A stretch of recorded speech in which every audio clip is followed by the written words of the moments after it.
with respect and love. Kudumbashree anthem. Let's make wishes and motivate yourself.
ഒരുമിച്ചുണരാം ഒരുമിച്ചുയരാം പുതിയൊരു പുലരിയൊരുക്കാം കാണണമിനി നാം കിനാവിലെല്ലാം ഒരുമയുയർത്തും കാലം ഒരുമിച്ചുണരാം ഒരുമിച്ചുയരാം പുതിയൊരു പുലരിയൊരുക്കാം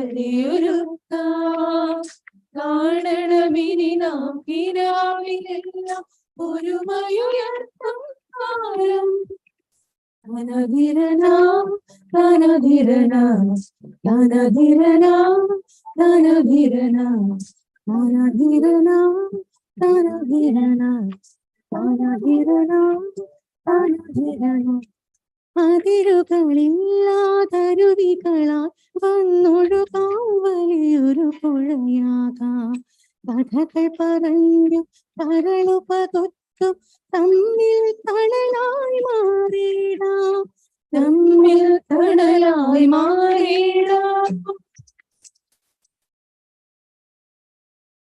കഴിയണമിനിയും മുള്ളുകൾ പലതും കൊള്ളാമെന്നതു കേട്ടിടാം നിറയത്തിന്നും മാനവഹൃത്തുകൾ നമ്മൾ തെളിച്ച വെളിച്ചത്താൽ ഒരുമിച്ചുണരാം ഒന്നിച്ചുയരാം ഉണരാം ഉയരാം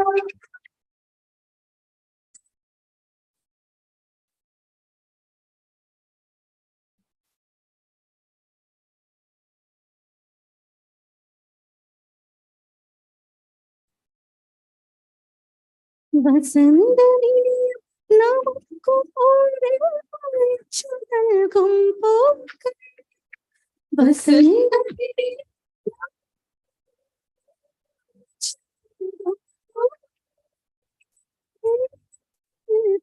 വീഥികൾ നീളി വിധിവാക്യങ്ങൾ തിരുത്താം വിരിഞ്ഞു നിൽക്കാം വീഥികൾ നീളി വിധിവാക്യങ്ങൾ തിരുത്താം ഒരുമിച്ചുണരാം ഒരുമിച്ചുയരാം പുതിയൊരു പുലരിയൊരുക്കാം പുതിയൊരു പുലരിയൊരുക്കാം പുതിയൊരു പുലരിയൊരുക്കാം തനധിരനാം തനധിരനാം തനധിരനാം.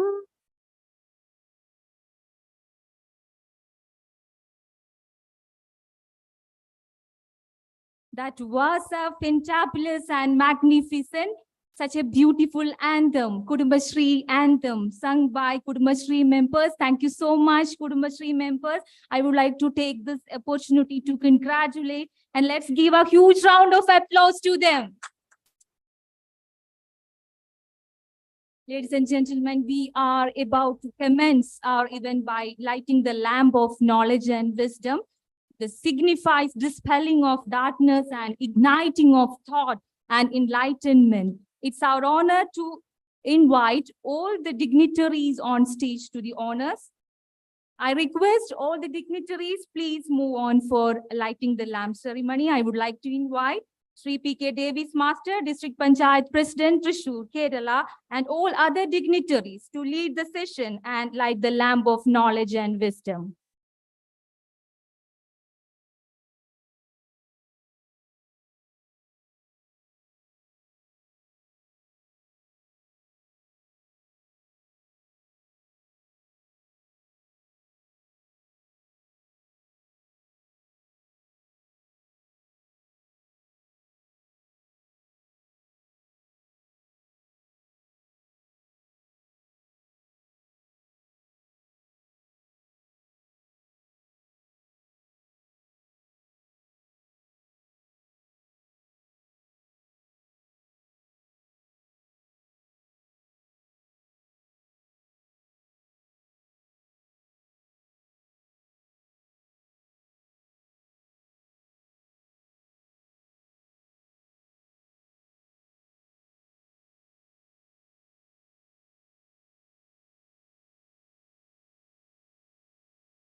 We are lighting the lamp of knowledge and wisdom.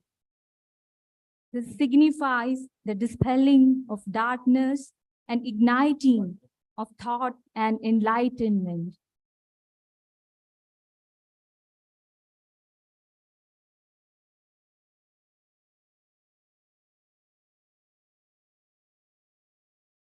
This is the opening of Revitalizes International Conference on Women Empowerment Strategies in the Post-COVID World. Thank you so much, respected dignitaries. Please be seated.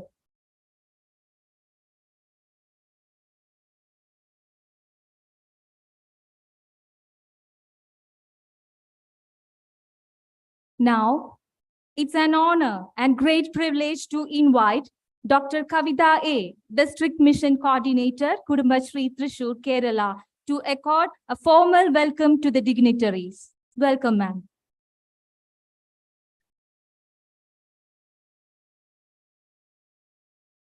Very good morning to all. Respected dignitaries, Kudumbashri came into existence against the backdrop of significant shift in Kerala's governance landscape, characterized by the decentralization of powers to Panchayati Raj institution and a widespread initiative known as the People Plan campaign, endowing it with specific roles in the new development paradigm. The occasion of Kudumbashri's 25th anniversary is a significant milestone in the realm of women's empowerment in Kerala. To celebrate this achievement and strengthen the cause, Kudumbashri, with the convergence of Kerala Institute of Local Administration, is organizing an international conference.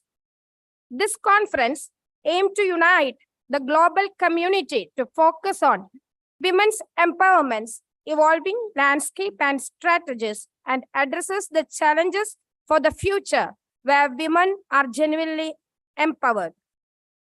Kudumbashri's exemplary journey in empowering women during the pandemic underscore the urgency of collective commitment to accelerate progress towards gender equality and women's empowerment. Now, we are on the way of women empowerment strategies in the post-COVID world, which all together here in one umbrella Revitalizes 2023 International Conference on Women Empowerment. It's my privilege to welcome all of you on this international conference. First, we have our chief guest, Sri P.K. Davis Master, District Panchayat President Thrissur. I welcome you, sir.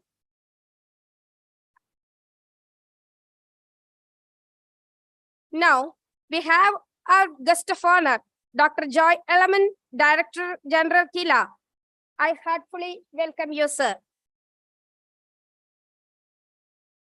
And for felicitation address, our governing body Kudumbashri member, Shri K.K. Joju, is present here. I welcome you, sir.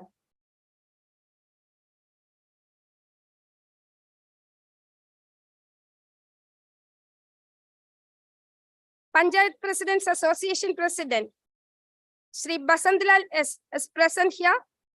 I welcome you, sir.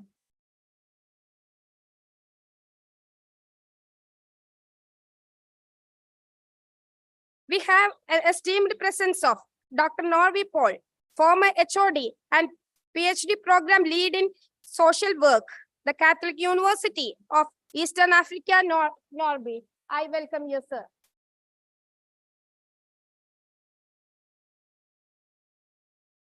We have the presence of State Program Officers, Shri Naveen Sinaya and Radish Kumar K, State Program Manager Sindhu V. I heartfully welcome you, all of you, for this conference. And we have Dr. Amrita KPN, Assistant Director of Kila, and Dr. Monisha, Gender Program Manager Thrissur, for delivering conference plan and scope of the conference. I welcome both of you. Last but not least, I welcome all of you again to the conference. May the 2 days be productive and fruitful, everyone. Thank you.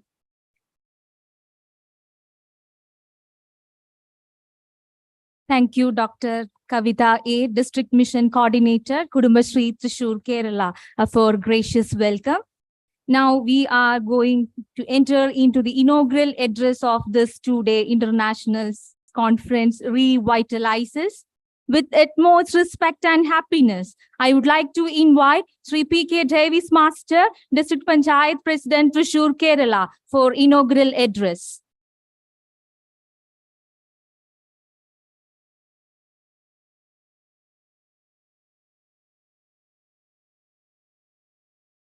വേദിയിലെ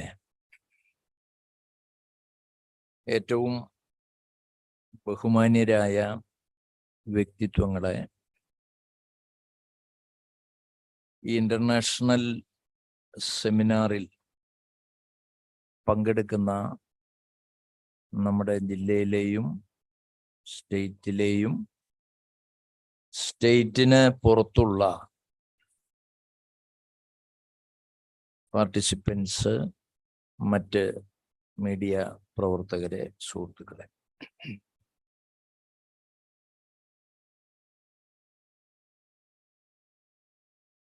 വളരെ പ്രസക്തമായ ഒരു വിഷയത്തെ അടിസ്ഥാനപ്പെടുത്തിയിട്ടാണ് കുടുംബശ്രീയുടെ ആഭിമുഖ്യത്തിൽ ഹിലയുടെ സഹായത്തോടെ വിവിധ ഏജൻസികളുടെ സംയുക്ത സഹകരണത്തോടെ ഇത്തരത്തിലുള്ള ഒരു സെമിനാർ ഇവിടെ സംഘടിപ്പിച്ചത്. വേദിയിലുള്ള എല്ലാവരെയും പേര് പറഞ്ഞ് അഭിവാദ്യം ചെയ്യാതിരുന്ന് സമയം നഷ്ടപ്പെടുത്താതിരിക്കുക എന്നാണ് ഞാൻ ഉദ്ദേശിക്കുന്നത്. എല്ലാവരെയും പേര് പറഞ്ഞതായി കണക്കാക്കുക. ഇന്ന് ലോക ഹൃദയ ദിനമാണ്. വനിതാ മുന്നേറ്റവും സ്ത്രീ ശാക്തീകരണവും എല്ലാമായി നേരിട്ട് ലോക ഹൃദയ ദിനത്തിന് ബന്ധമില്ല എന്നെനിക്കറിയാം. എന്നിരുന്നാലും ഇന്നേ ദിനത്തിൽ ഇന്നും നാളെയുമായി നാം ഇവിടെ തുടങ്ങി വയ്ക്കുന്ന ചർച്ചകൾ സ്ത്രീ വിമോചന പ്രസ്ഥാനത്തിന്റെ ചരിത്രത്തിലും സ്ത്രീ ശാക്തീകരണത്തിന്റെ ചരിത്രത്തിലും കുടുംബശ്രീ നടത്തുന്ന വളരെ ശ്രദ്ധേയമായ ഒരു കാൽവെപ്പാണ്, ഒരു ചരിത്രപരമായ കാൽവെപ്പാണ് ആയിരിക്കും ഈ സെമിനാർ എന്ന് ഞാൻ ആഗ്രഹിക്കുന്നു, ഞാൻ പ്രത്യാശിക്കുന്നു. എല്ലാ തലത്തിലും സെമിനാർ ഉദ്ദേശിച്ച ഫലം ചെയ്യട്ടെ എന്ന് ഇവിടെ കൂടിയ എല്ലാവരുടെ പേരിലും ജനപ്രതിനിധികളുടെ പേരിൽ പ്രത്യേകിച്ചും തൃശ്ശൂർ ജില്ലാ പഞ്ചായത്തിൻ്റെ പേരിൽ വിശേഷിച്ചും ഞാൻ ആശംസിക്കുകയാണ്, ആശംസകൾ നേരുകയാണ്. ലോകത്തെ അടുത്ത കാലത്ത് മുമ്പൊരിക്കൽ യേശുക്രിസ്തുവിന് മുമ്പും പിമ്പും എന്ന് ലോകത്തിൻ്റെ ചരിത്രത്തെ, കാലഘട്ടത്തെ വിഭജിക്കപ്പെട്ടിട്ടുണ്ട്. ഇന്ത്യയെ സംബന്ധിച്ചിടത്തോളം സ്വാതന്ത്ര്യ സമരത്തിന് മുമ്പും പിമ്പും എന്ന് ഇന്ത്യയെ നാം വിലയിരുത്താറുണ്ട്. കേരളത്തെ സംബന്ധിച്ച് കേരള രൂപീകരണത്തിന് മുമ്പും ശേഷവും ഉള്ള കേരളം എന്ന നിലയിൽ വിലയിരുത്താറുണ്ട്. ഇപ്പോൾ ലോകം കോവിഡിന് ശേഷം കോവിഡിന് മുമ്പും കോവിഡിന് ശേഷവും കോവിഡ് എന്ന വലിയ മതിൽക്കെട്ട് സൃഷ്ടിച്ചുകൊണ്ട് കോവിഡിന് മുമ്പുള്ള ലോകം, കോവിഡിന് ശേഷമുള്ള ലോകം, കോവിഡാനന്തര ലോകം, കോവിഡാനന്തര ലോകത്തെ പുനർനിർമ്മിക്കുന്നതിൽ, ശാക്തീകരിക്കുന്നതിൽ, സ്ത്രീ ശാക്തീകരണ പ്രസ്ഥാനം സംഘടിപ്പിക്കുന്നതിൽ, കോവിഡാനന്തര കാലത്ത് കുടുംബശ്രീക്കും അനുബന്ധ സംവിധാനങ്ങൾക്കും എന്ത് ചെയ്യാനുണ്ട് എന്നതിൻ്റെ ഇതുവരെയുള്ള ചെയ്തതിൻ്റെ അനുഭവങ്ങൾ വിലയിരുത്തി അനുഭവങ്ങൾക്ക് മാർക്കിട്ട് തുടർന്നുള്ള ഇഷ്യൂസ് എങ്ങനെ നമുക്ക് പരിഹരിക്കാൻ കഴിയും എന്ന ചർച്ചകളുടെ ഒരു തുടക്കമായി ഈ അന്താരാഷ്ട്ര സെമിനാർ മാറും എന്ന കാര്യത്തിൽ എനിക്ക് സംശയമില്ല. ഇന്ത്യക്ക് പല കാര്യങ്ങളിലും വഴികാട്ടുന്ന സ്റ്റേറ്റാണ് കേരളം. ഇന്ത്യക്ക് വഴികാട്ടുന്ന സംസ്ഥാനമാണ് കേരളം. കേരളം ഇന്ത്യക്ക് മാത്രമല്ല, പല കാര്യങ്ങളിലും ലോകത്തിന് മാർഗദർശനം നൽകുന്ന സംസ്ഥാനം കൂടിയായി മാറുന്നു.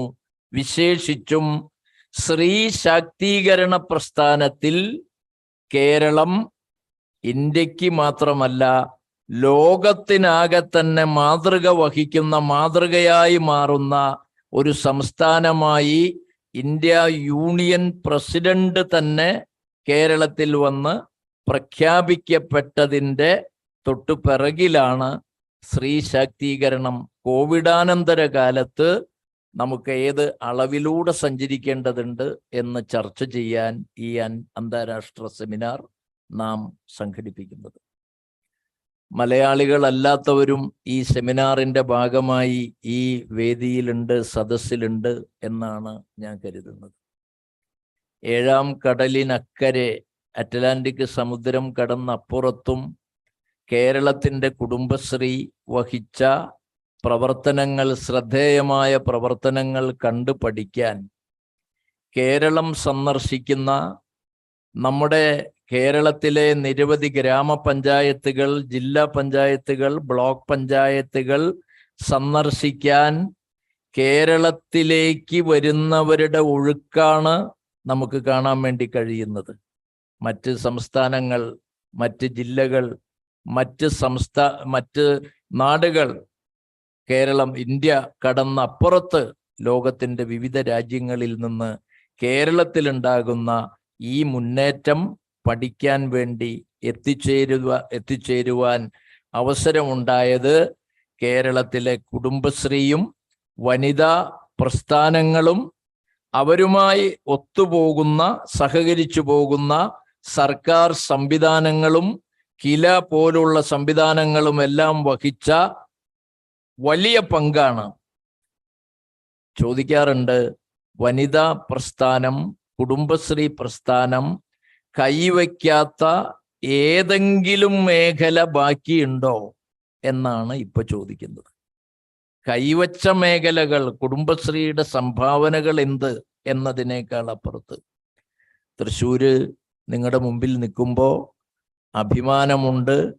കുടുംബശ്രീയുടെ നേതൃത്വത്തിൽ സംഘടിപ്പിച്ച മെഗാ തിരുവാതിരക്കളി ലോകത്തിൻ്റെ ഗിന്നസ് വേൾഡ് റെക്കോർഡ് നേടുന്ന തലത്തിലേക്ക് മാറാൻ കേരളത്തിലെ കുടുംബശ്രീക്ക്, തൃശ്ശൂരെ കുടുംബശ്രീക്കാണ് കഴിഞ്ഞത് എന്ന അഭിമാനത്തിൻ്റെ തിരുമുറ്റത്താണ് ഞാൻ നിങ്ങളുടെ മുമ്പിൽ നിൽക്കുന്നത്.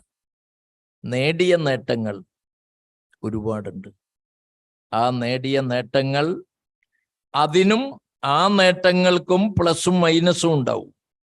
നേടിയ നേട്ടങ്ങൾക്കും പ്ലസ് മാത്രമല്ല മൈനസും ഉണ്ടാവും. ആ പ്ലസും മൈനസും വിലയിരുത്തി മൈനസിനെ എങ്ങനെ പ്ലസ്സാക്കി മാറ്റാൻ കഴിയും, നേടിയ നേട്ടങ്ങളിൽ അഹങ്കരിക്കാതെ അഭിമാനിച്ചുകൊണ്ട് ഇനി സഞ്ചരിക്കാൻ ഒരുപാട് വഴികൾ നമ്മുടെ മുമ്പിലുണ്ട് എന്ന തിരിച്ചറിവോടെ നമുക്ക് മുന്നോട്ടുള്ള പ്രയാണം ആരംഭിക്കേണ്ടതുണ്ട്. ഇന്ന് കാണുന്ന എത്തി നിൽക്കുന്ന നേട്ടങ്ങളുടെ പട്ടികയുമായി നിൽക്കുന്ന കുടുംബശ്രീക്ക് അടുത്ത 25 കൊല്ലം കഴിഞ്ഞ് നാം ഇതുപോലെ ഒന്നൊത്തുകൂടാൻ അവസരമുണ്ടാകുമ്പോൾ സ്വപ്ന തുല്യങ്ങളായ നേട്ടങ്ങൾ നമുക്ക് സമ്മാനിച്ച് ചരിത്രത്തിൻ്റെ നെറുകയിലേക്ക് ചവിട്ടിക്കയറാൻ ഈ കുടുംബശ്രീ പ്രസ്ഥാനം കെട്ടഴിച്ചു വിട്ട സ്ത്രീ കൂട്ടായ്മയും കരുത്തിനും കഴിയും എന്ന കാര്യം യാതൊരു സംശയവുമില്ലാതെ എനിക്ക് പറയാൻ വേണ്ടി കഴിയുന്നതാണ്. കേരളം ഞങ്ങൾ ആഗ്രഹിക്കുന്നത് ഇന്ത്യയിൽ അതിദരിദ്രർ ആരുമില്ലാത്ത ഒരു സംസ്ഥാനത്തെ സൃഷ്ടിച്ചെടുക്കാനുള്ള പ്രവർത്തനത്തിലാണ് കേരളത്തിലെ ഗവൺമെന്റും കേരളത്തിൻ്റെ പൊതുസമൂഹവും ഇപ്പൊ നിൽക്കുന്നത്.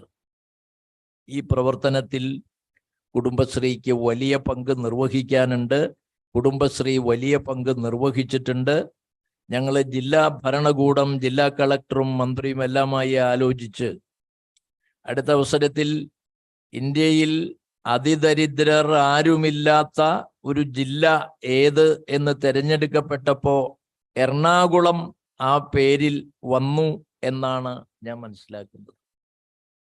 ഇനി ലക്ഷ്യം വയ്ക്കുന്നത് അടുത്ത ഡിസംബറോടുകൂടി അതിദാരിദ്ര്യത്തിൽ നിന്ന് നമ്മുടെ ഈ ജില്ലയെ മാറ്റിയെടുക്കുന്നതിന് വേണ്ടി അതിദരിദ്രർ ആരുമില്ലാത്ത ഒരു ജില്ലയായി നമുക്ക് പ്രഖ്യാപിക്കാൻ കഴിയണം. അടുത്ത ഏതാനും മാസങ്ങൾക്കുള്ളിൽ പ്രഖ്യാപിക്കാൻ കഴിയണം എന്ന ലക്ഷ്യത്തോടെയാണ് നമ്മളെല്ലാം മുന്നോട്ട് പോയിക്കൊണ്ടിരിക്കുന്നത്. ഞാൻ ദീർഘിപ്പിക്കുന്നില്ല. കേരളത്തെ ദൈവത്തിൻ്റെ സ്വന്തം നാടായി നിലനിർത്തുന്നതിൽ കുടുംബശ്രീക്ക് വലിയ പങ്ക് നിർവഹിക്കാനുണ്ട്. ആ വലിയ പങ്ക് നിർവഹിക്കാൻ ഇടയാകുന്ന വിധത്തിൽ അന്താരാഷ്ട്ര തലത്തിൽ ചലനങ്ങൾ സൃഷ്ടിക്കാൻ കഴിയുന്ന ഒരു സെമിനാറായി, ഫ്രൂട്ട്ഫുൾ സെമിനാറായി, ഫലം ചെയ്തൊരു സെമിനാറായി 2 ദിവസത്തെ സെമിനാർ മാറട്ടെ എന്ന് ആഗ്രഹിച്ച് എന്നെക്കാൾ കൂടുതൽ ഒരുപാട് സംഭാവനകൾ നൽകാൻ കഴിയുന്ന നിരവധി പേർ ഈ സെമിനാറിൽ പങ്കെടുക്കുന്നുണ്ട്. അവരുടെ വിലപ്പെട്ട അഭിപ്രായങ്ങൾ അറിയണം. ഇവിടെ അവതരിപ്പിക്കുന്ന പേപ്പറും ഇവിടുത്തെ ചർച്ചകളും ക്രോഡീകരിക്കപ്പെടുന്ന അഭിപ്രായങ്ങളും എല്ലാം എനിക്ക് കൂടി അതിൻ്റെ ഒരു കോപ്പി ലഭിക്കണം എന്ന് ഞാൻ ആവശ്യപ്പെട്ടിട്ടുണ്ട്. തീർച്ചയായും ആ രംഗത്തെ ഒരു വിദ്യാർത്ഥി എന്ന നിലയിൽ സ്ത്രീ മുന്നേറ്റത്തിൽ ഈ സെമിനാറിൽ നിന്ന് എനിക്കും ഞങ്ങൾക്കെല്ലാം കുറേയേറെ കാര്യങ്ങൾ പഠിക്കാനുണ്ട്.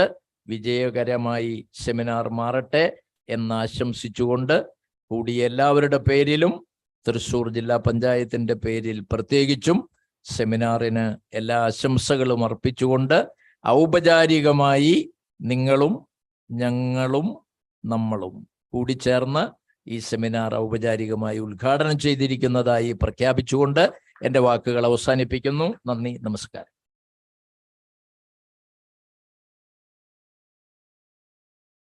Thank you so much, Sri P.K. David Master, District Panchayat President, for inaugural address. Sir congratulated Kudumbashri District Mission Thrissur and Kerala Institute of Local Administration, Thrissur, Kerala, for their venture, this 2-day international conference. And today, as we have World Heart Day, this day is very significant for us because Kudumbashri find a place in the hearts of common people. Let's give a huge round of applause. And post and pre-COVID era, made many differences in the world. Kudumbashri Kerala has proved many milestones, including Mega Thiruvadira Kali in the Guinness World Record. And Sir wished may the conference a lamp to make a spark, especially in the women empowerment sphere. Thank you so much, sir. Thank you so much for the heartfelt inaugural address.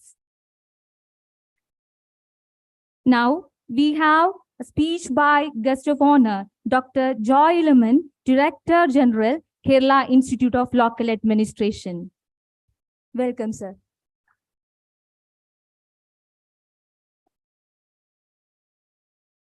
Good morning, friends. You all understand that this is a hybrid conference. We have a lot of people joined us from various parts of the world through online. That is the post-COVID scenario we have, the advantage we have. And then we have this face-to-face group who have gathered here. First of all, thank you for organizing this conference, Kudumbashri. I have a narrative on Kudumbashri.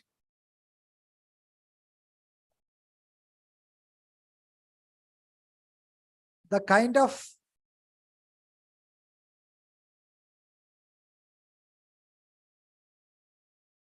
organization which we have, the so-called women's collectives, SHGs, self-help groups, or the neighborhood groups, or anything of that sort, and the local economic development, or the enterprises, which we call them, are nothing new. And it is not unique as far as if I consider Kudumbashri.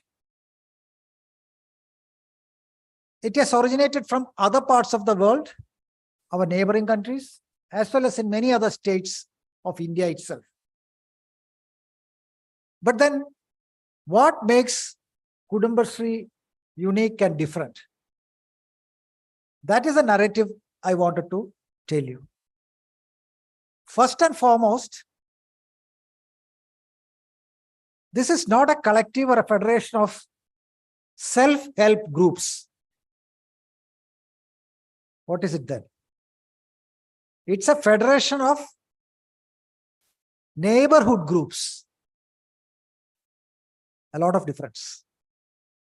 Self-help groups is one, whereas this is a neighborhood groups, which means it is part and parcel of the community, the society where we live.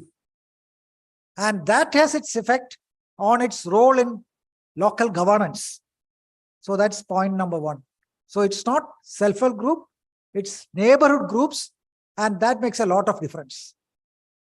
Self-help group, it's wherever people come together. It could be any other collective, but whereas neighborhood group means it is from that locality where we actually collect together. Second is the most unique part of Kudumbashri is that this is part of the local governance system. It is under the broad umbrella of the local governance system that the Kudumbashri functions. Kudumbashri cannot exist in this way if it is not part of the local governance system. The panchayats, the municipalities, the corporations are not part of this, then the Kudumbashri's role in the society would be different. And the status of Kudumbashri would be different.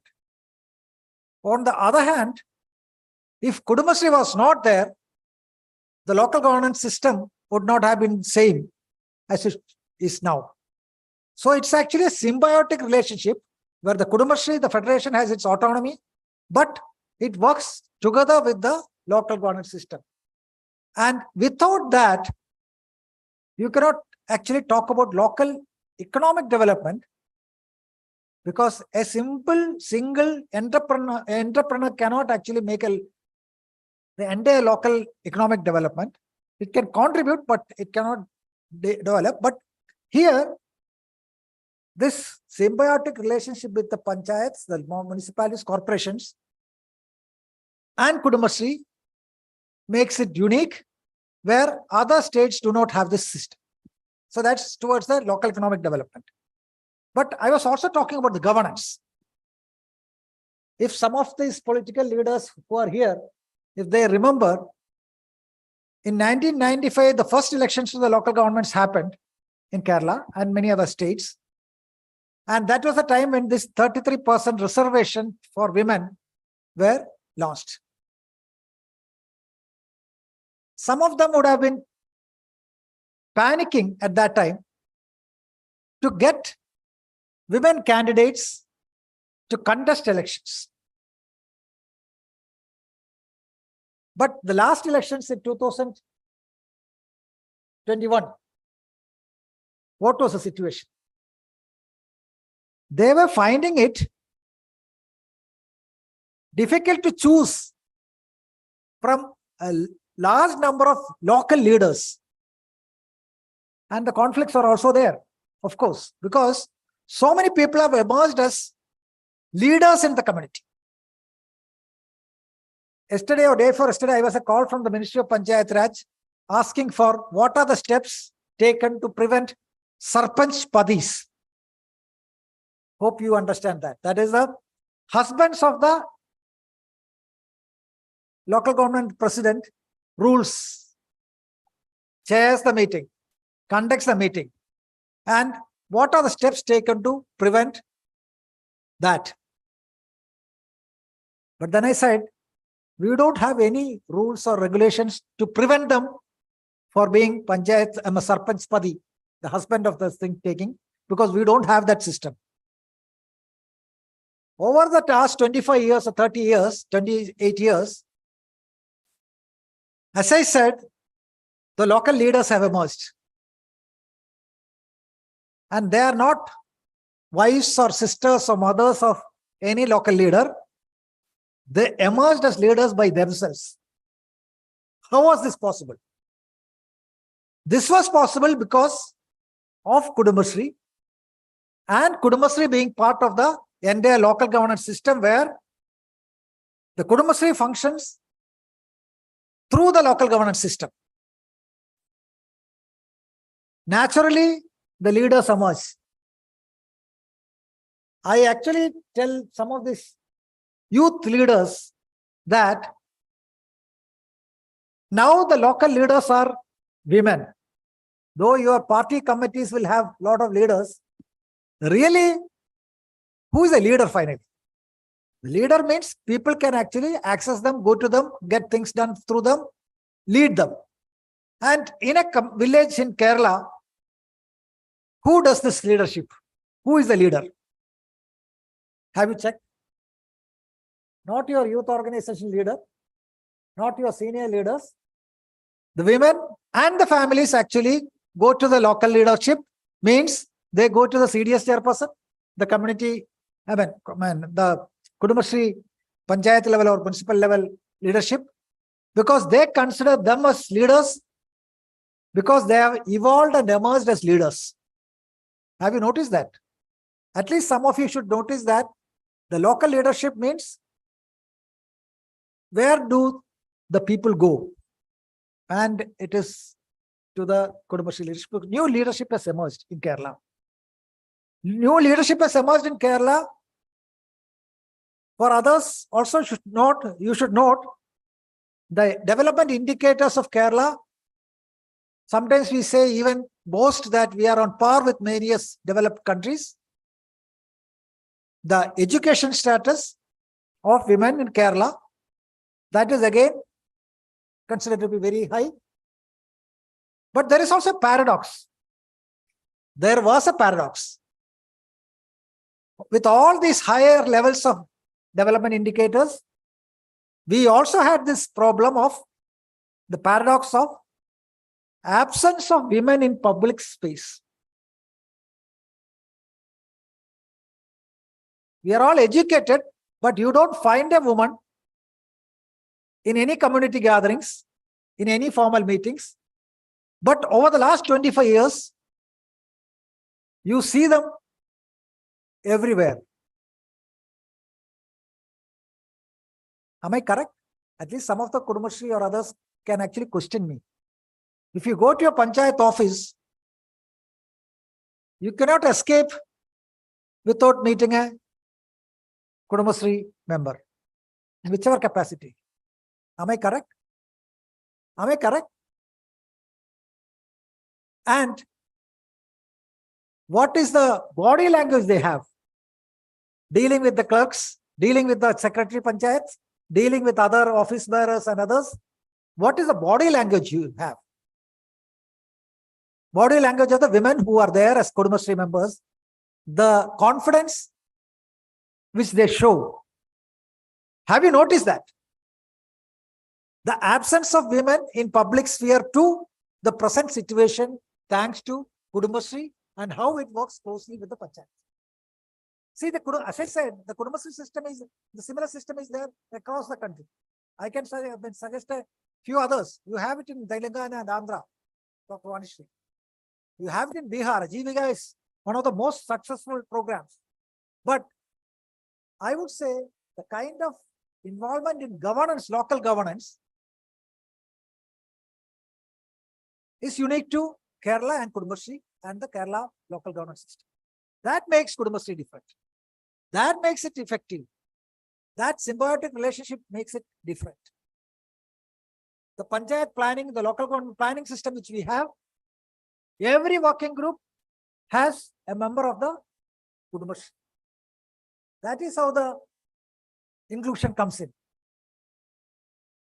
I mean, I'm cutting it short, but basically to say that every activity which the Panchayat does has somebody from the Kudumbashree and sometimes the lone person in those committees working.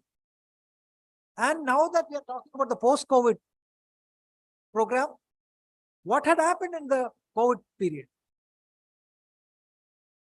For others, the community kitchen which we had, the tracking we had, the community kitchen, for example, it was announced within 36 hours, more than 1,000 community kitchens were there across the state. How did it happen? The Panchayat or the municipality and the Kudumbashree working together, and within 36 hours, the entire state had the community kitchens. The kind of work we, so it is all joint work which you do, and that is how both the systems become strengthened. And of course, as I said, people move into the governance system. We have now the 50% reservation, but we have 56% women as leaders in the panchayats. So that is the kind of thing which have. This has evolved over this period, especially the local leaders who have evolved. But then we need to understand a couple of things, and also we have to take it into account the historical perspective of the movement Kudumbashree. I would actually take you back to the 50s, 1956, 58, 57 and all. The period when the state of Kerala was formed. The first state government, first Chief Minister, Mr. E.M.S. Namboodiripad, and under his leadership, the state paved way for a new development, culture and orientation. That makes Kerala different. And it actually paved the way for a welfare state. That's fine. But then a movement like Kudumbashree, with neighborhood groups, neighbors sitting together, working together, how can it happen if it was a feudal, caste-ridden society? We have all the Kudumbashree units. How did it happen? We sit together. That's why I said the neighborhood group is different, the self-help group is different. Self-help group means people can come from particular sections and they can come join together, but its neighborhood means neighbors coming together irrespective of the caste and other things. And the social strata. How did it happen? The land reforms which happened in the 50s. Nobody is a tenant. There is no landlord. Everybody is a separate individual and a citizen. Nobody is under whom. And the equality which had crept in through that process paved the way for whatever you see now. You can actually sit together, which cannot happen in many places. That is how we can sit. The second one is our culture of social action. Kerala is known for the social action and the volunteerism. You see the success we had with the literacy movement, where people came together, worked together as part of volunteerism. We had the participatory resource mapping exercise. Again, people come together, work for the society together. And that finally reaches up to the Kudumbashri. And finally, it was again the 1996 and 97, which actually got this on. We had three things happening at that time. One, the People's Plan campaign, where the panchayats or the local governments got strengthened through the local planning exercise, the participatory planning exercise. The second, the Sen committee, which actually guided us to the changes which have to be made. We work on the basis of those changes which had happened. And the third one was the launch of the Kudumbashri. All these three things happened during the 1996-97 period, which was actually a historic year for Kerala, where all these things got started, and there we started. And then now when we are here, Kudumbashri has been spreading across the country with the National Resource Organization, which is actually supporting all of the states. The experiences of Kudumbashri, it is the experiences of Kudumbashri on PRI SHG convergence. That's what is being taken up. And that is how we have reached here. The local economic development which happens is part of the participatory planning processes which we have. And this is the perspective which, the narrative which I had to place before you. I have to see Kudumbashri in a perspective, why and how it is unique. And that is why we also have this conference. We can have this conference because of this uniqueness. That's it. Thank you once again. Thank you, Dr. Joy Ilaman, Director General, Kerala Institute of Local Administration, Thrissur, Kerala. Thank you so much, sir, for your valuable words and support. Now we have few more felicitations. I would like to invite Sri Basant Lalis, President, Panchayat President Association, to felicitate the conference.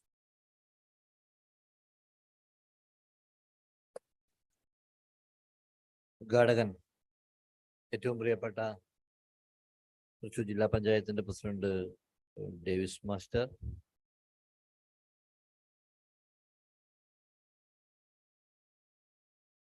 ഏറ്റവും പ്രിയപ്പെട്ട വടക്കരയുടെ director കൂടിയായ Joy sir, അതുപോലെ കുടുംബശ്രീയുടെ governing body അംഗം കൂടിയായ സുഹൃത്ത് ഗ്രാമപഞ്ചായത്തിന്റെ president പ്രിയപ്പെട്ട മറ്റ് കുടുംബശ്രീ സ്റ്റേറ്റ് മിഷൻ കോർഡിനേറ്റേഴ്സ്, പ്രിയപ്പെട്ട സഹോദരന്മാരെ, സുഹൃത്തുക്കൾ, കേരളത്തിലെ കുടുംബശ്രീ പ്രസ്ഥാനം സ്ത്രീ ശാക്തീകരണ രംഗത്ത് വലിയ അളവിൽ മുന്നോട്ട് പോകാൻ കഴിഞ്ഞ ഒരു കാലഘട്ടമാണ്. ഈ കാലഘട്ടത്തിനകത്ത് നേരത്തെ മാഷ് സൂചിപ്പിച്ചതുപോലെ കുടുംബശ്രീ എത്തിപ്പെടാത്ത മേഖലകളില്ല എന്ന് കേരളത്തിലെ സ്ത്രീ ശാക്തീകരണത്തിന്റെ കേന്ദ്രം എന്ന നിലയിൽ കുടുംബശ്രീക്ക് പറയാനാകും എന്നുള്ളതാണ്. അതിനകത്ത് തന്നെ നാം നേടേണ്ട ലക്ഷ്യങ്ങളിലേക്ക് പൂർണ്ണമായ അർത്ഥത്തിൽ നമുക്ക് എത്താനായോ എന്ന ചർച്ച കൂടി തുടങ്ങി വെക്കേണ്ട ഒരു കാലഘട്ടം തന്നെയാണ്. ഇന്നും കുടുംബശ്രീ പ്രസ്ഥാനത്തിലെ അംഗങ്ങൾക്ക് ഏറ്റവും അടിസ്ഥാനമായി നിൽക്കേണ്ട ദാരിദ്ര്യ ലഘൂകരണ പദ്ധതിയിൽ ആ ലക്ഷ്യത്തിലേക്ക് പോകാൻ ആവശ്യമാകുന്ന തരത്തിലുള്ള ഇടപെടലുകൾ താഴെത്തലത്തിലേക്ക് ഇനിയും ഒരുപാട് മുന്നോട്ട് പോകേണ്ടതുണ്ട് എന്ന് തന്നെയാണ് നാം കാണുന്നത്. തീർച്ചയായും അതിനുതകുന്ന തരത്തിലേക്ക് ഇവിടെ നാം ആഗ്രഹിക്കുന്ന പുതിയ കാലഘട്ടത്തിനനുസരിച്ച മേഖലകളിലെ തൊഴിൽ ഉൾപ്പെടെയുള്ള സാധ്യതകൾ, നമ്മളുടെ ഓക്സിലറി ഗ്രൂപ്പിൻ്റെ തുടർ പ്രവർത്തനങ്ങൾ എന്ന് പറയുന്ന നിലയിലുള്ള തലമുറ മാറ്റം ഉൾപ്പെടെയുള്ള സാധ്യതകളെ നമുക്ക് പ്രയോജനപ്പെടുത്താനാകണം എന്നുള്ളതാണ്. നിരവധിയായ അംഗങ്ങൾ നല്ല വിദ്യാഭ്യാസ യോഗ്യതയും കുടുംബ പശ്ചാത്തലം കൊണ്ട് മാത്രം മുഖ്യധാരയിലേക്ക് വരാൻ കഴിയാതിരുന്നവരുമായ ആളുകൾ ഒരുപാടുണ്ട് എന്ന് നാം കണ്ടു. ആ ആളുകളെ കൂടി മുഖ്യധാരയിലേക്ക് കൊണ്ടുവരാനും കേരളത്തിലെ ഗവൺമെന്റ് തന്നെ മുന്നോട്ട് വെക്കുന്ന 20 ലക്ഷം പേർക്ക് തൊഴിലെന്ന് പറയുന്ന പുതിയ തൊഴിൽ സാധ്യതകൾക്ക് ഭാഗമാക്കാനൊക്കെ കഴിയുന്ന, എല്ലാവർക്കും സർക്കാർ ജോലി എന്ന അർത്ഥത്തിലല്ല, അതിൻ്റെ അപ്പുറത്തേക്ക് പുതിയ തൊഴിൽ സാധ്യതകളുടെ മേഖലയിലേക്കൊക്കെ കൊണ്ടുവരാൻ കേരളത്തിൻ്റെ കോവിഡിന് ശേഷമുള്ള വർക്ക് അറ്റ് ഹോമിലേക്കും വർക്ക് നിയർ ഹോമിലേക്കുമുള്ള പുതിയ സാധ്യതകളെയൊക്കെ നമുക്ക് ഇപ്പോൾ ലോകത്തിൽ തന്നെ ഒരുപക്ഷെ കേരളത്തിൽ ഇന്റർനെറ്റ് മൗലികാവകാശമായി പ്രഖ്യാപിച്ച ഒരു സംസ്ഥാനം അതിൻ്റെ അവസാന ഘട്ടത്തിലേക്ക് പോകുമ്പോൾ അതൊക്കെ നമുക്ക് പ്രയോജനപ്പെടുത്താൻ, പുതിയ കാലത്തിനനുസരിച്ച് സഞ്ചരിക്കാൻ, പദ്ധതികൾ രൂപപ്പെടുത്താൻ ഒക്കെ കഴിയുന്നതിൻ്റെ വിവിധ തരത്തിലുള്ള ചർച്ചകളുടെ ഒരുപക്ഷെ തുടങ്ങാൻ കഴിയുന്ന സംവിധാനം എന്ന് പറയുന്നത്, നേതൃത്വം കൊടുക്കാൻ എന്ന് പറയുന്ന സംവിധാനം എന്ന് പറയുന്നത് കുടുംബശ്രീ തന്നെയാണ്. തീർച്ചയായും കുടുംബശ്രീ ആ ഒരു തലത്തിൽ ഏറ്റെടുത്തു എന്നത് കേരളത്തിലെ കുടുംബശ്രീ പ്രസ്ഥാനത്തിന് പ്രത്യേകിച്ച് കിലയുടെ സഹായത്തോടു കൂടി ചെയ്യുന്നു എന്നത് ഈ ഒരു സൗകര്യത്തെ നമ്മൾ ആകെ പ്രയോജനപ്പെടുത്തി കിലയുടെ സഹായത്തെ പ്രയോജനപ്പെടുത്തി ചെയ്യുന്നു എന്നത് അന്തർദേശീയ തലത്തിൽ തന്നെ നമുക്ക് അഭിമാനത്തോടു കൂടി പറയാൻ കഴിയുന്ന 2 ദിവസത്തെ സെമിനാറുകളും ചർച്ചകളുമായി മാറണം. അതിന് മാറാൻ ഇത് കഴിയട്ടെ എന്ന് ആശംസിച്ചുകൊണ്ട് കേരളത്തിലെ ഗ്രാമപഞ്ചായത്തുകളുടെ അസോസിയേഷൻ്റെ, ജില്ലയിലെ ഗ്രാമപഞ്ചായത്ത് അസോസിയേഷൻ്റെ എല്ലാ പിന്തുണയും ഇതിന് വാഗ്ദാനം ചെയ്തുകൊണ്ട് ഞാൻ എൻ്റെ വാക്കുകൾ അവസാനിപ്പിക്കുന്നു. നിങ്ങൾക്ക് എൻ്റെ ഹൃദയാഭിവാദ്യങ്ങൾ തരുന്നു. Thank you so much, Sri Basant Lal S, President Panchayat President Association, for felicitation. Sir felicitated Kudumbashree activities and functions. We need more interventions to explore into the deep and support for all. For this, we need to utilize all the resources what we have. In this way, we can bring each and everyone into the mainstream of society, including specifically employment sector. Kudumbashree is such a mechanism, and all the very best to Kudumbashree activities. Sir felicitated Kudumbashree activities and functions. Thank you so much, sir, once again. Now, I would like to invite Sri K.R. Jojo, Kudumbashree Governing Body Member, for felicitation.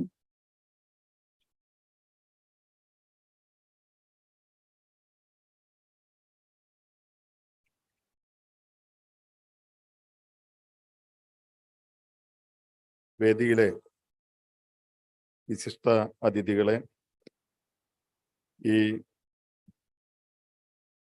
പരിപാടിയിൽ പങ്കെടുക്കാൻ എത്തിച്ചേർന്നിട്ടുള്ള ഇന്ത്യയിലെ എല്ലാ സ്റ്റേറ്റുകളിൽ നിന്നും എത്തിച്ചേർന്നിട്ടുള്ള പ്രിയപ്പെട്ട പ്രതിനിധികളെ, സുഹൃത്തുക്കളെ, വലിയ ഒരു പ്രസംഗത്തിന് സമയം എടുക്കുന്നില്ല. ഇവിടെ മലയാളം അറിയുന്നതിനേക്കാൾ കൂടുതൽ ആളുകൾ മറ്റു ഭാഷകൾ സംസാരിക്കുന്ന ആളുകളായിരിക്കും എന്ന് പ്രതീക്ഷിക്കുകയാണ്. അപ്പോൾ വലിയൊരു പ്രസംഗത്തിന് പ്രസക്തിയില്ല, ഞാൻ മലയാളത്തിലെ സംസാരിക്കൂ എന്നുള്ളതാണ് എൻ്റെ ഒരു എഗ്രിമെന്റ്. ഇംഗ്ലീഷിൽ സംസാരിക്കാനായിട്ട് സമയം ചെലവാക്കുന്നില്ല. വളരെ അഭിമാനത്തോടു കൂടിയിട്ടാണ് ഇവിടെ നിൽക്കുന്നത്. കുടുംബശ്രീ ലോകത്തിന് മാതൃകയായിക്കൊണ്ട് നമ്മുടെ രാജ്യത്തെ എല്ലാ സ്റ്റേറ്റുകൾക്കും മാതൃകയായിക്കൊണ്ട് മുന്നോട്ട് കുതിക്കുകയാണ്. അതിന് എല്ലാ നിലയ്ക്കും സഹായിക്കുന്നതിന് വേണ്ടി നല്ല ഒരു സർക്കാർ ഇവിടെയുണ്ട് എന്നുള്ളത് കൂടുതൽ ധൈര്യം നൽകുകയാണ്. ലോകത്ത് പല രാജ്യങ്ങളിൽ നിന്നും, ഇന്ത്യയിലെ തന്നെ വിവിധ സ്റ്റേറ്റുകളിൽ നിന്നും കുടുംബശ്രീയെ പഠിക്കുന്നതിന് വേണ്ടി, ഇവിടെ നടക്കുന്ന പ്രവർത്തനങ്ങൾ മനസ്സിലാക്കുന്നതിന് വേണ്ടി നിത്യേന സന്ദർശകരായിട്ട് ഒട്ടേറെ പേർ വന്നുകൊണ്ടിരിക്കുകയാണ്. കഴിഞ്ഞ മാസം അരുണാചൽ പ്രദേശിൽ നിന്ന് ഒരു ടീം എൻ്റെ ഗ്രാമപഞ്ചായത്തിൽ എത്തിച്ചേർന്നു. ഒരു ദിവസം പൂർണ്ണമായിട്ടും പ്രവർത്തനങ്ങൾ കണ്ട് മനസ്സിലാക്കി വളരെ സന്തോഷത്തോടു കൂടിയിട്ടാണ് അവർ തിരിച്ചു പോയത്. കഴിഞ്ഞ 25 വർഷം മുമ്പ് 98-ൽ ഈ പ്രസ്ഥാനം ഇന്ത്യക്ക് മാതൃകയായിക്കൊണ്ട് കേരളത്തിൽ മലപ്പുറം ജില്ലയിൽ വെച്ച് അന്നത്തെ പ്രധാനമന്ത്രി വാജ്പേയി ഉദ്ഘാടനം ചെയ്തപ്പോൾ നമ്മൾ ഇന്ന് കാണുന്നത് അന്ന് സ്വപ്നം പോലും കണ്ടിരുന്നില്ല എന്നുള്ളതാണ്.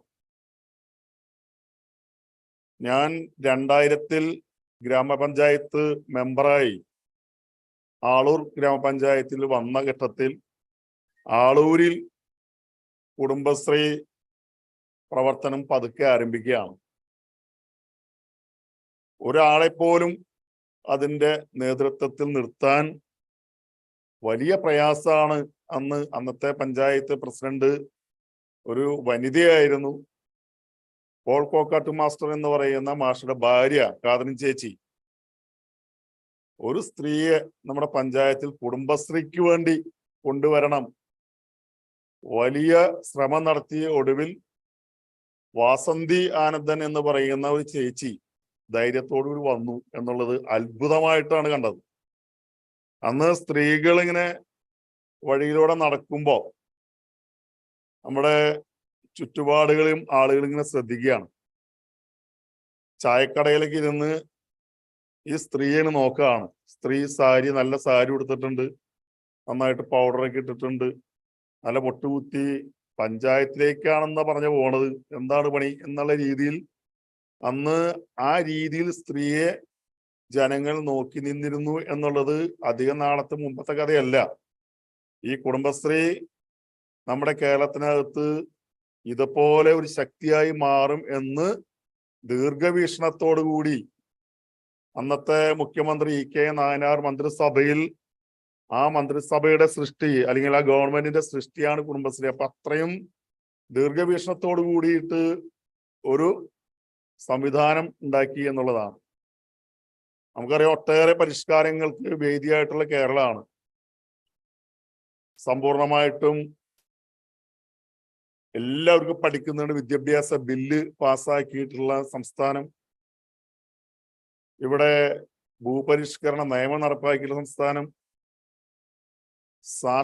സമ്പൂർണ്ണ സാക്ഷരത നടപ്പാക്കിയിട്ടുള്ള സംസ്ഥാനം. വികേന്ദ്രീകൃത ആസൂത്രണം രാജ്യത്തിന് ആദ്യമായി തന്നെ കേരളത്തിൽ നടപ്പാക്കാൻ ധൈര്യം കാണിച്ച് നടപ്പാക്കിയിട്ട് ഏറ്റവും മാതൃകാപരമായിട്ട് നടത്തിയുള്ള സംസ്ഥാനം. തൊട്ടു പിന്നാലെയാണ് ലോകത്തിന് ഇന്ന് നമുക്ക് കേരളത്തിന്, രാജ്യത്തിന് വേണ്ടി, ലോകത്തിന് വേണ്ടി ഉയർത്തി കാണിക്കാൻ കഴിയുന്ന 46 ലക്ഷത്തോളം വരുന്ന സ്ത്രീകൾ അണിനിരക്കുന്ന ഈ മഹത്തായ പ്രസ്ഥാനം, ഒട്ടേറെ പരിഷ്കാരങ്ങൾ, ഇതൊക്കെ വിപ്ലവകരമായിട്ടുള്ള മുന്നേറ്റങ്ങളാണ് കേരളത്തിൽ ഉണ്ടായിട്ടുള്ളത്.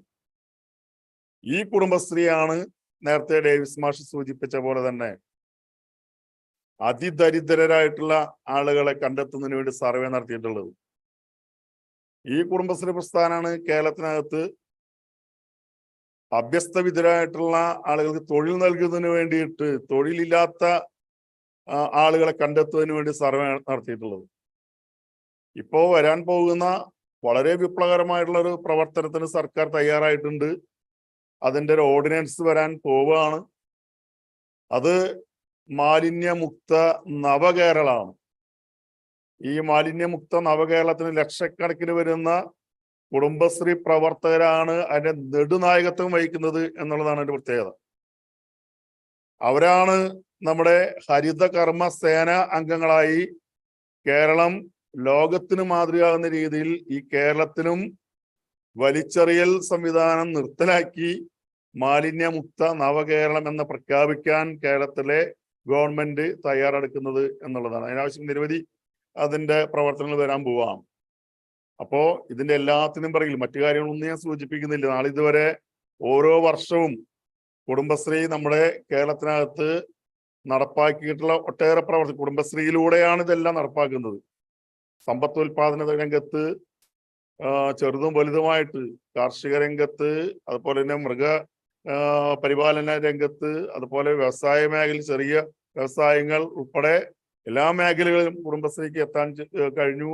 മറ്റ് സേവന രംഗത്തും ഒക്കെ കുടുംബശ്രീ അവരുടെ കയ്യൊപ്പ് പതിച്ചാണ് മുന്നോട്ട് പോയിക്കൊണ്ടിരിക്കുന്നത്. കുടുംബശ്രീ ഇല്ലാതെ ഇനി കേരളം ഒരിഞ്ച് മുന്നോട്ടില്ല എന്നുള്ളതാണ് ഇന്ന് കേരളത്തിന്റെ അവസ്ഥ എന്നുള്ളത് കൂടി പറഞ്ഞുകൊണ്ട് എല്ലാവർക്കും ഇന്നത്തെ സെമിനാർ എന്ന് പറയുന്നത് ഈ കഴിഞ്ഞ 25 കാലഘട്ടത്തിൽ ഒട്ടേറെ നേട്ടങ്ങൾ കൊയ്തെടുക്കാൻ നമുക്ക് കഴിഞ്ഞിട്ടുണ്ട്.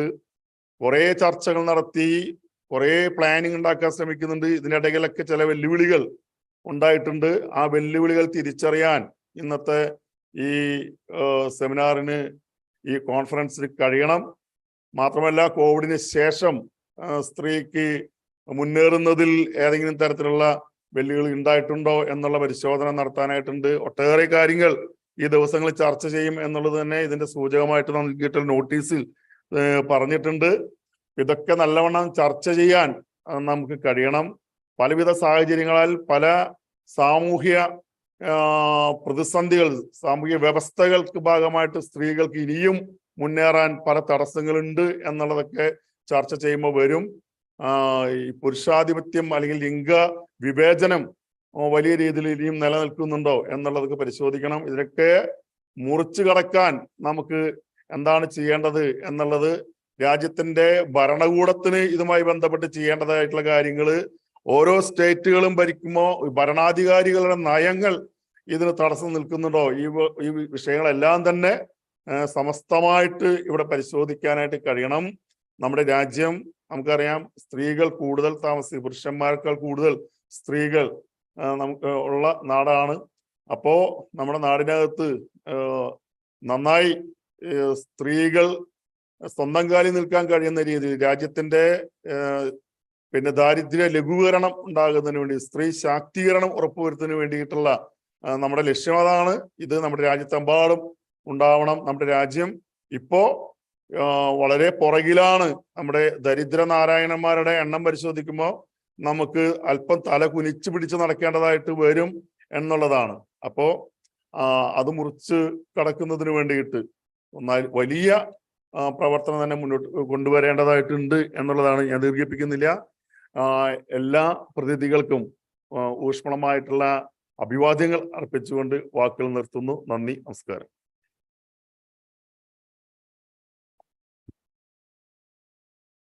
Thank you so much, Sri K.R. Jojo, Kudumbashri Governing Body Member, for felicitation.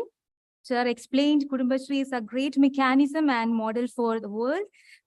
The support of government is very significant, and many officials from different parts of the world are coming, studying and exploring into the multi-dimensional aspects of Kudumbashri mechanism, and sir also emphasized the women empowerment activities and functions, and congratulated and felicitate the 2-day international conference. Thank you so much, sir. Now, Dr. Nobi Paul, former HOD and PhD program leading social work, the Catholic University of Eastern Africa, Nairobi, will felicitate the function. Welcome, sir. Dignitaries on the dais and off the dais, and all the protocols are observed. I just want to say, women empowerment is not only happening in Kerala or India, it happens everywhere. But how it is being boosted with the mechanisms that has to be thought of well, and unexpected things happened due to the COVID. The challenge that brought is the divide between the people and the relationship. When this relationship happens, maybe the Kudumbashri has brought up new mechanisms to overcome. Is it that successful or not successful, and what else we need to do? Maybe this conference will help us to bring out what best we can put forward, and wish all the best and good luck, all of you. And thank you. Thank you very much. Thank you so much, Dr. Nobi Paul, former HOD and PhD program leading social work, the Catholic University of Eastern Africa, Nairobi. Now I invite Sri Naveen C, Chief Operating Officer, NRLM Program Officer, Gender, to felicitate the conference.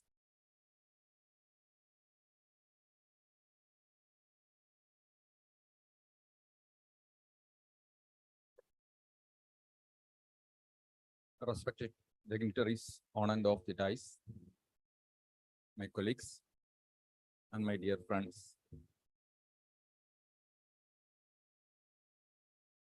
I'm glad to have this opportunity to be here and deliver a few words about this International Women's Conference.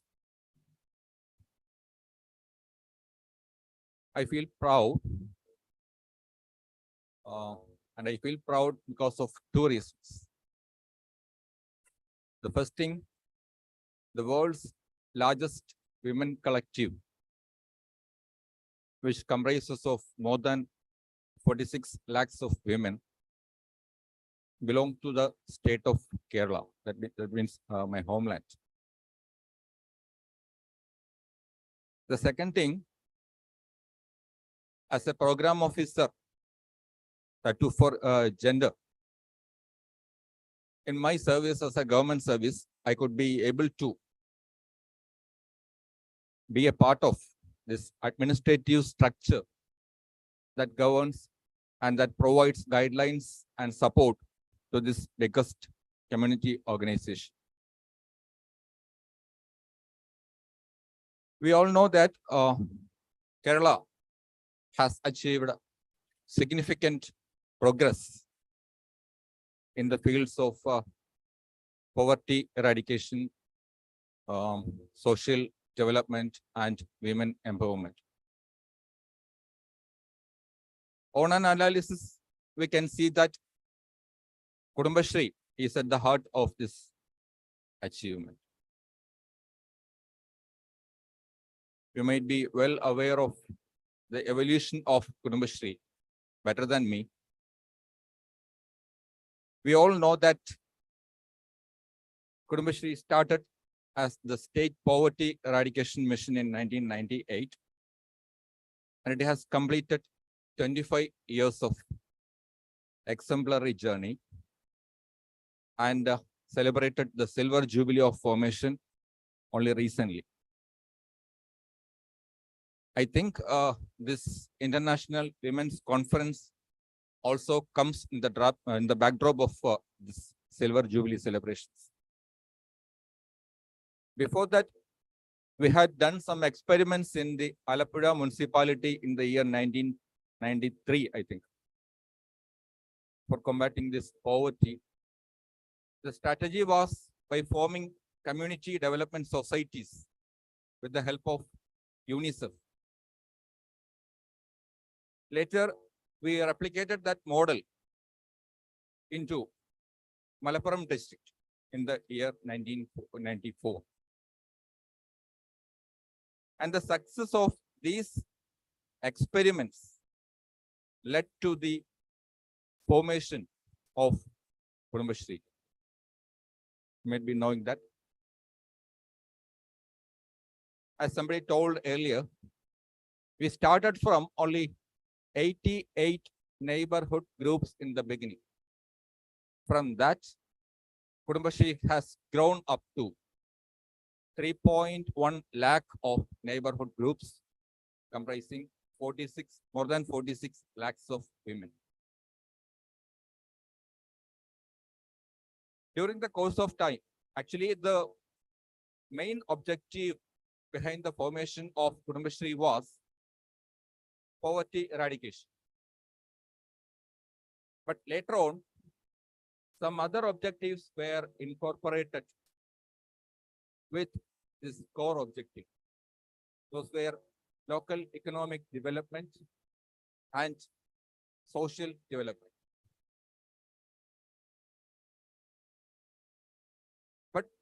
from the very inception itself, women empowerment has been the prime focus area of Kudumbashree. Actually, it was based on women empowerment that we or Kudumbashree tried to find solutions for eradication of poverty and social development.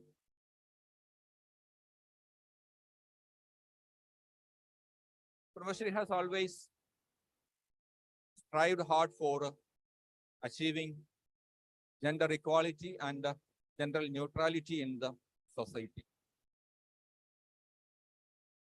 Until then, the women were unable to find their own spaces in the houses and in the society. Kudumbashree helped these women, especially rural women, to find their own spaces in their home as well as in the society. Also, Kudumbashree helped these women to make their voices heard.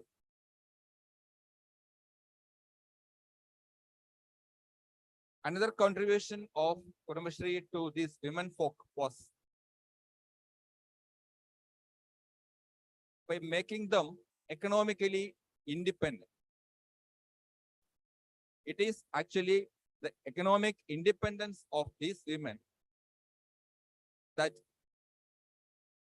made their voices louder and louder,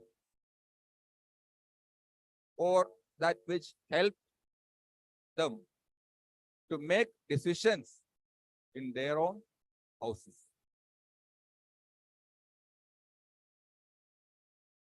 In the pandemic time, we have seen that Kudumbashree has changed its role slightly. That means until then, Kudumbashree was seeking support from everywhere. But in the pandemic time, what Kudumbashree did was, Kudumbashree was giving support to the needy people. So we saw a change of role there. Thus, through this multitude of activities, Kudumbashree has always been an agent of change in the society.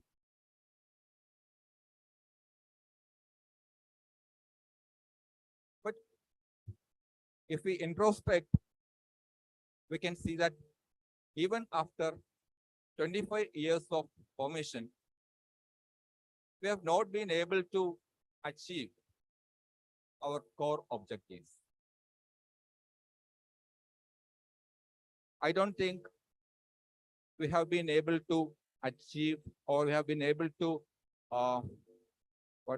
dismantle this patriarchy from our society. We have not been able to achieve 100% gender equality in the society.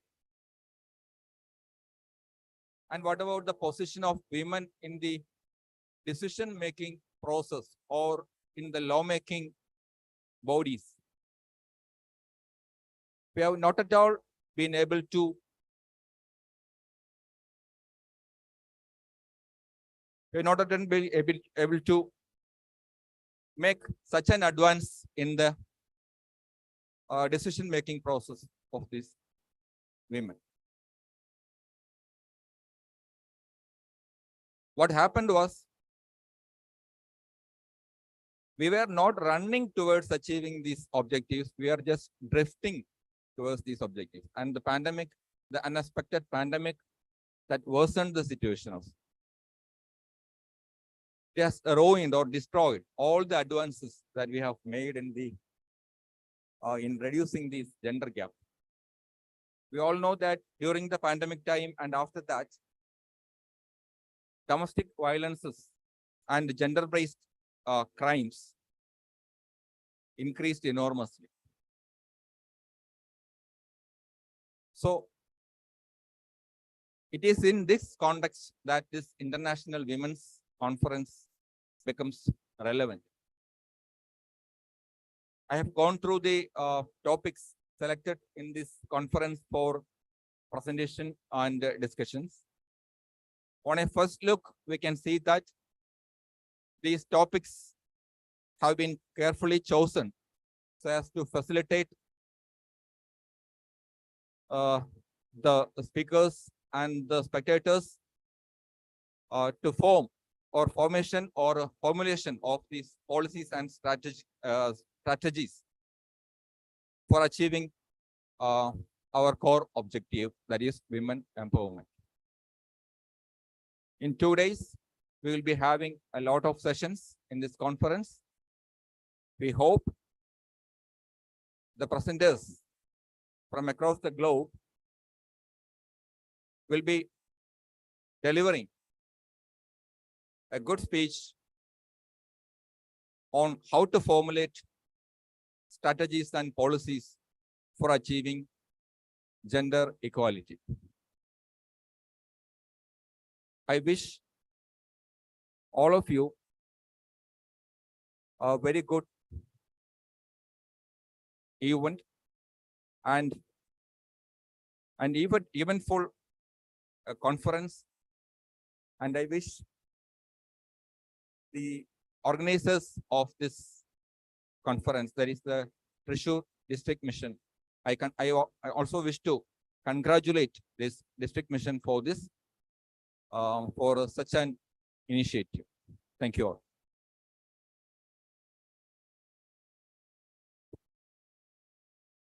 Thank you, Sri Naveen C, Chief Operating Officer, NRLM Program Officer, Gender. Thank you so much.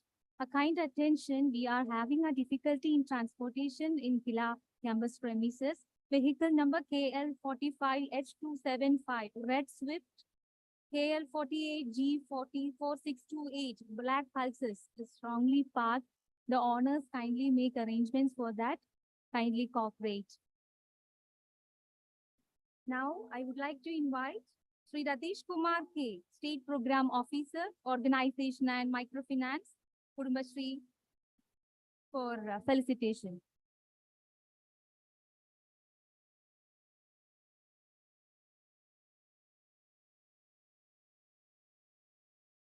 വേദിയിലും സദസ്സിലുമുള്ള പ്രിയപ്പെട്ടവരെ, എല്ലാവർക്കും നമസ്കാരം. 25 വർഷത്തെ സ്ത്രീ മുന്നേറ്റത്തിന്റെ progress report കൃത്യമായി evaluation നടത്തുന്ന ഒരു അനർഘ നിമിഷത്തിൽ ഇങ്ങനെ കൂടിയിരുന്നു കൊണ്ട് കുടുംബശ്രീയുടെ വർത്തമാനം എന്തായിരിക്കണമെന്ന് ചർച്ച ചെയ്യുന്ന ഈ പരിപാടിക്ക് എല്ലാവിധ ആശംസകളും അറിയിക്കുന്നു. ഒരു പക്ഷേ ലോകത്തിൻ്റെ മുന്നിൽ ഇന്ത്യ, കേരളം നൽകിയ ഒരു വലിയ സംഭാവനയാണ് ഈ സ്ത്രീ മുന്നേറ്റം. വരുന്ന ഒക്ടോബർ 1 മുതൽ ലോക മനുഷ്യാവകാശ ദിനമായ ഡിസംബർ 10 വരെ കേരളത്തിൻ്റെ ഗ്രാമീണ ജീവിതത്തിലെ എല്ലാ പരിസരങ്ങളെയും ചേർത്ത് വെച്ചുകൊണ്ട്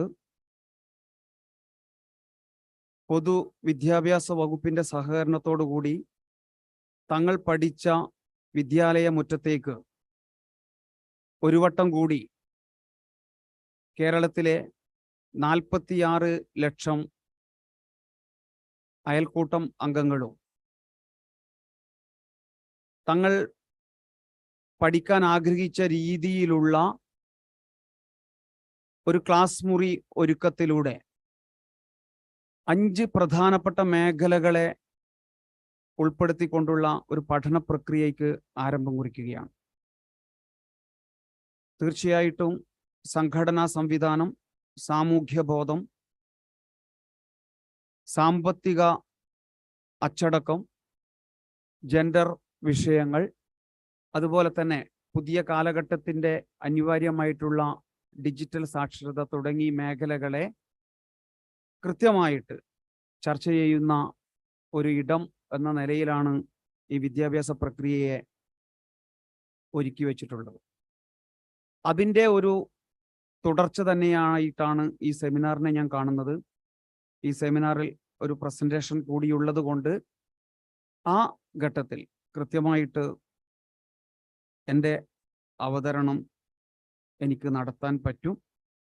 തീർച്ചയായിട്ടും ഇതൊരു മുന്നേറ്റം തന്നെയാണ്.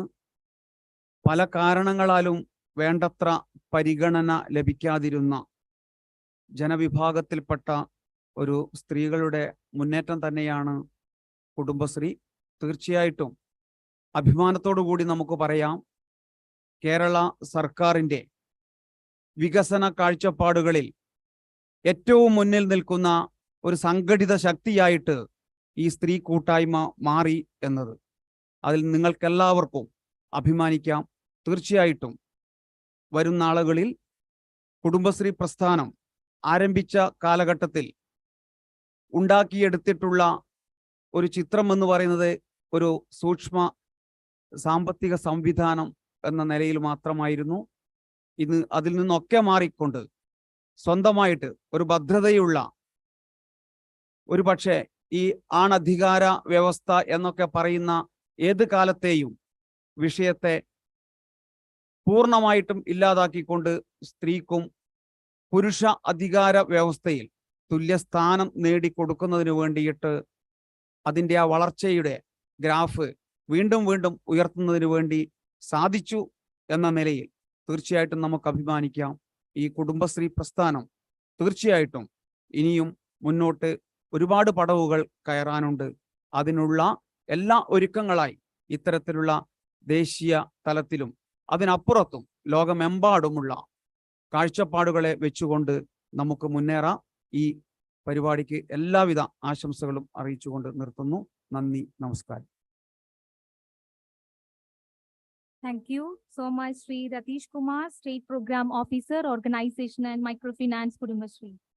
Srimati Sindhu V, State Program Manager for Gender, Kudumbashree, will felicitate the function now.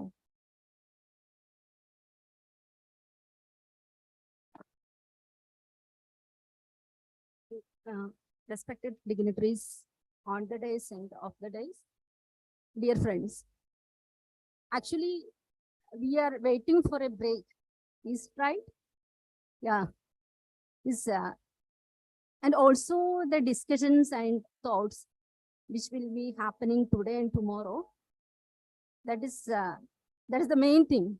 We are waiting for that. Already the speakers are taught about the empowerment strategies of Kudumbashree, and now what is happening now, and also what will be, how to be planned for the further empowerment of women. Here Kudumbashree is not only focusing on the empowerment of women only, we are also focusing on the community who are most extremely vulnerable, who are facing a lot of issues and who are facing a lot of gender inequalities. That is also focusing by the Kudumbashree as itself. I know that the gathering here are the core group, which is different personalities who are coming from different parts of the world, and also the experts who are knowing the inequalities very well, who know the inequalities, they can formulate well strategies so forth. I realized from the beginning itself that we are almost something forward, for something is happening here in the society for the women and the vulnerable sections, but it is not at all complete. We have to formulate more things, and we have to formulate strategies and policies in the government level and also as well as in the community levels itself, because the community need to know that we are the struggling people.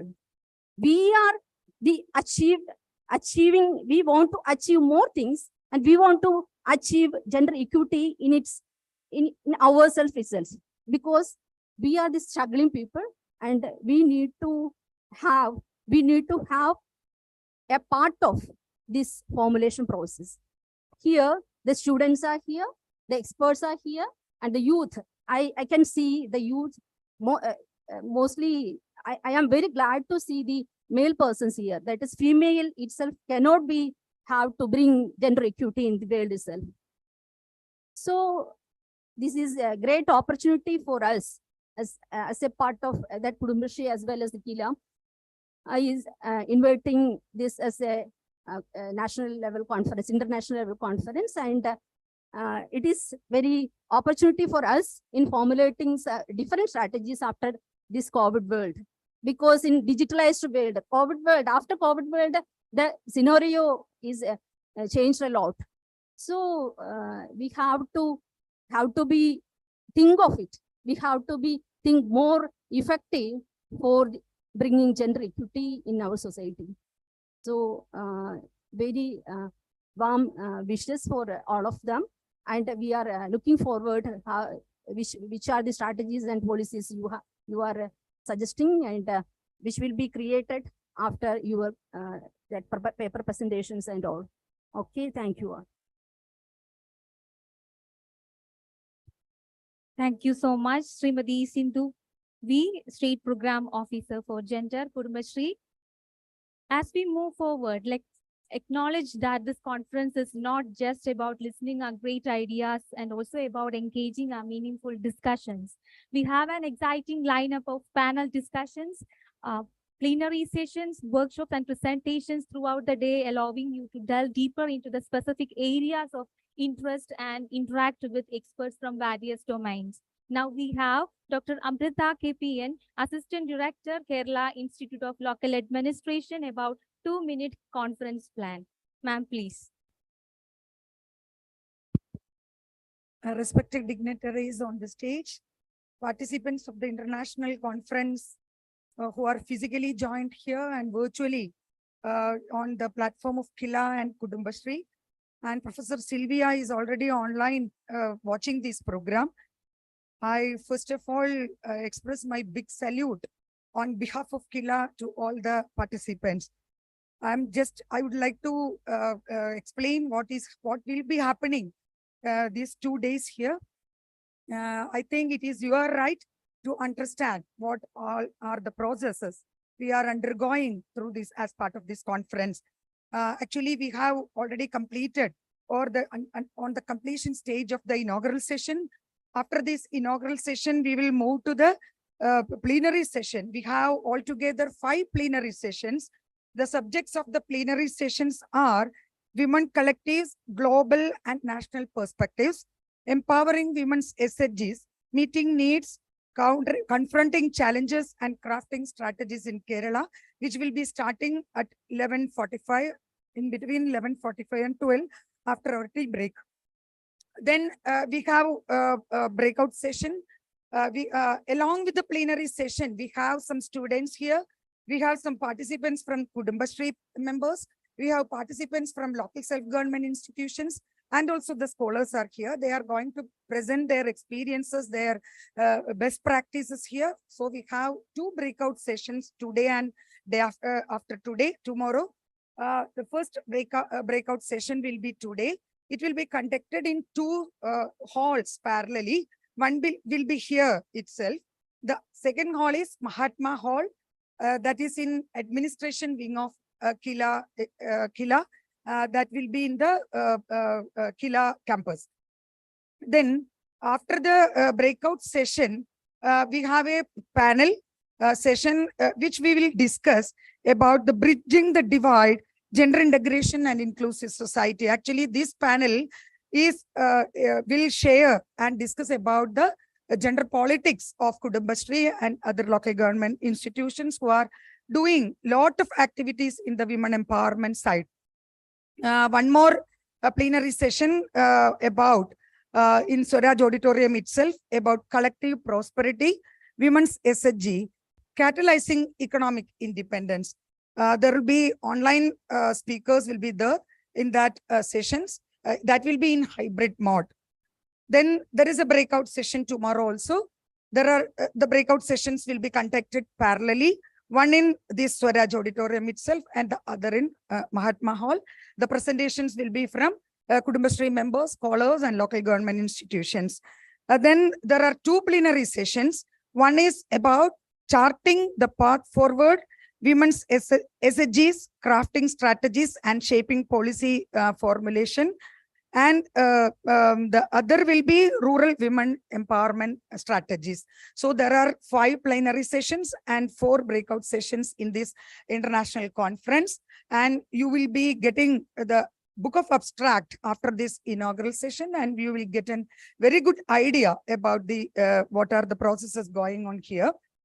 I hope we will share our experiences, and it will be a very good academic experience, and we will get a major takeaways after this international conference. Thank you. I'm handovering the mic to explain the scope and objectives of this international conference to Monisha, please.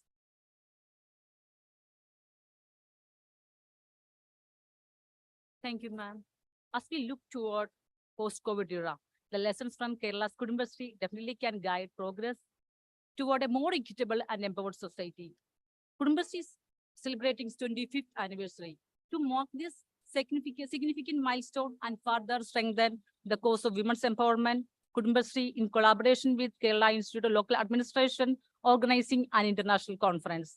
This conference aims to unite the global community to focus on the evolving landscape of women empowerment strategies and address the challenges that lie ahead in creating a future where women are genuinely empowered.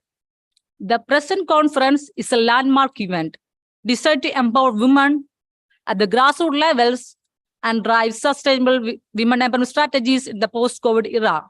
This conference seeks to create transformative platform where grassroots participants, especially the empowered women of Kudumbashree, can actively participate, share their success stories, and engage in global knowledge, and exchange their knowledge, enhance their research skill, and collaborate with academic institutions.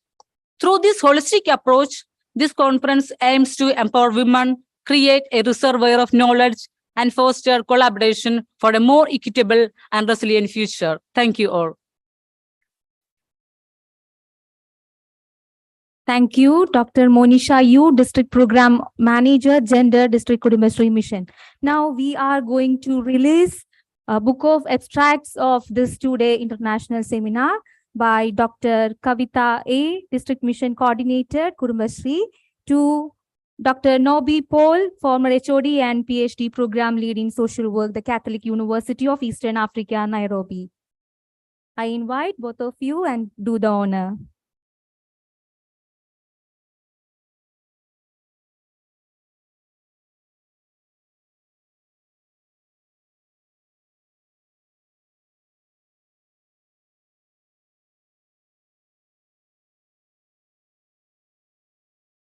Thank you, Kavita ma'am. Thank you, Nobi sir.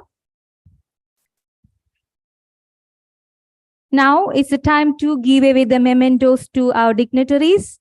Again, I would like to invite Dr. Kavita A, District Mission Coordinator, Kudumbashree Thrissur, to give away the mementos as a token of love and gratitude to our dignitaries.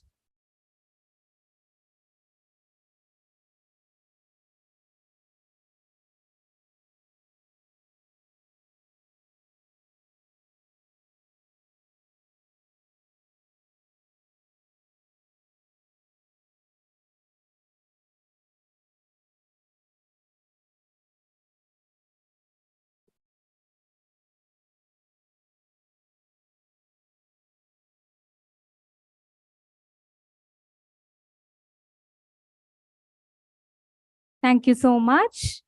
Let me extend our heartfelt gratitude to all the participants and speakers and dignitaries for being a part of this inaugural session. Now I invite Sri Nirmal SE, ADMC, District Kudumbashree Mission, to deliver a vote of thanks.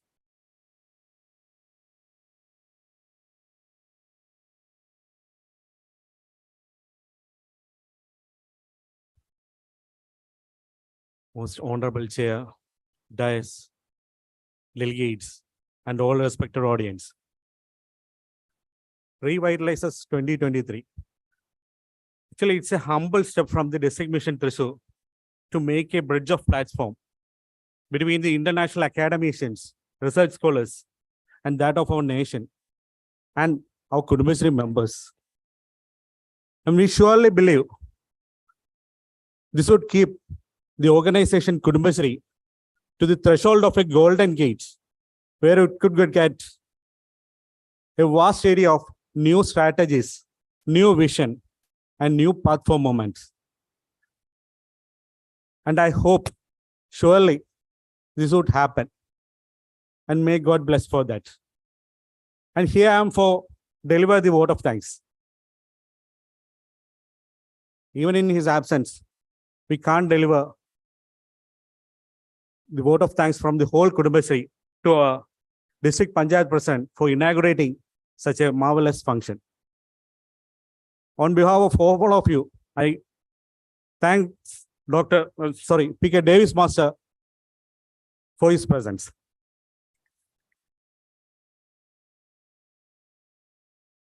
Next of all, I would like to express my gratitude to our DMC, Dr. Kavita Madam,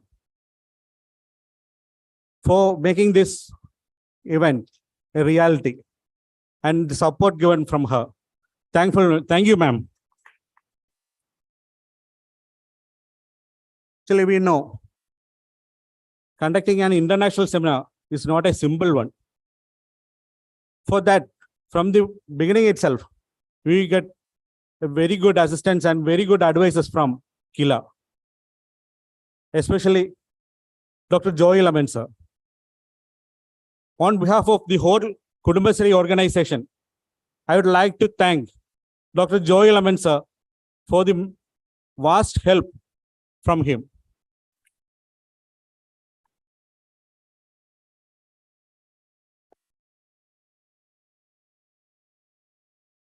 From the planning session itself,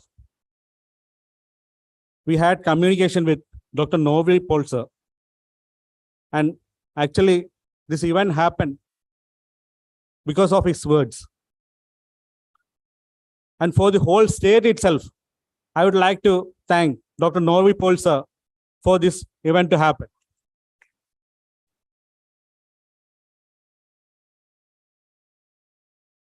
We had their words from our great leaders, K.R. Jojo sir and Basantilal sir. Even in their absence, I would like to thank them.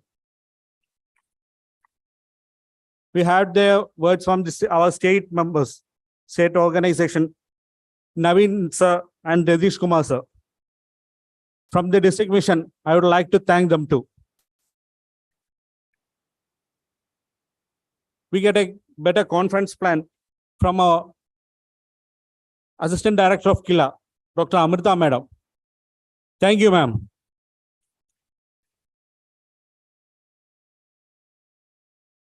And the next one, the mind and the brain of this conference, Dr. Monisha ma'am. The sweat behind this conference, it's she. Very thankful to Dr. Monisha ma'am for making this event happen. And we have Professor Sylvia ma'am and Professor Mawal sir online for making this event a grateful one. I thanks both of them for being online for this event. We have many mentors, many speakers from our community and many academies, from many academic institutions. I would like to thank each one of them on behalf of Kudumbashree. I would like to thank every staff of Kudumbashree District Mission for making this event a wonderful one. Actually, they won't have sleep for last 4 nights. I'd like to thank all of them. Now, chairpersons, they are here to deliver their experiences on Kudumbashree to make it a global one. And I thank every one of them for their presence. And I would like to thank every one of you present here to make this event a great one. Thank you all. Thank you all, representatives. Thank you. Sri Nirmal SE, Assistant District Mission Coordinator, District Kudumbashree Mission, Thrissur. This is the official ending of public meeting. Let's raise for national anthem.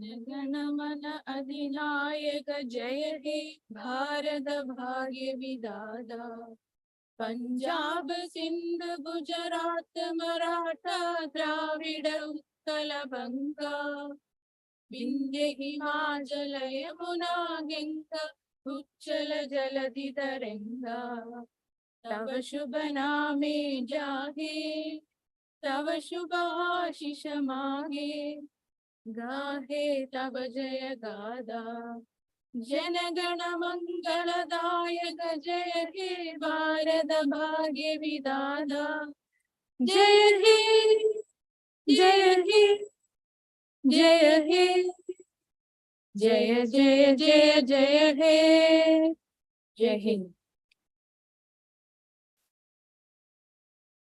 Now we have tea break, which is arranged in front of Swaraj Auditorium. That is this auditorium, the straight way. After tea break, we have first plenary session. Without any delay, it will start. Please be assembled Swaraj Auditorium at sharp 12:10. Kindly cooperate. And participants, kindly ensure your presence by filling your registration form and submit it to the inquiry.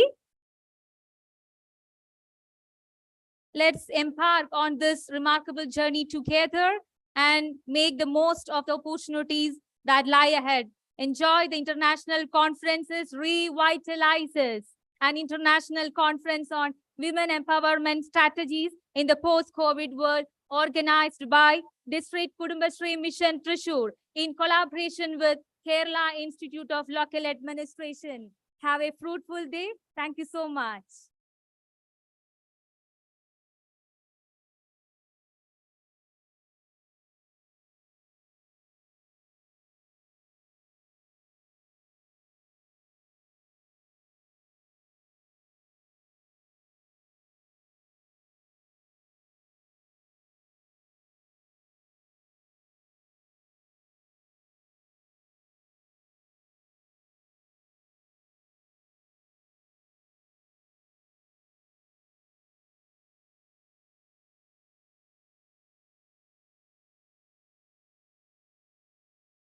Participants, let's remember that networking is a very crucial aspect of this conference. So take the time to meet the people, exchange your ideas, forge connections that have the potential to lead to groundbreaking collaborations.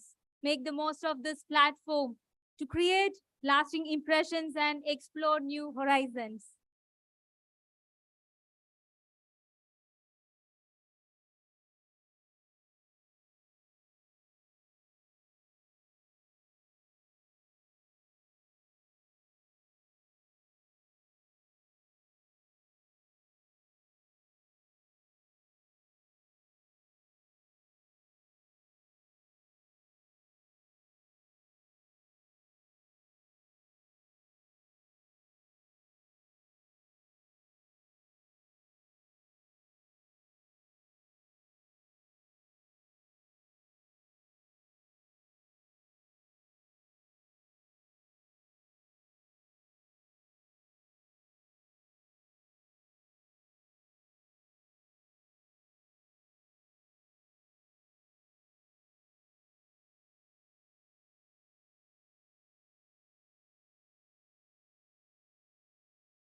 Hello, check.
in the post-COVID world.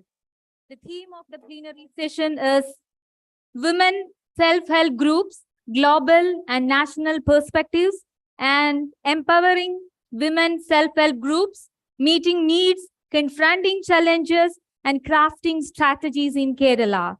In an era marked by a growing global movement for gender equality and women's empowerment, women's collectives have emerged as a powerful force, driving positive change worldwide. The main goal of plenary session is to bring together a diverse group of people from around the world to share knowledge, experiences, and best practices related to women's collectives. The objective is to harness the power of women's group to create a more equitable world where women's empowerment is a reality for all. Now, let me introduce the moderator and keynote speakers of plenary session. The moderator of the plenary session will be Dr. Nobi Paul, former head of the Department of Social Sciences and Development Studies and senior lecturer in social work in the Catholic University of Eastern Africa, Nairobi. Recently completed postdoctoral studies at Christ University, Bangalore, and published several articles in various national and international journals and presented papers at various forums related to social work and displacement. So welcome, sir. And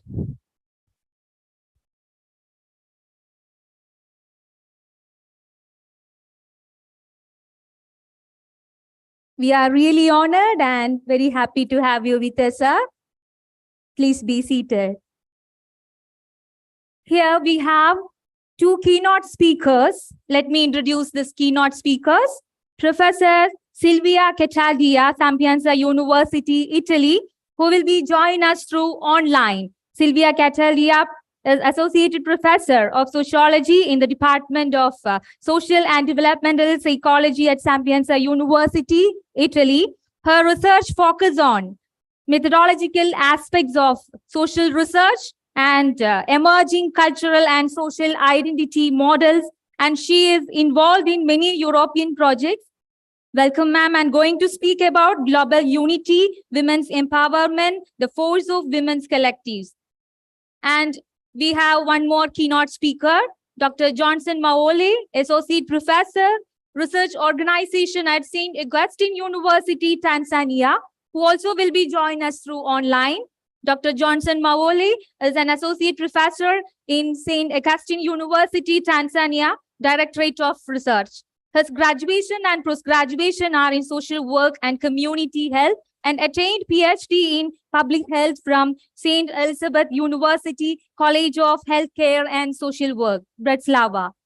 Welcome, and going to speak about global unity, women's empowerment, the force of women's collectives. Now let's start the plenary session. Over to the moderator, Dr. Nobi Paul. Please proceed, sir.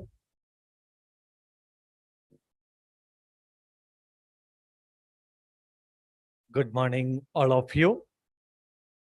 I hope the resource persons are very much ready to present, and I expect, I believe, the participants will benefit out of it. Without much saying, may I invite Dr. Silvia to present in front of us, what she wants to speak about women empowerment and what will be her perspective, what we can do for the next years to come as strategies. Dr. Silvia, over to you. I hope you can hear us, and then please. Okay, over to you. Can you please. hear me? Yeah. I believe it's audible to the audience. Okay, good morning. I'm trying. Can you hear me? Is it okay? Yeah. Okay, perfect. Okay, thank you very much. I'm really glad to be here, and I'm absolutely thrilled to join you today. I extend my heartfelt gratitude to you and especially to all the organization, also Monisha, Professor Norby, and all the Kumbadase District Mission of Thrissur and the Kerala Institute of Local Administration for this special invitation. And I regret to not be there in person next time, maybe. So I'm deeply honored to be part of this gathering. So now I'm going to share my screen in order to share some ideas with you on this very important topic. 1 second, please. Okay. So I will talk about global unity, women's empowerment, the force of women collective. So I'd like to start with a fundamental reflection. When we discuss women's empowerment, we implicitly acknowledge the existence of a gap. Now, one might say that this is simply a fact of life. But why is it crucial to overcome this gap and grant women a new empowerment? In other words, we should women and men be considered equal. Why? I cannot answer this question only because I'm a woman, and not even in a biased manner. But I think we have to answer by looking at society as a whole. So I will share with you some essential points. This is the key question. Why is it crucial to overcome gender gaps? So in my point of view, 3 key points are essential to address this question. The first one is that gender is the archetype of difference. Masculine and feminine are archetypes of differences within a society. In this sense, they hold significance not only in themselves, but they are essential for all societal relationships. Indeed, every social relationship relies on the otherness, needs the otherness to exist. The second point is this one, pluriversality. It's a neologism. It's a new term. So sociologists now around the world talk about the need to move beyond the universalism. And for this reason, they propose this new term, pluriversalism. Pluriversalism signifies that the human family is not solely comprised of a single universal family, but it is also plural. So it's connected, but plural.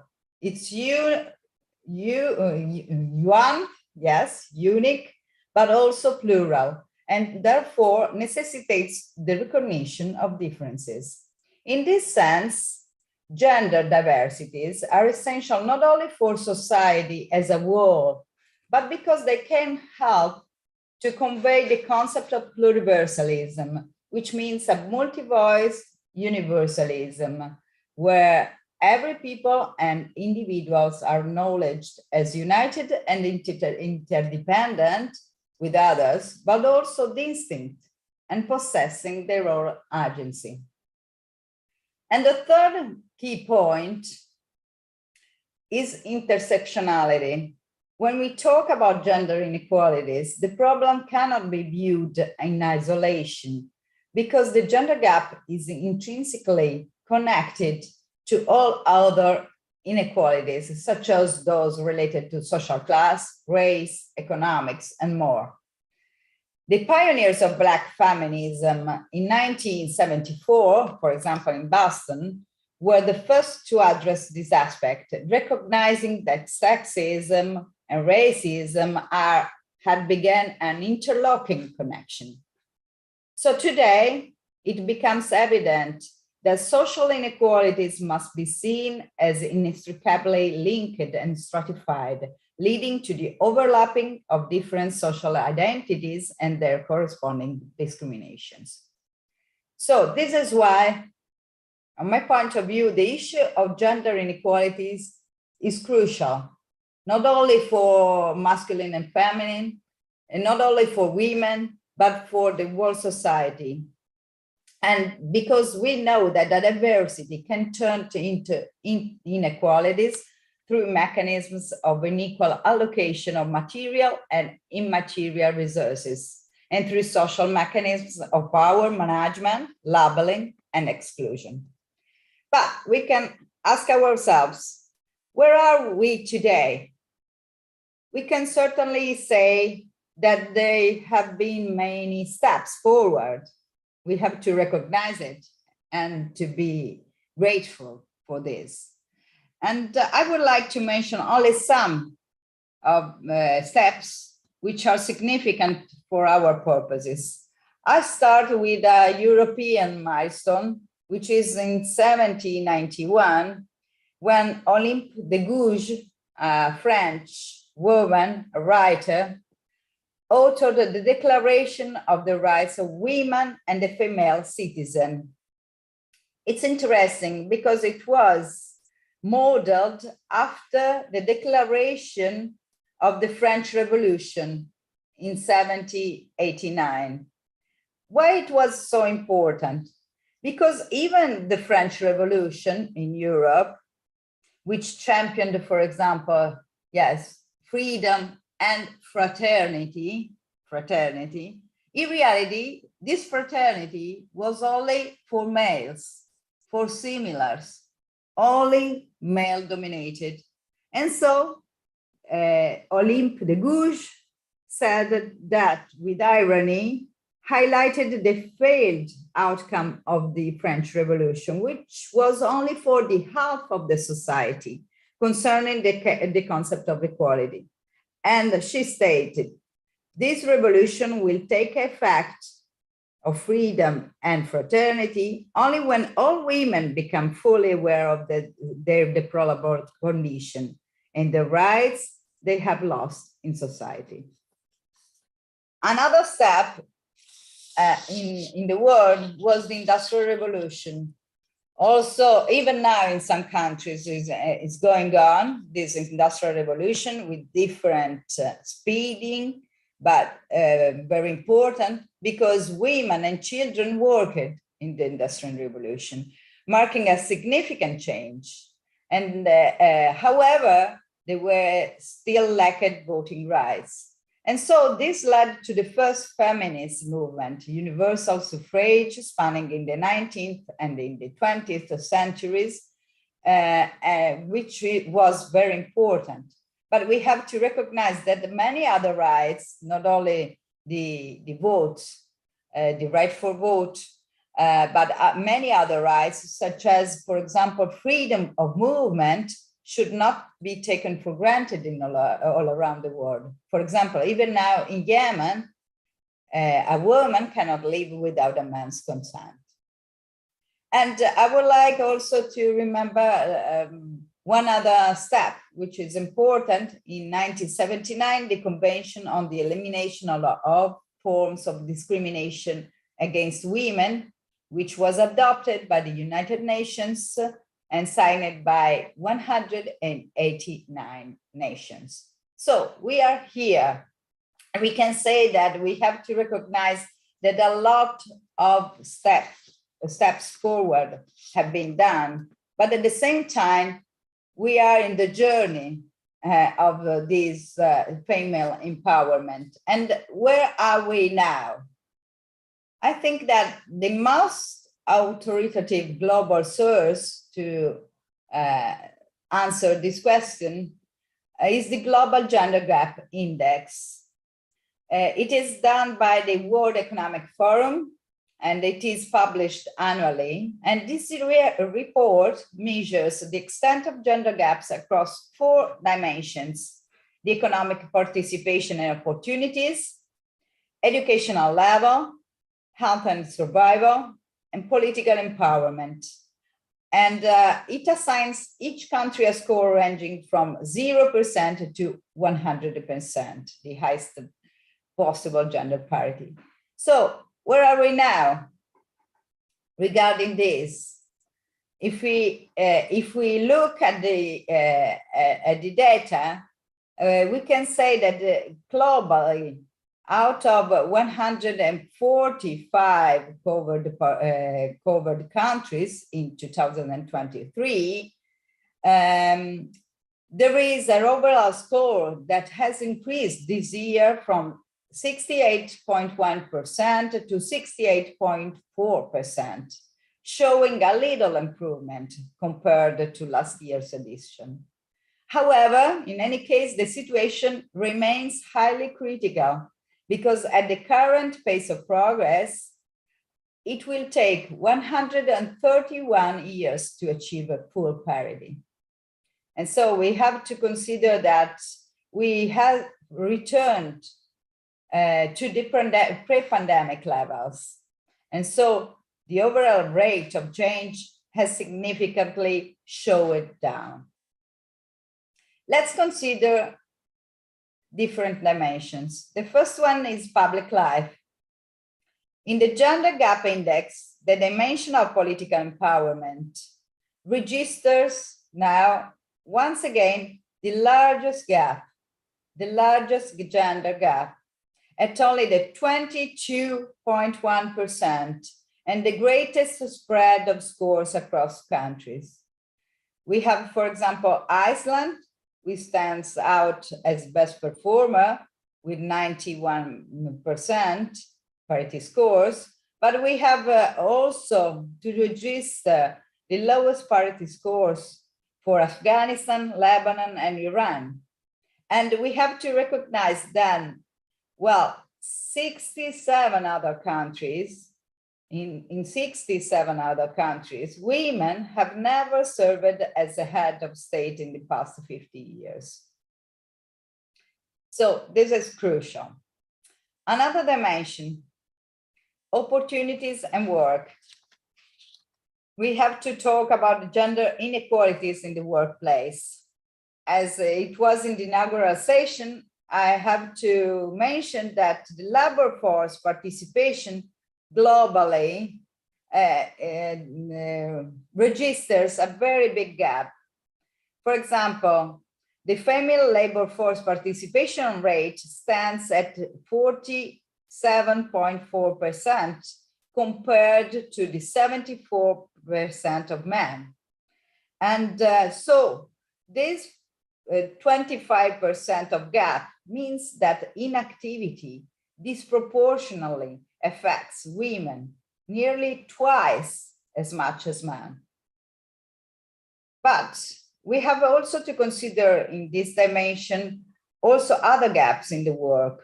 For example, we have to consider horizontal segregation. This refers to the tendency for men and women to be concentrated in different industries or job roles, often to social expectations and stereotypes about gender roles.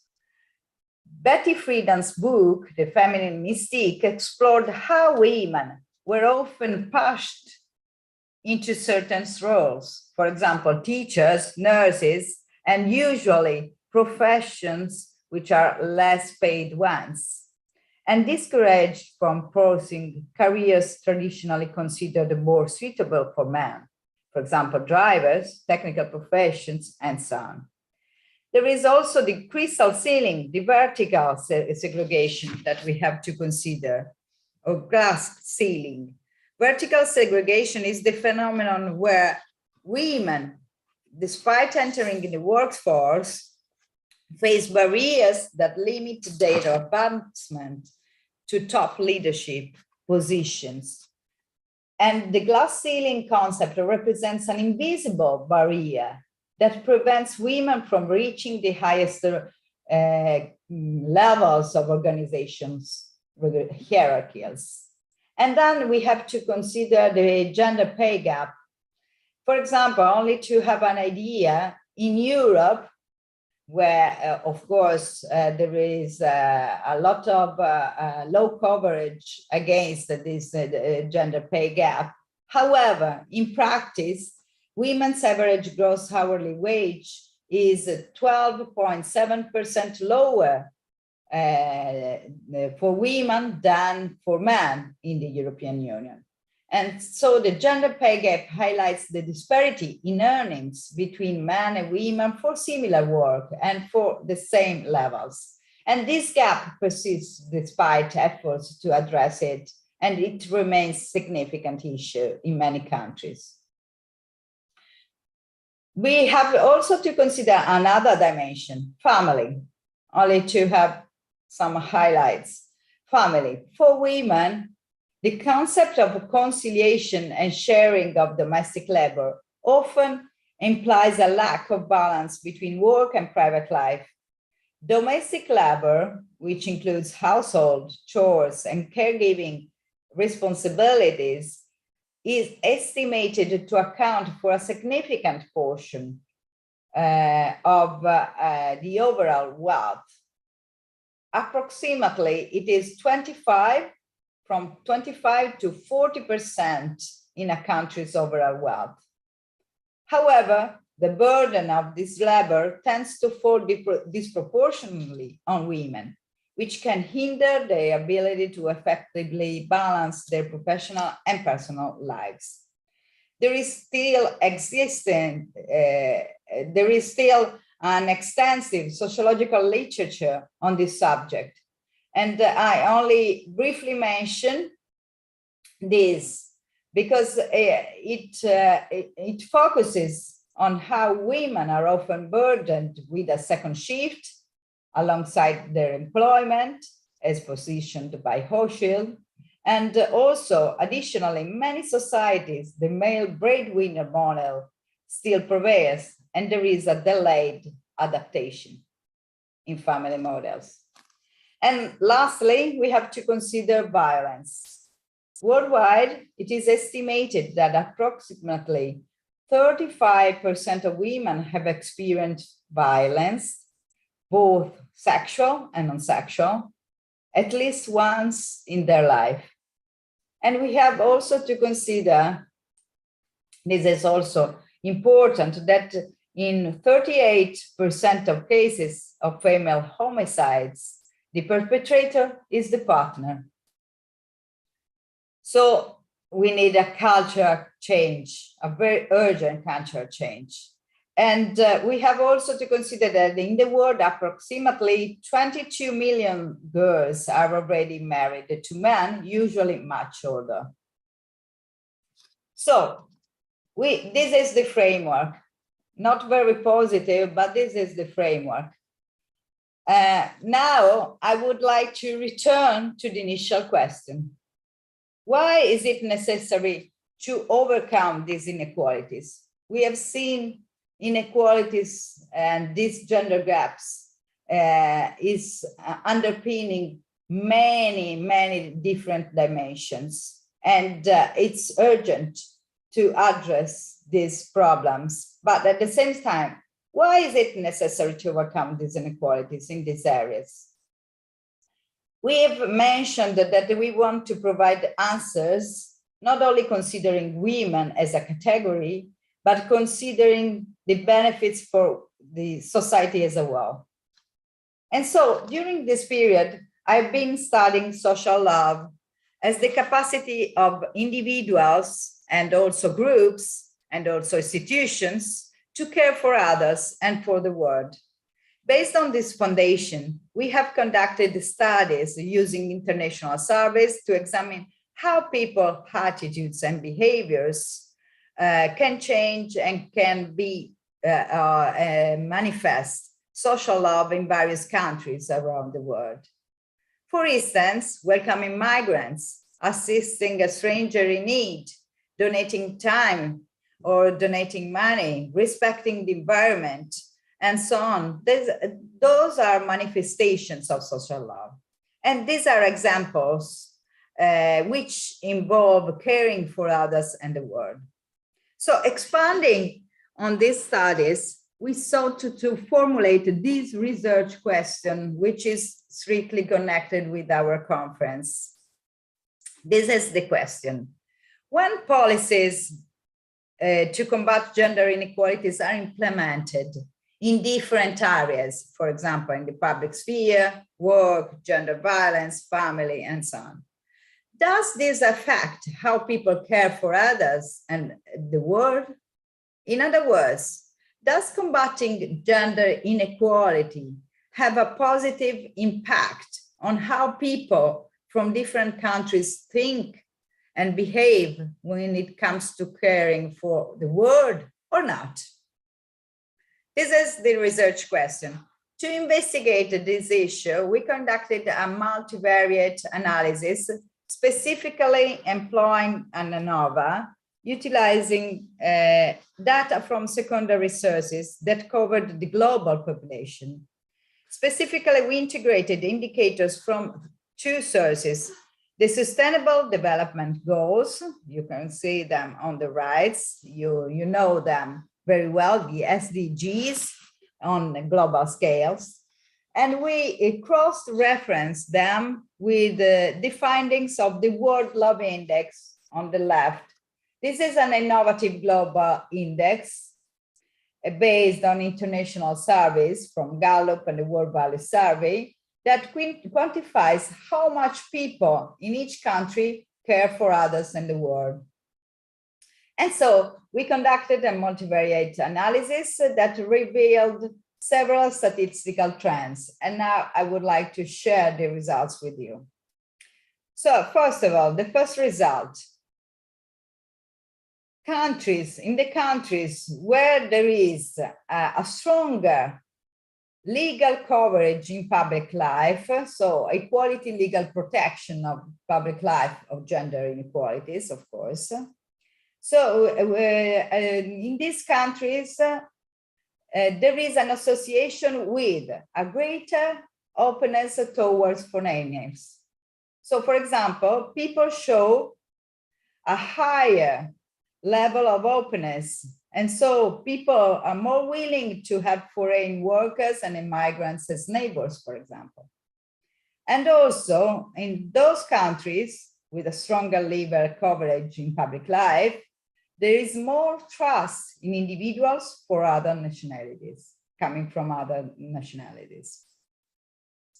Second result, let's take in consideration public life, and so the percentage of women in parliament in the countries. So in the countries with a higher percentage of women in national parliaments, we can also observe that there is a greater emphasis on tolerance and respect for others as an important quality to instill in children. For example, we can observe that more women in leadership position means a higher percentage of those mentioning this quality. And also we can observe a greater willingness to have radically diverse neighborhoods in terms of race, nationality, and sexual orientation. So in a sense, in this sense, we can observe that where there is a percentage of women, a higher percentage of women in parliament, in those countries, people are more willing to teaching children tolerance and accepting neighbors of radically different. And also, statistically, we have observed that in the countries, in the nations with greater protection of gender equality in terms of employment and economic benefits, there is a higher inclination towards environmental protection, a lower tendency towards nationalism. For example, people statistically can tend to disagree with the sentence, employers should prioritize nationals over immigrants. And also a greater trust in individuals of different religions, nationalities, and sexual orientations, and a greater propensity for charitable donation, very practical ones.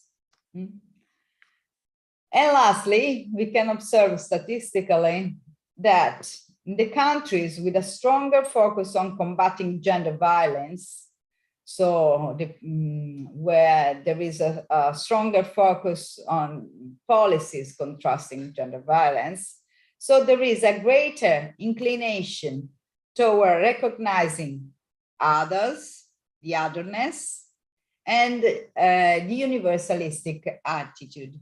For example, the willingness to have, people, to accept people, also colleagues and friends coming from different countries and different races and so on. So those are statistical results of our research. So in conclusion, what we can say, this demonstrates that combating gender inequalities has effects that are not just for women, but are universal and that can promote social love. We can say that fighting gender inequalities, in fact, is associated with the growth of positive attitudes toward diverse individuals, welcoming foreigners, a greater acceptance of people from different cultures, races, religions, and genders. And also, fighting gender inequalities is linked to an increase in helpful behaviors, concrete ones, such as assisting the poor, caring for the environment, and so on, giving donations of time, donations of money, and so on. So in conclusion, we can say that contrasting gender inequalities has a generative effects, not only for women, but for society as a whole. In other words, combating gender inequalities is a way of taking care of the world. Love is not a private matter, but as stated by many philosophers and social philosophers, for example, I wanted to mention one, an Italian one who's died during the COVID, Elena Pulcini, love is a public matter that constructs society. So contrasting gender inequalities can be a driver of social love. This is why fighting gender inequality is not merely a matter of principle or something that concerns only women or feminists, because as the explorative results of my research I showed, it contributes to creating a world with interdependent and diverse relationships. So this is the new paradigm of empowerment and social relations that emerges as crucial in our post-COVID era. Thank you very much.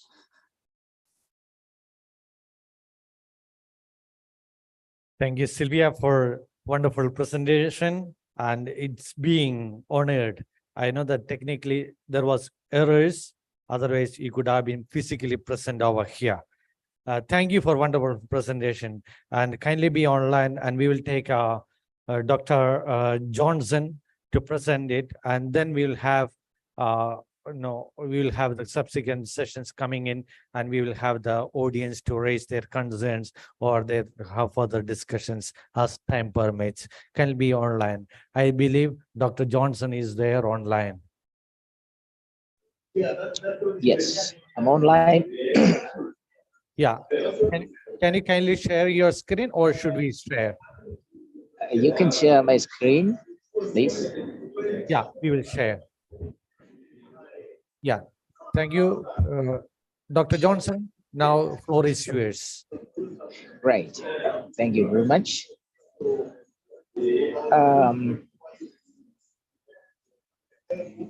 I'd like to really appreciate this opportunity and respective dignitaries, participants, and colleagues, organizers of this event, and all protocol observed. As my name reads, Johnson Mavole. I work in Tanzania at St. Augustine University, and now I'm doing this presentation from Kenya. where I'm currently taking my annual leave. And I'm happy to have been invited to participate in this great event that has been organized, themed Global Unity and Women Empowerment, the Forces of Women Collectives. My area specifically is on self-help groups and women empowerment, drawing lessons from post-COVID-19 experiences. And why women empowerment? And women empowerment through self-help groups, especially part of post-COVID-19 experience, is because women were most affected during and after the pandemic. As well, they lost their jobs and livelihoods. Quite a number of them lost their partners through divorce or even death, separation, among other ways. And there is a need to build women resilience in case of future happenings similar to this. So I begin by doing my presentation as in the slides. Having reflected on the COVID-19 and women empowerment, I want to go very quickly to what I prepared in relation to this event or this important event. One,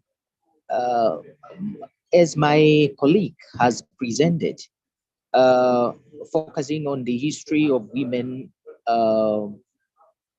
and also the gap that exists in relation to women empowerment, I say that women share a significant portion of poverty globally as a result of barriers created by societal structures.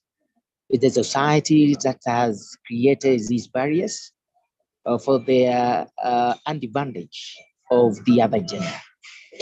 And in the year 2015, author by the name Keenan and others has stated that globally women have low accessibility to education, health, and employment opportunities, which limit their freedoms and choices. For sustainable development, it is important to have freedom and choices, because this is what can specifically give an individual the potential for also collective development. Enrollment of girls in learning institutions is also at a lower rate compared to boys, and women contribute to 2/3 of illiterate and handles worldwide.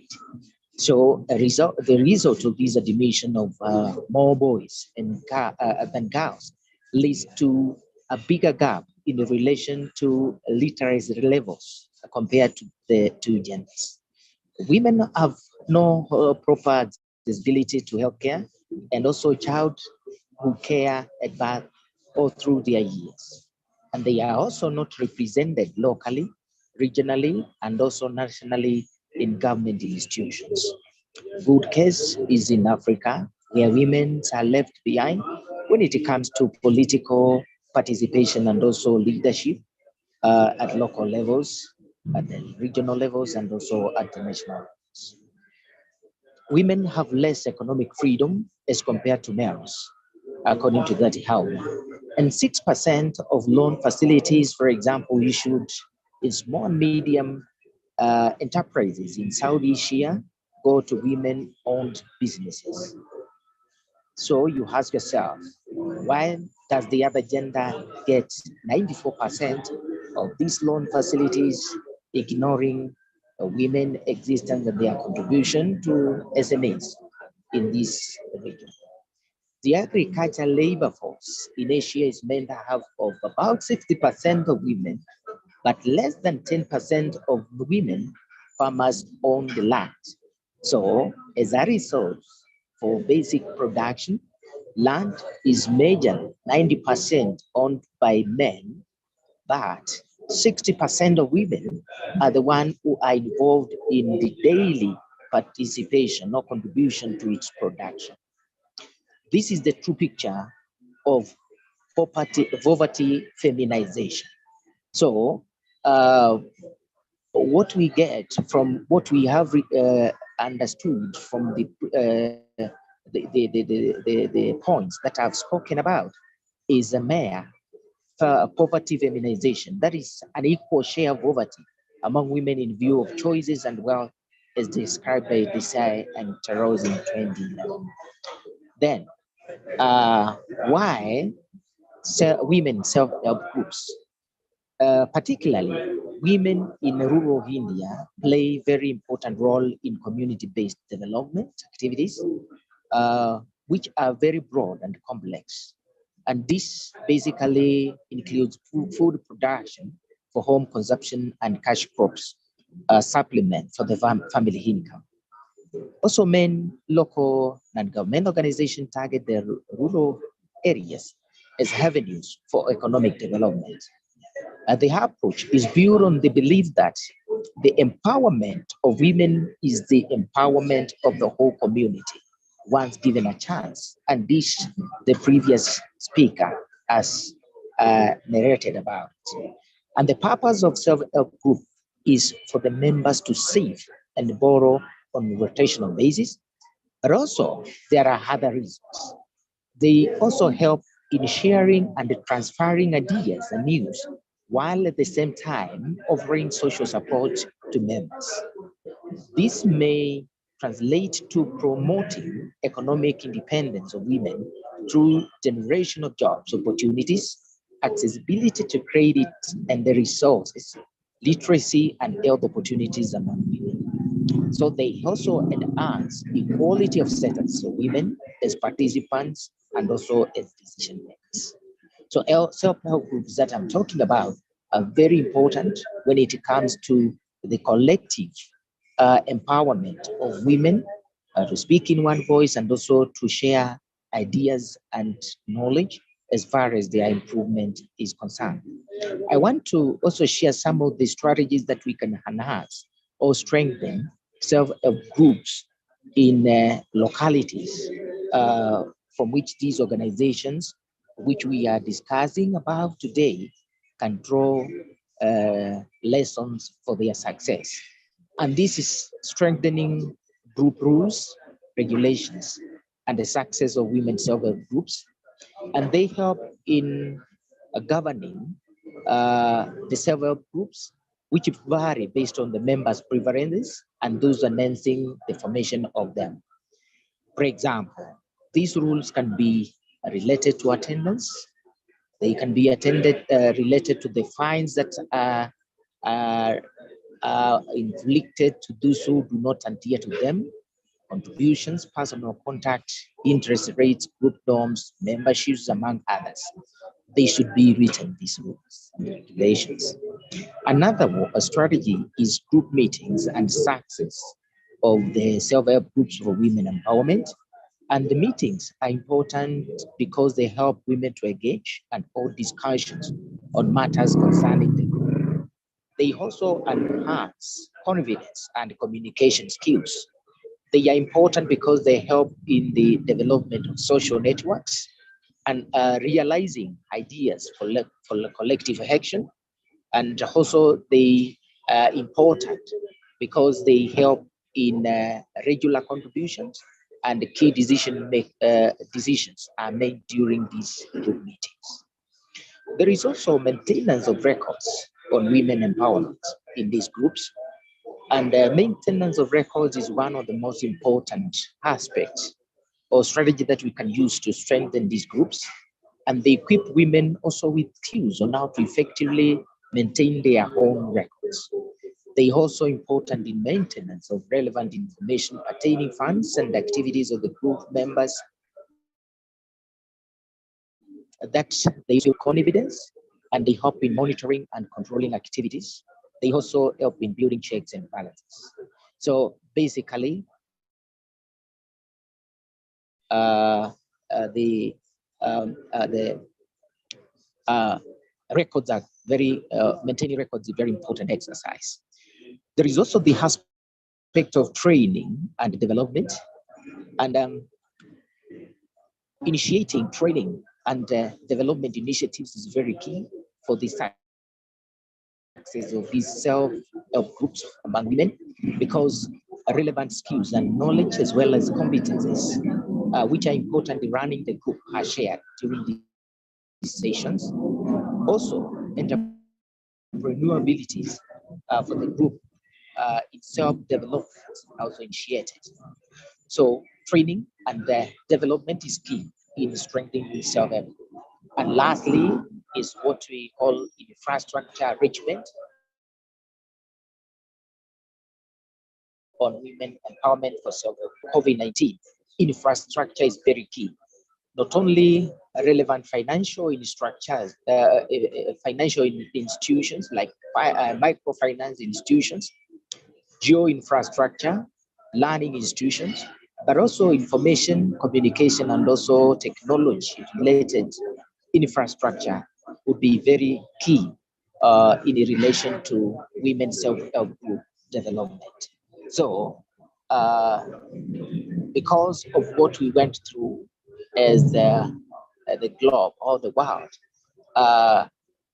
information, communication, and technology as part of infrastructure is also very relevant to women's self-help groups development as a very important strategy in women empowerment. So thank you very much for your attention on this presentation, which is short. Thank you very much. Thank you, Dr. Johnson. This is being very kind of you to present what exactly the grounded or reality is of life, and especially with regard to the women. No, when we are thinking about women empowerment, the global perspective, Dr. Sylvia was thinking about, maybe we can mute. Dr. Johnson can be on the line, but at the same time, we'll have the questions, answer sessions, or the few discussions happen. Yes.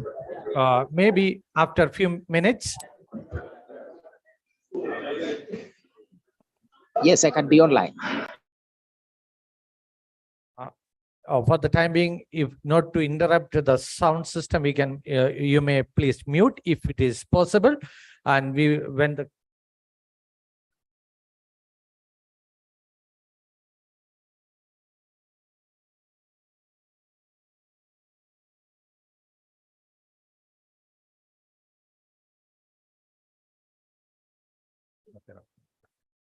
okay, that is something that was an important message that came in from Dr. Monisha.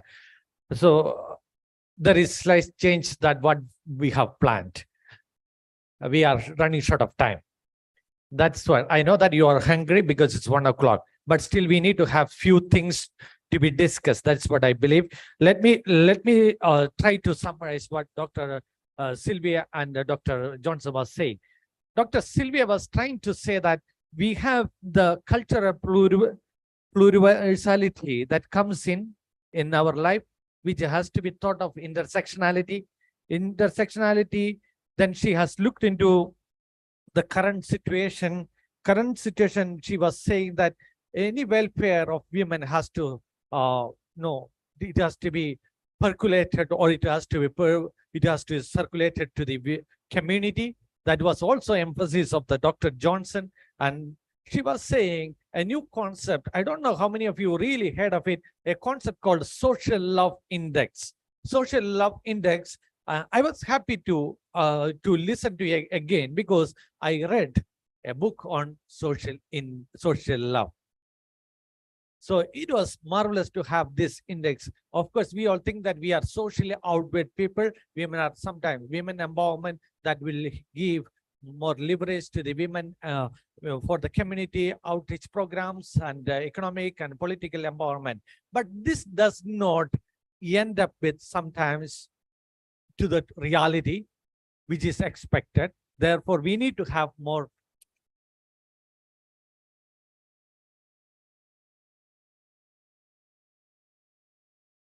effect on the community. And this is more challenging for each one of us. One of the challenges that COVID also has put before us, it was an era of social distancing, COVID-19. Now we have come out of it. but we need to, how far we can go ahead and adapt social love index in our own community as women collectives. That was a thought that Dr. Sylvia was putting before, and Dr. John.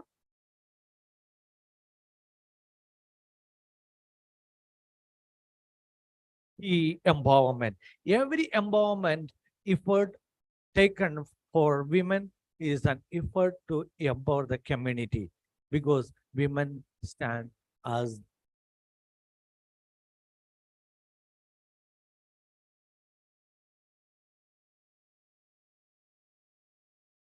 I think, Dr. Manisha, can we take maybe 10 minutes to have the question, or to have the group to have any of the concerns to raise or a discussion? That will be good. And maybe if you can pass the microphone to anybody. Dr. Johnson and Dr. Sylvia, are you there?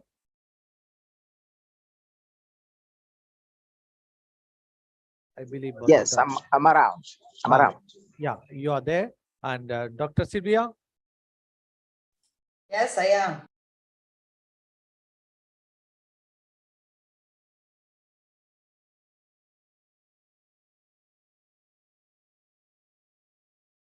Microphones, please. Okay. We don't have much time. Kindly be precise and don't elaborate. Kindly be precise. Okay, thank you, Sylvia, for your wonderful presentation. I have one question about that. You were saying about that social love index, and also about that gender-based violence. So, is any relationship between this social love and gender-based violence, and how we can combat these gender-based violence as a collective concerns or something like that? So that I want to know. Yeah.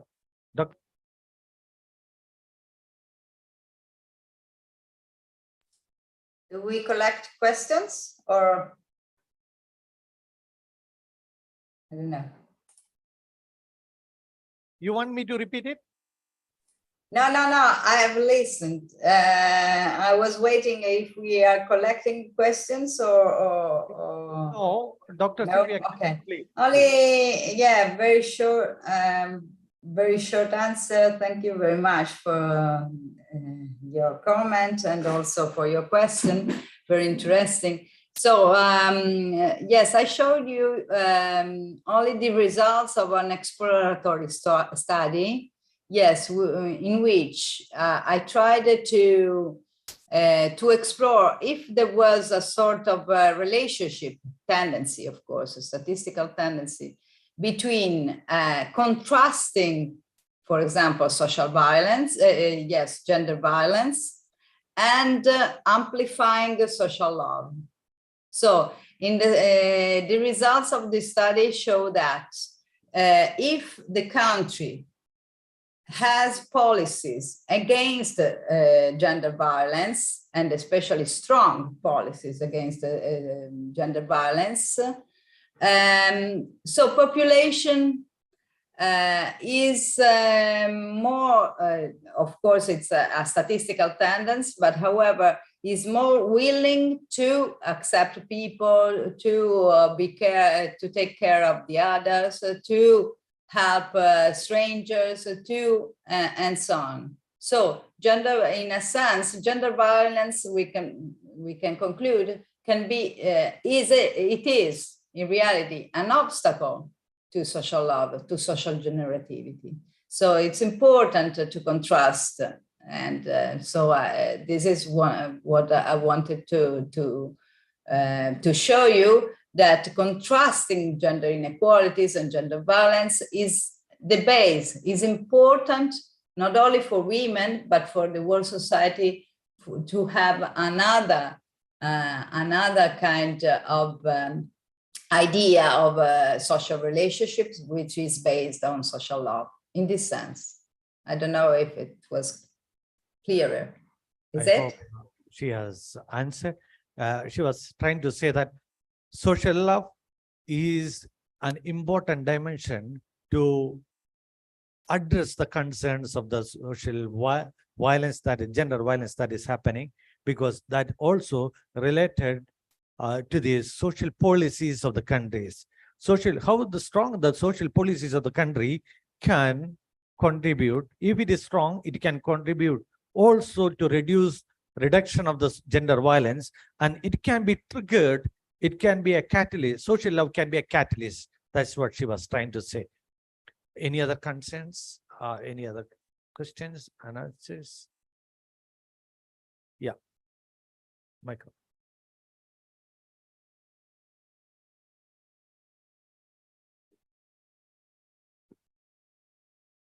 Hi, ma'am. I need a comment from you that in India, the migrant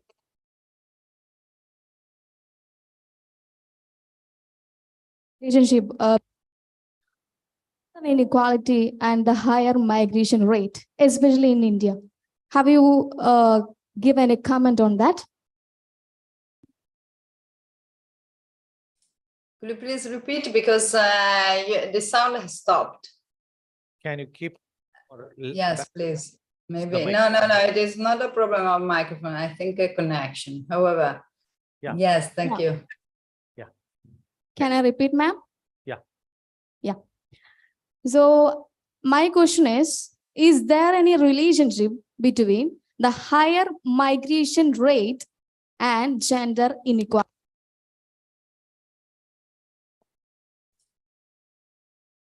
By day. So, Is it?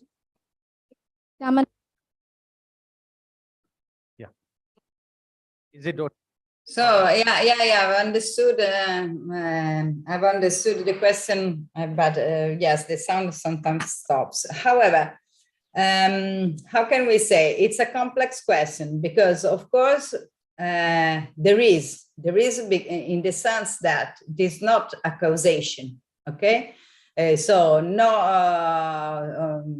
the phenomenon of immigration does not cause the inequalities, okay, not directly.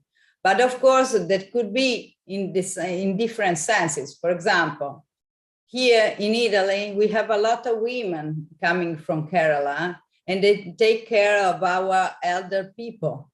You should know. So we are talking about women. We are talking at the same time about labor's work positions, which are not well paid, for example, here in Italy. So, we can talk about, of course, the connection, the strict connection between cultural issues, economical issues, migration, and so on, which is strictly related in the intersectional point of view with gender inequalities. In the other sense, what I want to show it is that migration cannot be considered itself the factor of increasing of social inequalities and gender inequalities. Not itself. It is necessary to talk about yes, the legal framework. Okay, so it's important, but also it's important to talk about a culture point of view, another cultural issue, which is the possibility to talk about the acceptance of diversity, and also the recognition of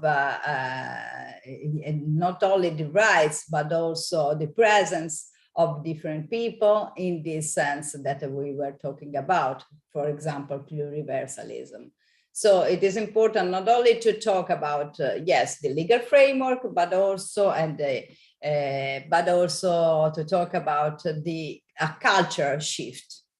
And so in the sense that social love means, so the acceptance of migrants is very an important indicator of social love. Thank you, Dr. Sylvia.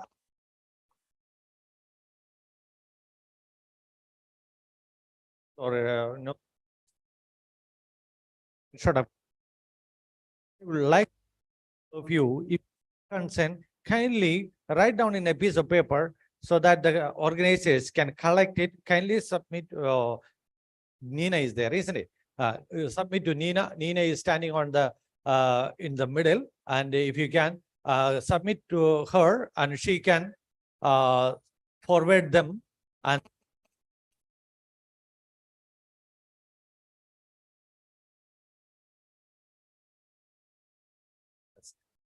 I invite Dr. Sylvia. Dr. Sylvia.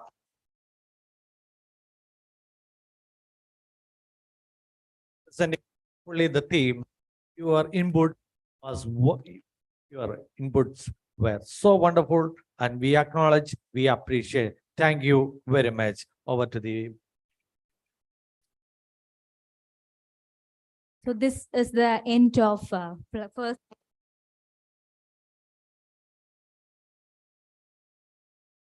These women improves meeting needs, confront.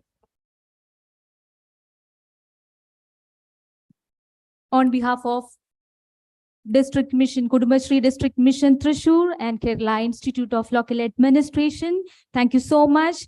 Dr. Professor Sylvia Cataldi, Sapienza University, Italy. Dr. Johnson Mawale, Associate Professor, Research Organization, St. Augustine University, Tanzania. And the moderator, Dr. Nobi Paul, former head of the Department of Social Science and Program Lead in Social Work, the Catholic University of Eastern Africa, Nairobi. Thank you, participants. Now, I would like to invite Dr. Kavita A., District Mission Coordinator,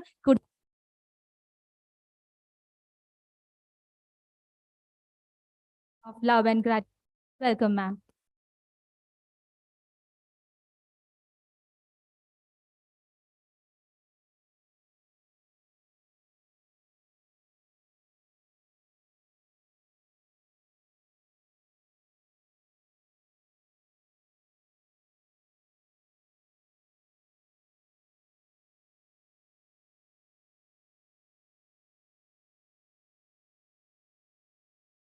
Once again, thank you so much, Professor Sylvia Cataldi, Sapienza University, Dr. Johnson Mawale, Kavita ma'am, Dr. Nobi Paul, and Dr. Monisha. Now we have lunch break. Lunch is arranged in Sahyadri, the very next to Kila entrance, left side. All are cordially invited. Enjoy your lunch and come back at sharp 2 p.m. Kindly cooperate.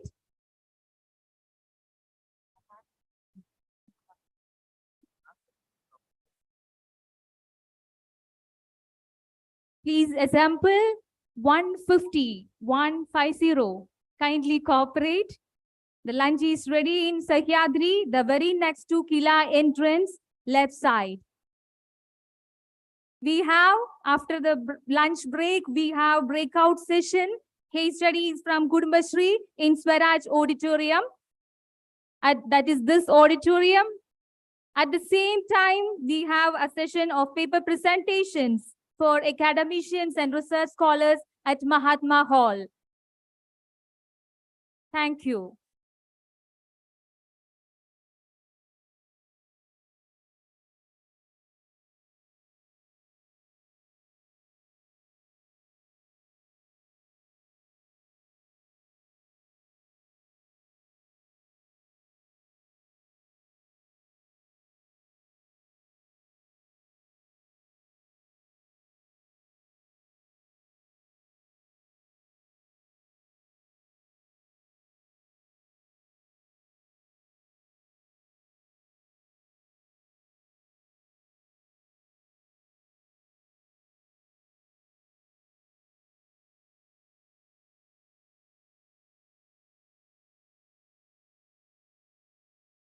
Studies related to plenary session, you can write and you can submit to organization committee.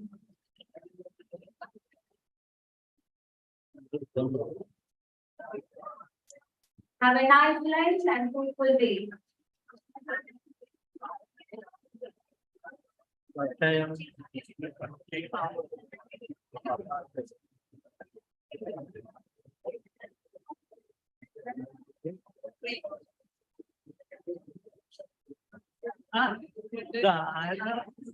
Sharada madam തന്നെ വരുമെന്ന് 3 മണിക്ക്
ഇത് മാറ്റത് കേബിളിനെ cable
Garage Auditorium and Mahatma Hall.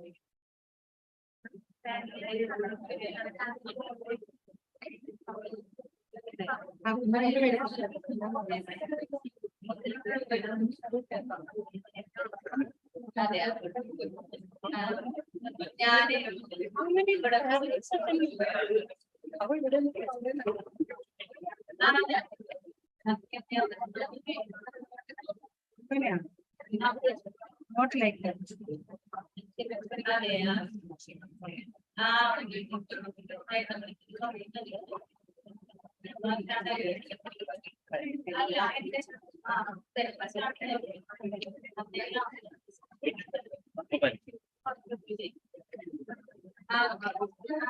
Malayalam എന്റെ പേര് കേട്ടിട്ട്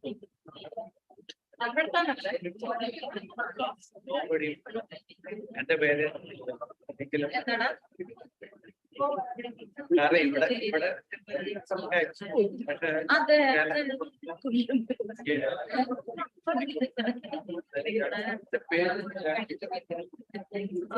Last time.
A very good afternoon. Welcome back. Revitalizes, an international conference on women empowerment strategies in the post-COVID world. I hope you all enjoy the lunch. Okay. For your kind attention, please fill your registration form that will be used in your paper bag and submit it to reception team if you are not registered yet. And we have two sessions are going on now. Here one, and we have a parallel session in Mahatma Hall. Here case studies from Kudumbashree members in Mahatma Hall, that is next to Kila entrance administrative building. The paper presentations of academicians are going on. Now we are entering into the breakout session on case studies from Kudumbashree. Kudumbashree's success stories is an opportunity to celebrate the extraordinary achievements and impact of Kudumbashree in empowering women and eradicating poverty. The primary objective of this event is to bring to life and share the stories of empowerment and change catalyzed by Kudumbashree, inspiring and informing a broader audience. The moderator of the breakout session will be Sri Ratish Kumar K, Kudumbashree State Program Officer, Organization and Microfinance. Welcome, sir.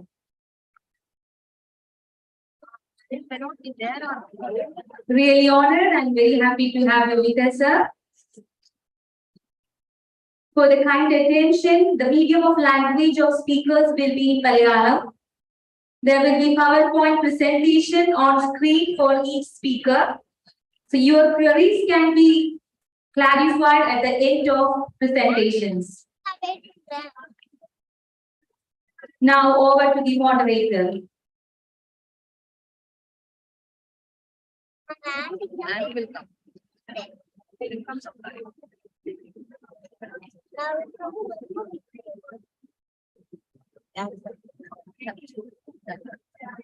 ചില ഭാഗ്യങ്ങൾ നമ്മളിലേക്ക് ചേർന്ന് വരുന്നത് ചിലപ്പോൾ നമ്മൾ ചെയ്യുന്ന എന്തെങ്കിലും പ്രവൃത്തി കൊണ്ടായിരിക്കും.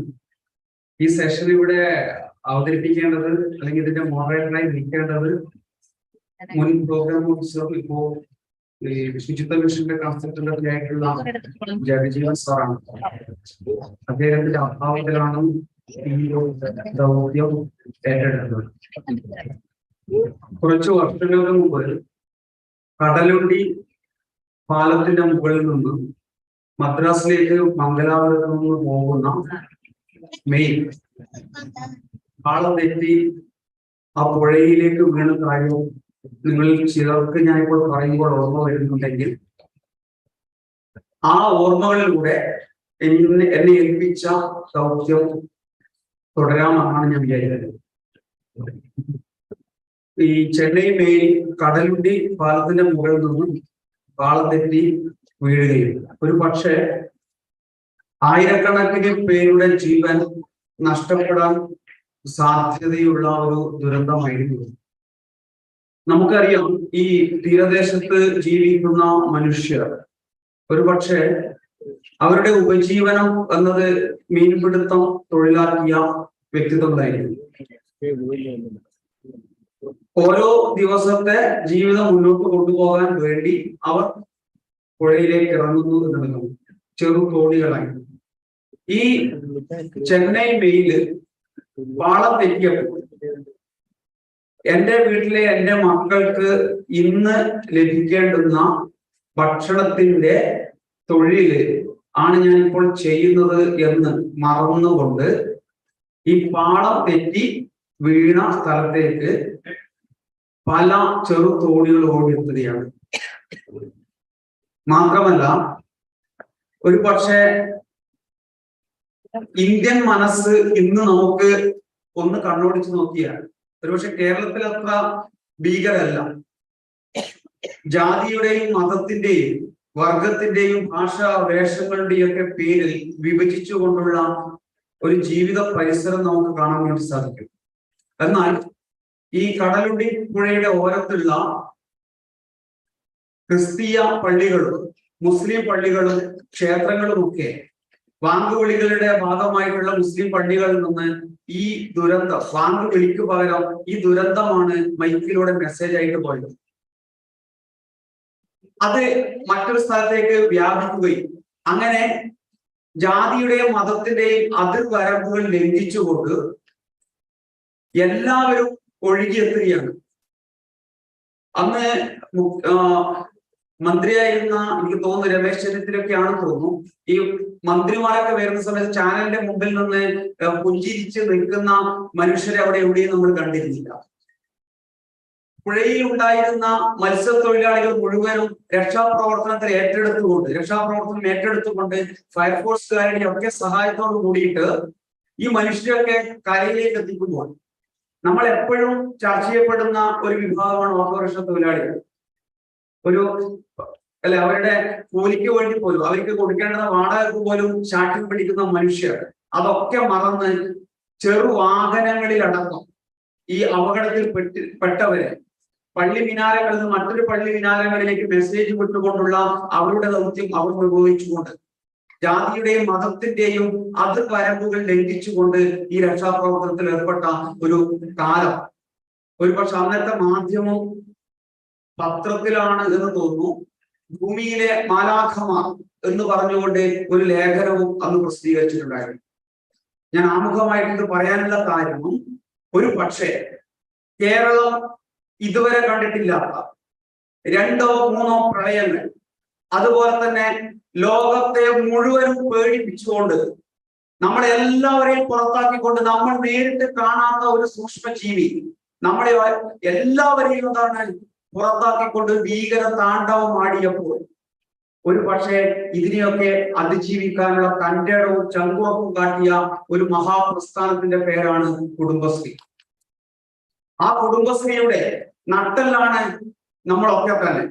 ഒരു പക്ഷേ സ്ത്രീ കൂട്ടായ്മയുടെ ഈ പേരായിരുന്നു പ്രിയപ്പെട്ടവരെ ഈ കോവിഡ് കാലത്തും ഈ പ്രകൃതി ദുരന്തങ്ങൾ ഉണ്ടായപ്പോഴും കേരളത്തിന്റെ എല്ലാ ഇടങ്ങളെയും സജീവമാക്കിയത് എന്ന് എനിക്ക് ഉത്തമ വിശ്വാസമുണ്ട്.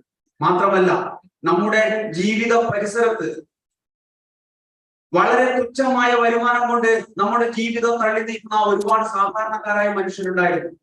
അവർ നൽകിയ ചെറു സമ്പാദ്യങ്ങൾ അടക്കമാണ് കോടികളുടെ, നിങ്ങൾക്കറിയാം കുടുംബശ്രീ നൽകിയ തുക എത്രയാണെന്നുള്ളത്. ഒരു പക്ഷേ ഞാനൊരു അധ്യാപകനാണ്, എനിക്കറിയാം എന്റെ സ്കൂളിലെ അധ്യാപിക പോലും എന്താണ് സർക്കാർ പറഞ്ഞ ഒരു ദുരിതാശ്വാസ ഫണ്ടിലേക്ക് 10 രൂപ കൊടുക്കാത്ത മനുഷ്യരുണ്ടായിരുന്നു. 1 ലക്ഷത്തിൽ ചില്ലറ ശമ്പളം വാങ്ങുന്ന അധ്യാപകർ ഉണ്ടായിരുന്നു.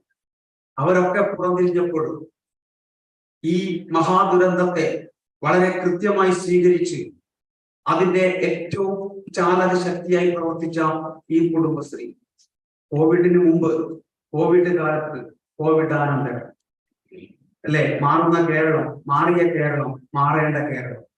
തീർച്ചയായിട്ടും ഈ കേരളീയ സമൂഹത്തിൽ ഒരുപക്ഷെ 1998 ഒരു ചെറു സംരംഭം എന്ന നിലയിൽ സാമ്പത്തികമായിട്ടുള്ള ഒരു ചെറിയൊരു ഭദ്രതയ്ക്ക് വേണ്ടി ആരംഭിച്ച ഒരു മഹാ പ്രസ്ഥാനം, ഞാൻ നേരത്തെ പറഞ്ഞതുപോലെ തന്നെ ഇന്ന് എവിടെ എത്തി നിൽക്കുന്നു എന്നുള്ളത് നമ്മളൊന്ന് പരിശോധിക്കണം. നമുക്കിപ്പോ നല്ലൊരു അടിത്തറ ഉണ്ടായി കഴിഞ്ഞു. ഇനി മനോഹരമായ ഒരു വീടാണ് നമുക്ക് ആവശ്യം. ആ വീട് കെട്ടാനുള്ള എല്ലാ ഉൽപ്പന്നങ്ങളും എവിടെയുണ്ട്? നമ്മുടെ കയ്യിലുണ്ട്. പക്ഷെ അത് എങ്ങനെയാണ് മനോഹരമായ ഒരു സ്ട്രക്ചർ അല്ലെ, നല്ലൊരു ഘടനയോടുകൂടി എങ്ങനെയാണ് ആ ഭവനം പൂർത്തിയാക്കേണ്ടത് എന്നതിന് വേണ്ടിയിട്ടുള്ള വലിയൊരു ശ്രമത്തിന്റെ ഭാഗം തന്നെയാണ് ഈ സെമിനാർ. തീർച്ചയായിട്ടും അവിചാരിതമായി കിട്ടിയ ഈ മനോഹരമായ സെഷനിൽ ഞാൻ ഇപ്പോൾ പറഞ്ഞ എല്ലാ കാര്യങ്ങളും ഒന്നുകൂടി കോർത്തിണക്കിക്കൊണ്ട് ഞാൻ എൻ്റെ ഉത്തരവാദിത്വം നിർവഹിക്കുകയാണ്. ഞാൻ പറഞ്ഞു, ഭൂമിയിലെ മാലാഖമാർ എന്ന് പറയുന്നത് അത് മറ്റുള്ളവർ നമ്മളെ പറയേണ്ട കാര്യങ്ങളാണ്. പക്ഷെ നമ്മളോടൊന്നും പറയാതെ തന്നെ നമ്മളെല്ലാ കാര്യങ്ങളിലും മുന്നിൽ ഉണ്ട് എന്നുള്ളതാണ് ഈ കുടുംബശ്രീക്ക് കിട്ടിയ വലിയ ഒരു അംഗീകാരം. പണ്ട് കുടുംബശ്രീയെ കുറിച്ചൊക്കെ എൻ്റെ വീട്ടിൽ എൻ്റെ അമ്മയും കുടുംബശ്രീ മെമ്പറാണ്. പണ്ട് പറഞ്ഞ കാര്യങ്ങളൊക്കെ അച്ചാർ വെക്കുന്നവര് അല്ലെ, പിന്നെന്താ പറയാ, പറഞ്ഞോ, ഈ തൂത്തുവാരുന്നവര്, അങ്ങനെ ചിലപ്പോൾ ഇവിടെ ഇരിക്കുന്ന ആൾക്കാരിൽ പോലും ചില വളരെ നെഗറ്റീവായ അനുഭവങ്ങൾ ഉണ്ടായിട്ടുണ്ടാവാം, ഇല്ലേ? പക്ഷെ ഇന്ന് കുടുംബശ്രീ എന്താണ് കുടുംബശ്രീ ചെയ്യുന്നത് എന്ന് നോക്കിക്കാണുന്ന തരത്തിലേക്ക് നമ്മൾ മാറിയിട്ടുണ്ട്. ആ മാറ്റം ചെറുതൊന്നല്ല.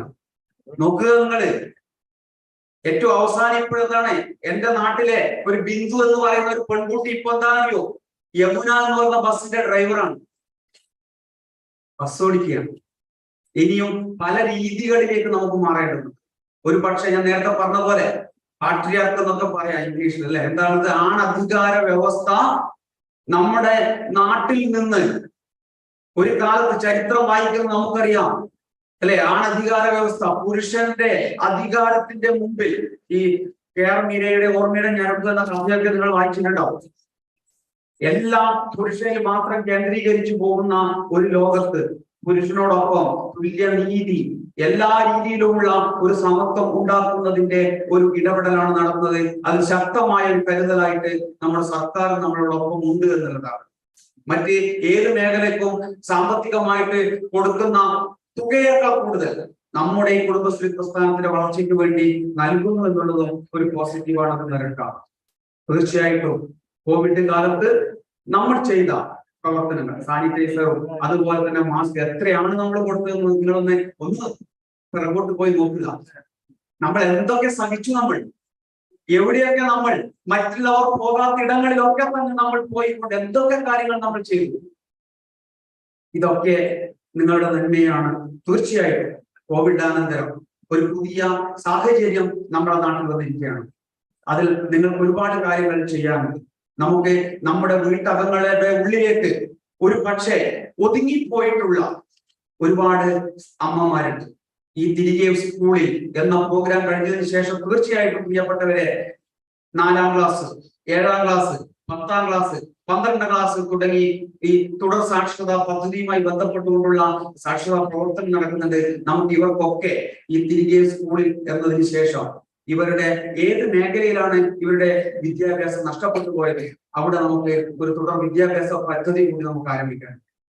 പറ്റുമെങ്കിൽ നമുക്ക് ശ്രീനാരായണ ഗുരു ഓപ്പൺ യൂണിവേഴ്സിറ്റി എന്ന് പറയുന്ന നമ്മുടെ സംസ്ഥാന സർക്കാരിന്റെ പൂർണ്ണ നിയന്ത്രണത്തിലുള്ള ആ യൂണിവേഴ്സിറ്റിയുടെ നമുക്ക് +2 കഴിഞ്ഞാൽ PTC-ക്കും അതുപോലെ തന്നെ B.Ed-നും അതുപോലെ പല സാധ്യതകളും നമുക്കുണ്ട്.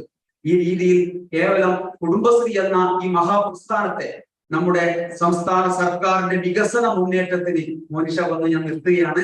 ഇത്രയേ ഉള്ളൂ. നമുക്കൊരു വലിയ ഒരു ചാലക ശക്തിയായി നമുക്ക് മാറ്റാം. ഏതായാലും ഈ ഒരു മനോഹരമായ ഈ ഒരു പരിപാടിയിൽ അതിന്റെ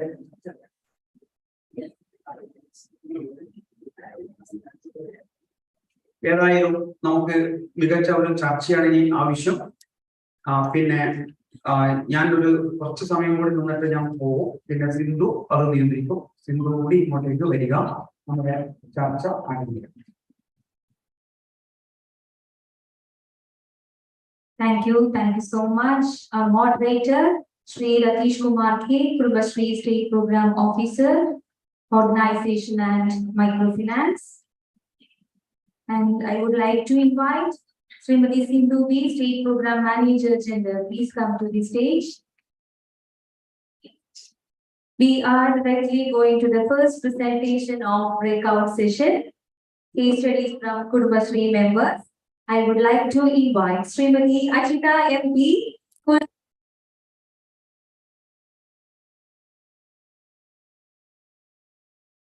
on the topic best practices and challenges by neighborhood group in post-COVID period. Ajita Chechiyeyum, Kulsu Chechiyeyum, Vediyilekku ക്ഷണിക്കുന്നു.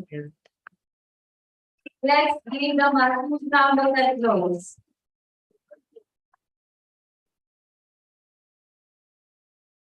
They are so nervous. Please encourage them.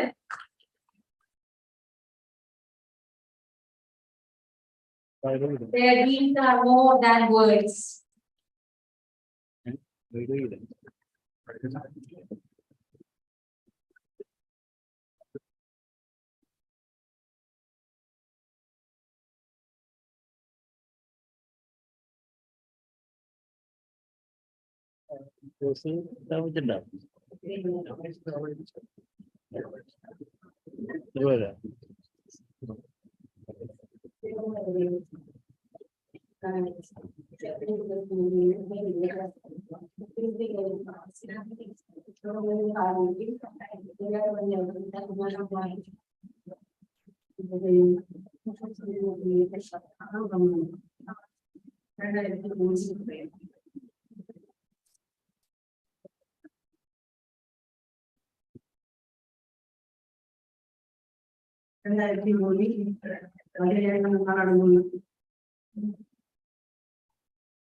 ഞങ്ങളുടെ വരുമാനം അത് വയ്ക്കാൻ പോലും ഞങ്ങൾക്ക് സാധിക്കാതെ ഞങ്ങൾ ഭർത്താവിനെയോ മകനെയോ ആശ്രയിക്കേണ്ടി വന്നിരുന്നു.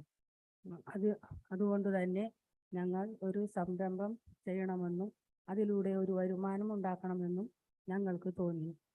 പലവ്യഞ്ജന സാധനങ്ങൾ എടുത്ത്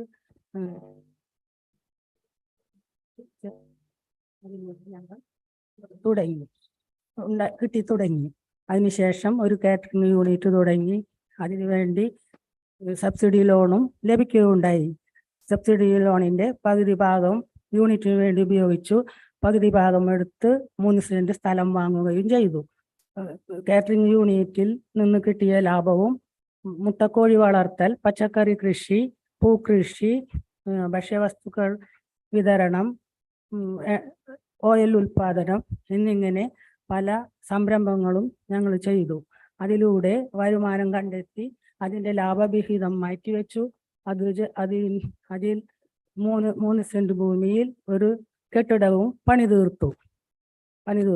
ഇന്ന് ഞങ്ങൾ ആ കെട്ടിടത്തിലാണ് ഞങ്ങൾ ആഴ്ചതോറും മീറ്റിംഗ് കൂടി വരുന്നത്. ബാലസഭകളും യോഗ ക്ലാസ്സുകളും വയോജനങ്ങളുടെ ക്ലാസ്സുകൾ, മെഡിക്കൽ ക്യാമ്പ് എന്നിവ നടത്തി വരുന്നു. കൊറോണ സമയത്ത് ഇതൊന്നും ഞങ്ങൾക്ക് സാധിക്കാതെ വളരെയധികം ബുദ്ധിമുട്ടിലായി.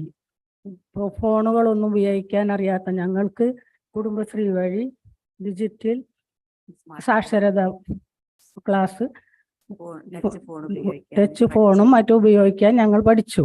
അതിലൂടെ വാട്സപ്പിലൂടെയും ഓൺലൈൻ വഴിയായും സാധനങ്ങൾ വിറ്റുവരവ് നടത്തും. കെട്ടിടം പണിയുമ്പോൾ ഒരുപാട് എതിർപ്പുകൾ ഞങ്ങൾക്കുണ്ടായിരുന്നു. എന്തിനാണ് കുടുംബശ്രീക്ക് സ്ഥലം, കെട്ടിടവും ഏതെങ്കിലും വീട്ടിലൊക്കെ കൂടി പോയാൽ പോരെ, എന്തിനാണ് ഇത്രയും സ്ഥലമൊക്കെ വാങ്ങി ഇത്രയും രൂപ ചെലവാക്കി കെട്ടിടങ്ങൾ ഉണ്ടാക്കുന്നു എന്നൊക്കെ ഞങ്ങളോട് ചോദിച്ചു. അതൊന്നും വകവെക്കാതെ ഞങ്ങൾ മുന്നോട്ട് സ്വന്തമായ ഒരു കെട്ടിടം ഞങ്ങളുടെ വലിയ ലക്ഷ്യമായിരുന്നു. അതുകൊണ്ട് തന്നെ ഇന്ന് ഓരോ അംഗത്തിനും 25,000 രൂപ സമ്പാദ്യമുണ്ട്. 18 ലക്ഷത്തിന്റെ ആസ്തിയുണ്ട് ഞങ്ങളുടെ യൂണിറ്റിന്. കൊറോണ സമയത്ത് മുഖ്യമന്ത്രിയുടെ ദുരിതാശ്വാസ നിധിയിലേക്ക് ഒരു തുക സംഭാവന ചെയ്തു. മാസ്ക് അടിച്ച് വിതരണം ചെയ്തു. കമ്മ്യൂണിറ്റി കിച്ചണിലേക്ക് പച്ചക്കറിയും മറ്റു ഭക്ഷ്യവസ്തുക്കളും ഞങ്ങൾ വിതരണം ചെയ്യുകയുണ്ടായി.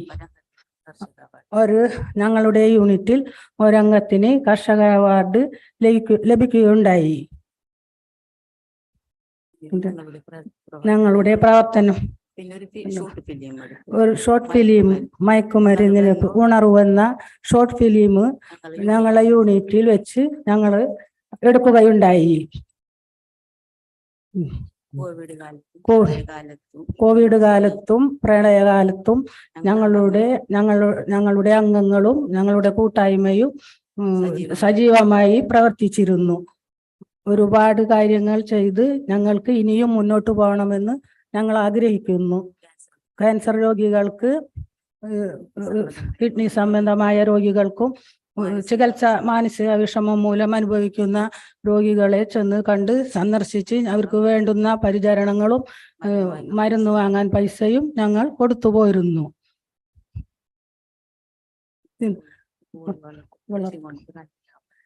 കൊറോണ കാലത്ത് മുട്ടക്കോഴി വളർത്തലും പച്ചക്കറി കൃഷിയും കൊണ്ടാണ് ഞങ്ങൾ പിടിച്ചു നിന്നത്.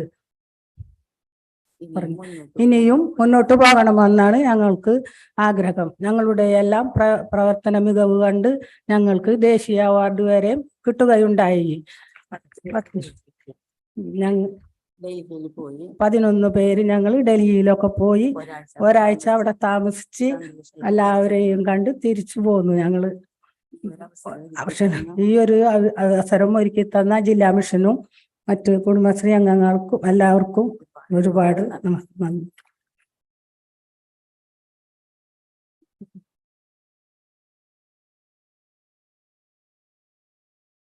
Thank you so much, Srimati Ajita MP and Kulsu Rehman from Ushak's neighborhood group members. That was a wonderful presentation. As I told earlier, the deeds are more than words. So let's have a huge round of applause to Ajita Chechi and Kulsu Chechi. Now I would like to invite all the speakers of this breakout session to please come to the stage. Srimati Jamila,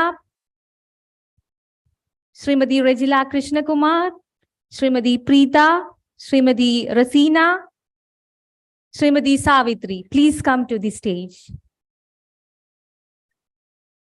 We are actually so honored and very happy to have you with us, you all.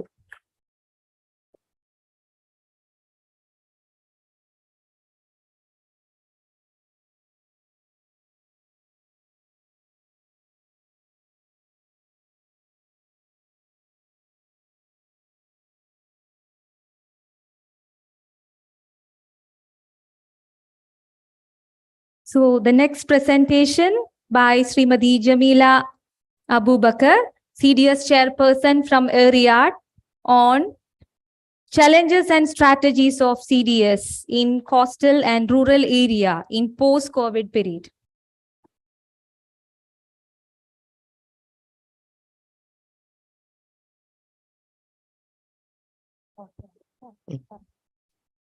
എല്ലാവർക്കും നമസ്കാരം. ഞാൻ തൃശ്ശൂർ ജില്ലയിലെ തെക്കേറ്റത്ത് സ്ഥിതി ചെയ്യുന്ന റിയാഡ് ഗ്രാമപഞ്ചായത്തിലെ CDS chairperson ആണ്. എൻ്റെ പേര് ജമീല അബൂബക്കർ. ഞങ്ങൾക്ക് അവിടെ 644 കുടുംബശ്രീ യൂണിറ്റുകളുണ്ട്. 23 CDSഉം 253 ADSകൾ അടങ്ങുന്ന 5 ഉപസമിതികളും അടങ്ങുന്ന ഒരു പ്രവർത്തന മേഖലയാണ് ഞങ്ങളുടെ CDS.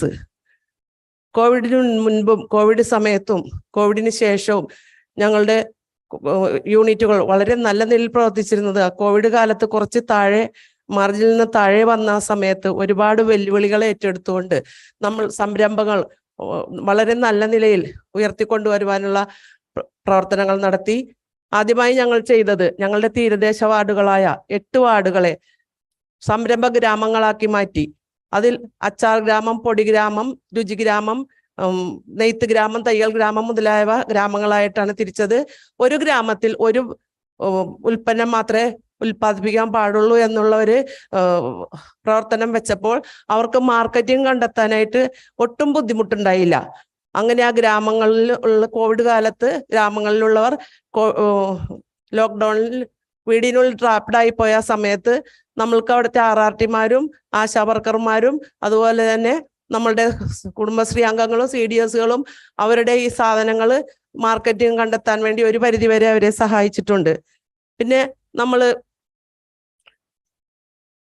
കാർഷിക മേഖലയിൽ നമ്മൾ JLG ഗ്രൂപ്പുകളെ ശക്തിപ്പെടുത്തി പിന്നെ അഗ്രി ന്യൂട്രി ഗാർഡൻ എന്നുള്ള ആ പ്രോജക്റ്റ് കൊണ്ടുവന്ന് ഒരു യൂണിറ്റ് 3 സെന്റ് സ്ഥലത്തെങ്കിലും കൃഷി ചെയ്യണമെന്നുള്ള ആ ഒരു പ്രവർത്തനം കൊണ്ടുവന്നപ്പോൾ ഒരു പരിധിവരെ നമ്മൾ പച്ചക്കറിയിൽ കൃഷിയിൽ മികവ് കാണിച്ചു. ലൈവ്ലിഹുഡിലാണെങ്കിൽ ക്ഷീരസാഗരം, കാട, കോഴി, ആടുവളർത്തല്, കേരള ചിക്കൻ ഔട്ട്ലെറ്റ് മുതലായ കാര്യങ്ങൾ ഉണ്ടായിരുന്നു. പക്ഷേ കോവിഡ് കാലത്ത് ക്ഷീരസാഗരം പദ്ധതിയിലാണ് നമ്മളുടെ സംരംഭകർ വളരെ താഴോട്ട് പോയത്. വീടാന്തരം പാല് വിറ്റിരുന്ന ആളുകൾക്ക് പാല് കൊണ്ടുപോയി അവർക്ക് കൊടുക്കാൻ പറ്റാത്തൊരവസ്ഥയും വന്നു വാങ്ങാൻ പറ്റാത്തൊരവസ്ഥയും ഉണ്ടായപ്പോൾ അവർ നമ്മളുടെ പാൽ സൊസൈറ്റികളിലേക്ക് അളക്കാനുള്ള ഒരു പ്രവർത്തനം നടത്തി. പക്ഷേ ലോക്ക്ഡൗൺ വന്നതോടുകൂടി നമ്മുടെ സൊസൈറ്റികളും അടച്ചു പൂട്ടിയപ്പോൾ അവർ ആ പാല് വീട്ടിൽ മൂല്യവർദ്ധിത ഉൽപ്പന്നങ്ങളാക്കി വിറ്റ് അവർ ചെറിയൊരു വരുമാനം കണ്ടെത്തിയിരുന്നു.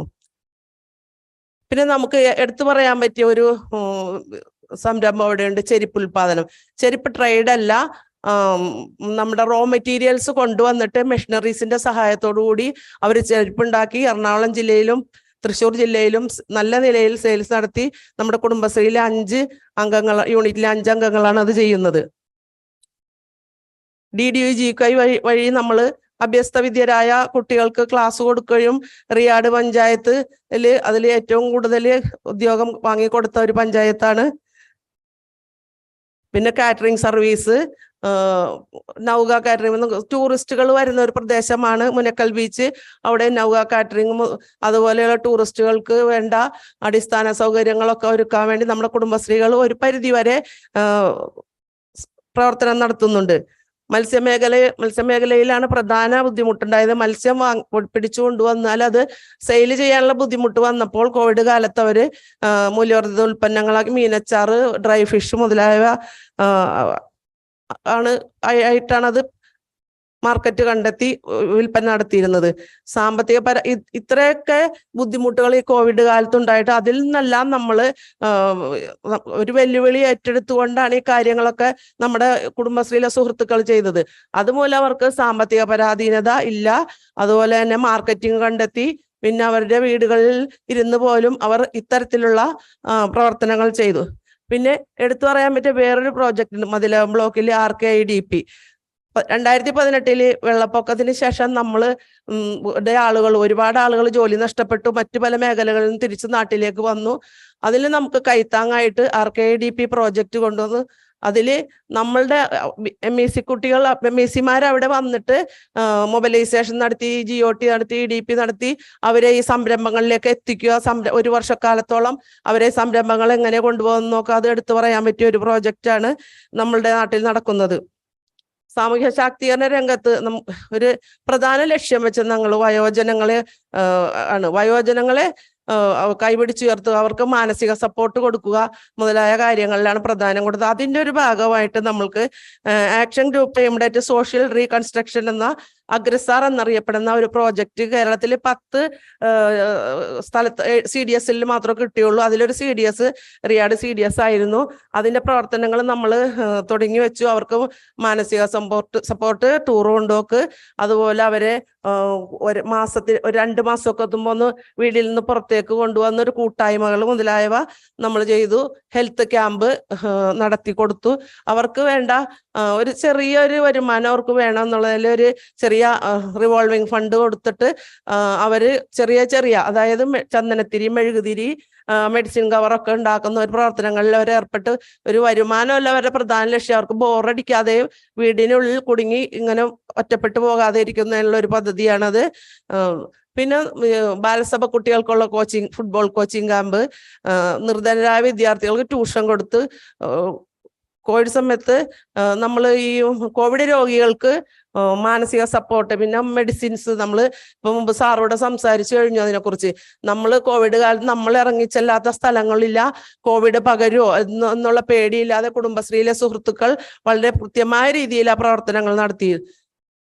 പിന്നെ നമുക്ക് അന്നും മീറ്റിംഗ് കൂടാൻ പറ്റാത്ത അവസ്ഥ, അങ്ങനത്തെ ഒരുപാട് കാര്യങ്ങളുണ്ടായപ്പോൾ നമ്മൾ ഓൺലൈൻ വഴിയൊക്കെ അവർക്ക് മാനസിക സപ്പോർട്ടും മെഡിസിൻ വേണമെങ്കിൽ മെഡിസിൻ നമ്മുടെ ആശാവർക്കർമാരെ കൊണ്ട് എത്തിച്ചു കൊടുക്കലും കുടുംബശ്രീയിലെ CDS അംഗങ്ങൾ കൊണ്ടു കൊടുക്കലും ഒക്കെ ഉള്ള ഒരു പരിപാടി ഉണ്ടായിരുന്നു.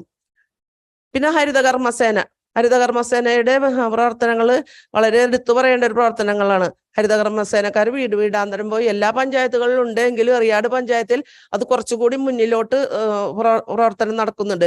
അവര് പ്ലാസ്റ്റിക് തരംതിരിച്ച് ക്ലീൻ കേരളക്ക് കൊടുക്കുകയാണ് ചെയ്യുന്നത്. പിന്നെ കടൽ തീര ശുചീകരണത്തിന്റെ ഭാഗമായിട്ട് നമ്മൾ മുനക്കൽ ബീച്ച്, ഞാൻ പറഞ്ഞല്ലോ ടൂറിസ്റ്റ് ഏരിയയാണെന്ന്, അവിടെ നിന്നുള്ള എല്ലാ പ്ലാസ്റ്റിക് മാലിന്യങ്ങളും നമ്മൾ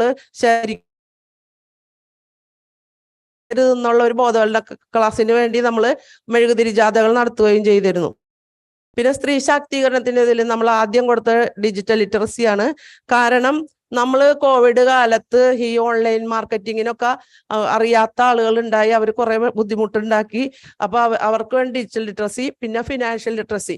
നമ്മളുടെ സ്ത്രീകൾക്ക് ബാങ്കിങ് മേഖലയെ കുറിച്ച്, ബാങ്കിൽ പോകാ, പൈസ എടുക്കുക, അടക്കുക എന്നൊക്കെ ഉള്ളതല്ലാണ്ട് കുറെ കാർഡുകളൊക്കെ ഉണ്ടായി, credit card, debit card, RuPay, അതിനെക്കുറിച്ചൊക്കെ ഇവർക്ക് നല്ല തരത്തിൽ ക്ലാസ് കൊടുത്ത് വളരെ നല്ല നിലയിലാണ് ഇപ്പോൾ പ്രവർത്തിക്കുന്നത്. പിന്നെ ഓൺലൈൻ ബിസിനസ് കൂടുതലായി. പിന്നെ വായനശീലം വളർത്താൻ വേണ്ടി റിയാഡ് CDSൽ നല്ലൊരു ലൈബ്രറി, വനിതാ ലൈബ്രറി നമ്മുടെ CDSന്റെ കീഴിലുണ്ട്. അവിടെ നമ്മുടെ കുടുംബശ്രീ അംഗങ്ങളാണ് അവിടുത്തെ അംഗങ്ങൾ. അവർക്ക് വായിക്കാൻ വേണ്ടി ഒരു ബുക്ക് എടുക്കുന്നുണ്ട്, വായനാശീലം വളർത്തുന്നുണ്ട്. സ്ത്രീപക്ഷ നവകേരളത്തിന്റെ ഭാഗമായിട്ട് നമ്മൾ ഓക്സിലറി ഗ്രൂപ്പുകാരെ ആണ് ഫോക്കസ് ചെയ്തത്. കാരണം ജീവിതത്തിൽ വിവാഹമല്ല പ്രധാനമെന്നും പഠനവും വിദ്യാഭ്യാസവും അതിനോട് അനുബന്ധിച്ച് കിട്ടുന്ന ജോലിയും സ്വയം വരുമാനവുമാണ് എന്നുള്ളത് ഈ ഓക്സിലറി ഗ്രൂപ്പിലെ അംഗങ്ങൾക്കും കുടുംബശ്രീയിലെ അഭ്യസ്തവിദ്യരായ ആളുകളെയും നമ്മൾ ബോധവൽക്കരണം കൊടുത്ത് ഒരു പരിധിവരെ നമ്മൾ വിജയിച്ചിട്ടുണ്ട്. അതിൽ മാത്രമല്ല മാതാപിതാക്കൾക്കും നമ്മൾ ക്ലാസ് കൊടുത്തിരുന്നു വിവാഹമല്ല ജീവിതത്തിന്റെ പ്രധാന ലക്ഷ്യം എന്നുള്ളതിനെ കുറിച്ച്. പിന്നെ ലിംഗാവബോധ പരിശീലനത്തെ കുറിച്ച് എനിക്ക് പറയാനുള്ളത്, നമ്മൾ പുരുഷന്മാരൊരിക്കലും വരാറില്ല നമ്മളുടെ ക്ലാസ്സുകളിലേക്ക്. നമ്മൾ ലിംഗസമത്വത്തിന് ക്ലാസ് എടുക്കുമ്പോൾ സ്ത്രീകളാണ് ഈ ക്ലാസ് കേൾക്കുന്നത്. പക്ഷെ അതിൽ പുരുഷന്മാരെ കൂടി ഉൾപ്പെടുത്തി ക്ലാസ് എടുക്കാനായിട്ട് ഒരു 10% കഴിഞ്ഞിട്ടുള്ളൂ. റിയാഡ് CDSന് മുഴുവൻ ആളുകളെയും പുരുഷന്മാരെ ഈ ലിംഗാവബോധ ക്ലാസ്സിലേക്ക് ഉൾപ്പെടുത്തണമെന്നുള്ള ഒരു പ്രവർത്തനം ഞങ്ങൾ നടത്തുന്നുണ്ട്. പിന്നെ നമ്മൾ സ്ത്രീകൾ സമൂഹത്തിന് ആവശ്യമുള്ള ആളുകളാണെന്നും സ്ത്രീകളെ കൊണ്ട് സമൂഹത്തിൽ പലതും നടക്കുമെന്നുള്ളതും ഈ പുരുഷ മേധാവിത്വം മാറ്റി നിർത്തിയിട്ട് ജൈവികപരമായ കാര്യങ്ങളാലാണ് സ്ത്രീയും പുരുഷനും വ്യത്യാസമെന്നും അല്ലാത്ത എല്ലാ കാര്യങ്ങളും തുല്യരാണെന്നും ഇവരെ മനസ്സിലാക്കണം. അതിനുവേണ്ടി നമ്മൾ ചെയ്യേണ്ടതെന്ന് വെച്ചാൽ പാരമ്പര്യമായി കൈവന്ന കാര്യമാണ് നമ്മളുടെ ഈ മേധാവിത്വങ്ങളൊക്കെ. കാരണം സ്ത്രീ അങ്ങനെ ആവരുത്, ഇങ്ങനെ ആവരുത്, വീട്ടുജോലി ചെയ്യണം, പുറത്തു പോകരുത് എന്നുള്ളതൊക്കെ. അതിനൊക്കെ ഈ കുടുംബശ്രീ സംവിധാനത്തിലൂടെ നമുക്ക് നല്ല മാറ്റം വരുത്താൻ സാധിച്ചിട്ടുണ്ട്. ഒരു റിയാഡ് CDSൽ ഈ 644 യൂണിറ്റ് അംഗങ്ങളിൽ 9,000 സംതിങ് ആളുകളുണ്ട്. അവരെല്ലാവരും എല്ലാ മേഖലകളിലും പ്രവർത്തിച്ചു വരുന്നവരാണ്. പിന്നെ നമുക്ക് സ്ത്രീകൾക്ക് കുറച്ച് അറിവില്ലായ്മകളൊക്കെ ഉണ്ട്. അതൊക്കെ മാറ്റുന്നതിന് വേണ്ടി ഇത്തരത്തിലുള്ള ട്രെയിനിങ്ങുകളും ബോധവൽക്കരണ ക്ലാസ്സുകളും നമ്മൾ കേൾക്കണം. ഞങ്ങളത് കൊടുക്കുന്നുണ്ട്.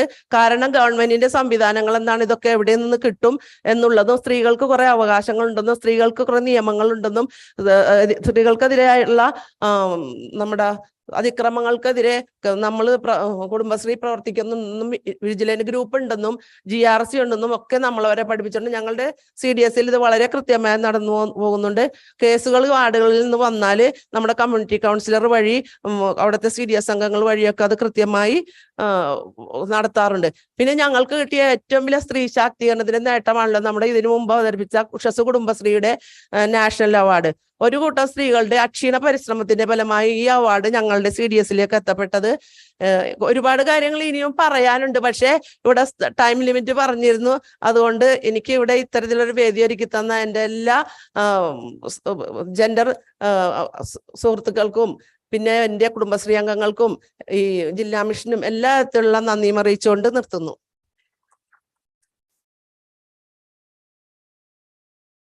Thank you. Thank you so much, Srimati Jamila Abubakar, CDS Chairperson, Riyadh, for a wonderful presentation. At the end of the session or presentations, the moderator will present a gist of each speakers.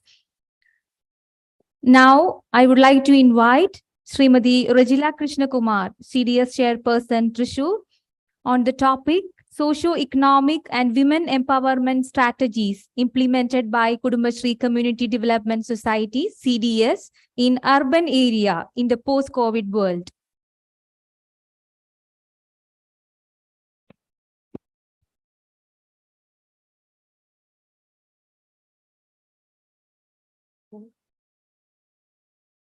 വേദിയിലെയും സദസ്സിലെയും ഏവർക്കും നമസ്കാരം. എൻ്റെ പേര് Rajila Krishnakumar. Thrissur corporation Kudumbashree CDSന്റെ chairperson ആണ്. 2 വർഷമായി പ്രവർത്തിക്കുന്നു. അതിലുപരിയായി 18 വർഷമായി ഞാൻ കുടുംബശ്രീ രംഗത്തുണ്ട്. കോവിഡാന്തരം നഗരപ്രദേശങ്ങളിലെ സ്ത്രീകൾ സാമ്പത്തികമായും സാമൂഹികമായും സ്ത്രീ ശാക്തിപരമായും ഈ മേഖലയിലെ നേരിടുന്ന വെല്ലുവിളികളാണ്.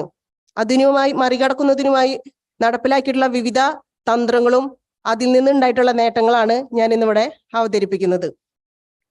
ഗ്രാമ CDSകളിൽ കൂടുതലായി നഗര CDSകളിൽ വളരെയധികം പോപ്പുലേഷൻ കൂടുതലാണ്. ആയതുകൊണ്ട് തന്നെ ഞങ്ങളുടെ കുടുംബശ്രീയിൽ 1660 കുടുംബശ്രീയും 21,000 അംഗങ്ങളുമാണുള്ളത്. അതുകൊണ്ട് തന്നെ CDS 1 എന്നും CDS 2 എന്നും 2ആയി തരംതിരിച്ചാണ് പ്രവർത്തനം തുടങ്ങുന്നത്. അതിൽ ഞങ്ങളുടെ CDSന്റെ മൊത്തം പ്രവർത്തനങ്ങൾ 5 ഉപസമിതിയിലൂടെയാണ് നടന്നു വരുന്നത്. Micro finance sub committee, livelihood sub committee, social development sub committee, infrastructure sub committee, Ayyankali urban employment guarantee scheme sub committee. തദ്ദേശ സ്വയംഭരണ സ്ഥാപനങ്ങളോട് ചേർന്നാണ് കുടുംബശ്രീയുടെ പ്രവർത്തനം നടന്നു വരുന്നത്. ചെറിയൊരു ഓഫീസ് കെട്ടിടത്തിലായിരുന്നു ഇത്രയധികം ആളുകൾ വന്നുപോയിരുന്നു. ചെറിയൊരു റൂമിലായിരുന്നു. കുടുംബശ്രീയുടെ പ്രവർത്തനം ഏറ്റവും കൂടുതൽ മെച്ചപ്പെടുത്തുന്നതിനായിട്ട് ജനകീയ ആസൂത്രണം വഴി തൃശ്ശൂർ കോർപ്പറേഷൻ കുടുംബശ്രീക്ക് ഒരു 3 നില കെട്ടിടം തന്നെ കേരളത്തിൽ ആദ്യമായി കുടുംബശ്രീക്ക് 3.5 കോടി ചെലവിട്ടിട്ട് പണിത് നൽകി. അതിൽ 1ാം നിലയിൽ കുടുംബശ്രീ ഓഫീസും 2ാം നിലയിൽ കോൺഫറൻസ് ഹാളും 3ാം നിലയിൽ ഷീ ലോഡ്ജും അതിനു മുകളിലായി സ്ത്രീകൾക്ക് മാത്രമായി ഫിറ്റ്നസ് സെന്ററും താഴെ ഒരു ഹോട്ടലും ഉൾപ്പെടെയുള്ള സൗകര്യങ്ങളാണ് ഒരുക്കിയിട്ടുണ്ടായിരുന്നത്. ഇന്ത്യയിൽ ആദ്യമായി തന്നെ നമുക്കറിയാം, ഇന്ത്യയിൽ ആദ്യമായി തന്നെ കേരളത്തിൽ തൃശ്ശൂർ ജില്ലയിലാണ് കോവിഡ് ആദ്യമായി സ്ഥിരീകരിച്ചത്. അപ്പൊ ഈ സ്ത്രീകള് ജോലിയുമായി എടുക്കുന്ന മേഖലകള് നഗരപ്രദേശങ്ങളില് വ്യവസായം, കച്ചവടം, അതുപോലെ തന്നെ ഓഫീസ് ജോലികൾ, സെയിൽസ് മേഖല കേന്ദ്രീകരിച്ചാണ്. പെട്ടെന്നുണ്ടായ നിയന്ത്രണത്തോട് കൂടിയിട്ട് തന്നെ ജോലി നഷ്ടമാവുകയും അതോടൊപ്പം തന്നെ സാമ്പത്തിക ബുദ്ധിമുട്ടുകൾ ഏറെ ഉണ്ടാവുകയും ചെയ്തു. വിദേശത്ത് ജോലി ചെയ്തിട്ടുണ്ടായിരുന്ന ആളുകൾ കോവിഡ് വന്നതോടുകൂടി തിരിച്ചെത്തിയതോടു കൂടിയിട്ട് വീട്ടിലെ വരുമാനവും നിലച്ചു, വിദേശ വരുമാനവും നിലച്ചൊരവസ്ഥയിലെത്തി. മാർക്കറ്റിംഗ് സൗകര്യം ഇല്ലാതായതോടെ സ്വയം തൊഴിൽ ചെയ്യുന്ന ആളുകൾക്ക് വലിയൊരു തിരിച്ചടിയായി. പുതിയ സംരംഭം തുടങ്ങാൻ മൂലധനം ഇല്ലാതായി. ഡിജിറ്റൽ മാർഗങ്ങളെ കുറിച്ച് മതിയായ അറിവില്ലായ്മ, സാമ്പത്തിക പ്രതിസന്ധി മാനേജ് ചെയ്യുവാൻ പറ്റാത്തൊരവസ്ഥ. ഈ സാഹചര്യങ്ങളൊക്കെ മറികടക്കുന്നതിനായി സംരംഭക വികസനവും സംരംഭകത്വ വികസനവും എന്ന 2 ആശയ തന്ത്രങ്ങളാണ് കുടുംബശ്രീ എടുത്തത്. അതിലെ എല്ലാ അയൽക്കൂട്ടങ്ങൾക്കും ഓറിയന്റേഷൻ പരിശീലനം, അതുപോലെ തന്നെ സ്കിൽ ഡെവലപ്മെന്റ് പരിശീലനം, അതുപോലെ തന്നെ സാമ്പത്തിക സഹായം നൽകുക, പലിശരഹിത വായ്പകൾ നൽകുക, മാർക്കറ്റിംഗ് സൗകര്യങ്ങൾ ഒരുക്കുക, ജോബ് ഫെയറുകൾ സംഘടിപ്പിക്കുക, അതുപോലെ തന്നെ കൃഷിയെ പ്രോത്സാഹിപ്പിച്ച് മട്ടുപ്പാവ് കൃഷികളൊക്കെ ആ സമയത്തേക്ക് വളരെ ഒറ്റപ്പെട്ടിട്ട് ഇരിക്കുന്ന സ്ത്രീകളുടെ ഇടയിൽ മട്ടുപ്പാവ് കൃഷി പ്രോത്സാഹിപ്പിക്കുക. അങ്ങനെ തുടങ്ങിയിട്ടുള്ള സ്റ്റാർ സഖി പോലെയുള്ള ഗ്രൂപ്പുകൾ 75 ഗ്രൂപ്പുകളാണ് നമ്മൾ തുടർന്നും ഇപ്പോഴും നടന്നു വരുന്നത്. ഇങ്ങനെയുള്ള ഈ സാഹചര്യത്തിനൊപ്പം തന്നെ തൊഴിൽരഹിതരായിട്ടുള്ള സ്ത്രീകളെ സംരംഭ മേഖലയിലേക്ക് എത്തിക്കുവാനായിട്ട് ഏറെ സാധിച്ചിട്ടുണ്ട്. അതുപോലെ തന്നെ അഗതികൾ, വയോജനങ്ങൾ, കുട്ടികൾ, ശാരീരിക വെല്ലുവിളികൾ നേരിടുന്നവർ തുടങ്ങിയവരുടെ ഉന്നമനാണ് നമ്മൾ ഈ സാമൂഹികപരമായിട്ട് ശാക്തീകരണത്തിന് വഴിവെക്കുന്നത്. അതിന് വയോജനങ്ങൾ എടുക്കാതെന്ന് വെച്ചിട്ടുണ്ടെങ്കിൽ വയോജനങ്ങൾ വീടുകളിൽ ഒറ്റപ്പെട്ടു പോകുന്ന ഒരവസ്ഥ, അതുപോലെ തന്നെ അവരുടെ മക്കള് വിദേശത്ത് ജോലി ചെയ്യുന്നത് മൂലം അവരെ കുറിച്ച് ആശങ്കകളേറെ വർദ്ധിപ്പിക്കുക. അതുപോലെ വീട്ടിൽ ബഡ്സ് കുട്ടികൾ, ശാരീരിക വെല്ലുവിളികൾ നേരിടുന്ന കുട്ടികൾ ഒറ്റപ്പെടുന്നത് മൂലം, അവരെ വിസിറ്റിംഗ് ചെയ്യാൻ പറ്റാത്തത് മൂലം അവരെ മാനേജ് ചെയ്യാൻ പറ്റാത്തൊരവസ്ഥ സ്ത്രീകളിൽ ഉണ്ടായിരുന്നു. അപ്പൊ കുടുംബശ്രീയുടെ കീഴിൽ തന്നെ GRC ജെൻഡർ റിസോഴ്സ് സെന്റർ വഴി ഹെൽപ്പ് ഡെസ്ക് ആരംഭിക്കുകയും അടുത്തുള്ള അയൽക്കൂട്ടങ്ങൾ വഴി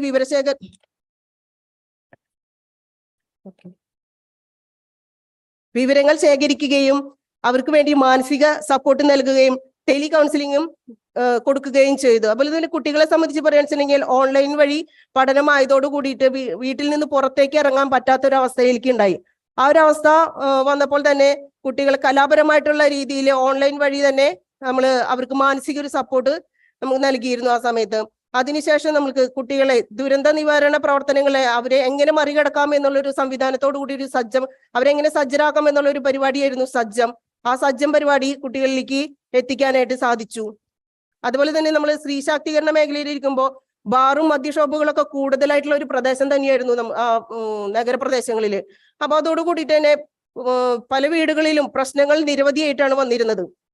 കോവിഡ് സമയത്ത് ഈ നിയന്ത്രണങ്ങൾ പെട്ടെന്നുണ്ടായപ്പോൾ തന്നെ ഈ മദ്യത്തിന് അഡിക്റ്റ് ആയിട്ടുള്ള ആളുകള് അവരുടെ മാനസിക നില വളരെ ഏറ്റവും കൂടുതൽ ക്രൂരമായ ഒരു മനോഭാവത്തില് വീട്ടിലെ സ്ത്രീകളോടാണ് അത് കാണിച്ചിരുന്നത്. അതുമാത്രമല്ല അവരുടെ പുരുഷന്മാരുടെ ജോലി നഷ്ടമാവുകയും സാമ്പത്തിക ബാധ്യത ഏറെ കൂടുതലാവുകയും ചെയ്തപ്പോൾ അവരെ സ്വന്തം ഭാര്യമാരോടായിരുന്നു അത് കാണിച്ചിരുന്നത്. അതോടുകൂടിയിട്ട് തന്നെ ഗാർഹിക പീഡനങ്ങൾ വളരെയധികം കൂടുതലാവുകയും ആത്മഹത്യകൾ കൂടുതലാവുകയും ചെയ്തു. സ്ത്രീകളുടെ ഒറ്റപ്പെടലിനും മാനസിക പിരിമുറുക്കത്തിനും പരിഹാരമായി ഓൺലൈൻ വഴിയിലുള്ള അയൽക്കൂട്ടങ്ങൾ കൂടുകയും പരസ്പരം കാര്യങ്ങൾ ഷെയർ ചെയ്യുന്നതിലൂടെ കുറെ കാര്യങ്ങൾ മാനസിക പിരിമുറുക്കത്തിനും ഒറ്റപ്പെടലിനും ഒരു വഴിയൊരുക്കി. അതായത് കുറച്ചു കൊണ്ടുവരാനായിട്ടുള്ള ഒരു സംവിധാനം അതിലൂടെ വന്നു. ഡിജിറ്റൽ ലിറ്ററസി ക്ലാസ് വാട്സപ്പ് വഴിയാണ് എടുത്തിട്ടുണ്ടായിരുന്നത്. അതുപോലെ തന്നെ സ്മാർട്ട് ഫോൺ ഉപയോഗിക്കാൻ പഠിക്കുന്നതിലൂടെ തന്നെ ഒറ്റപ്പെട്ട് നിൽക്കുന്ന ഒരു അവസ്ഥയിൽ നിന്ന് കുറച്ച് മാറ്റം സൃഷ്ടിക്കാനായിട്ട് സാധിച്ചു. അതുപോലെ തന്നെ വാർഡ് വിജിലൻസ് ഗ്രൂപ്പ് ശക്തിപ്പെടുത്താനായിട്ട് സാധിച്ചു.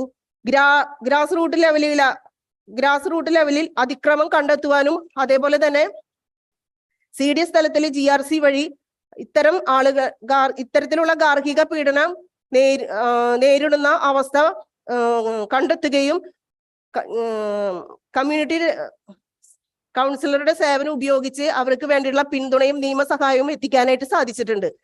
അതുപോലെ തന്നെ ഗാർഹിക പീഡനം, ലിംഗസ്വമത്വം, സ്ത്രീധനം എന്നിവർക്കെതിരായി സ്ത്രീകൾക്ക് ജനകീയ ക്യാമ്പയിനുകൾ സംഘടിപ്പിക്കാനായിട്ട് സാധിച്ചു. ഉദാഹരണം തന്നെ നമ്മൾ സ്ത്രീപക്ഷ നവകേരളം. പിന്നെ അതുപോലെ തന്നെ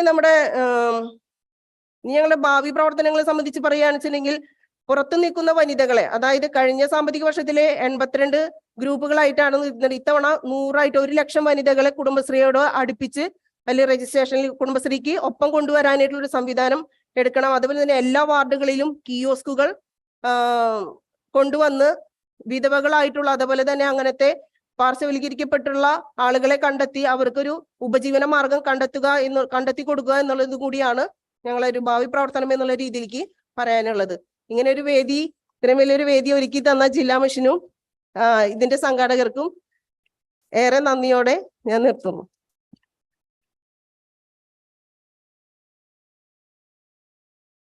Thank you so much, Srimati Regila Krishnakumar, CDS Chairperson, Thrissur. Now, Srimati Preeta TB, Kudumbashri NRO Mentor, will present a case study.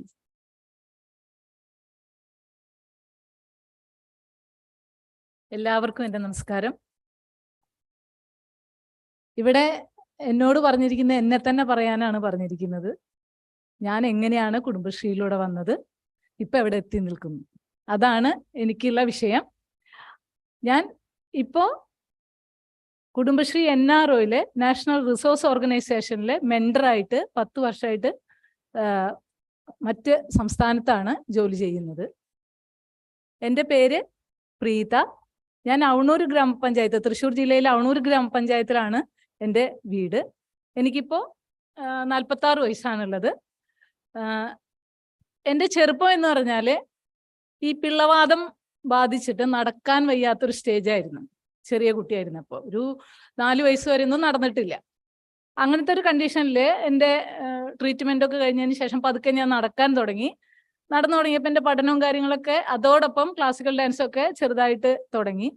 പിന്നെ അതിനിടയിൽ ഫാമിലി പ്രോബ്ലംസ് കുറച്ചൊക്കെ ഉണ്ടായിരുന്നത് കൊണ്ട് എനിക്ക് പഠനവും ഈ ഡാൻസും ഇങ്ങനെയുള്ള എല്ലാ കാര്യങ്ങളും ഇടയ്ക്ക് വെച്ച് നിർത്തിപ്പോകേണ്ടതായിട്ട് വന്നു.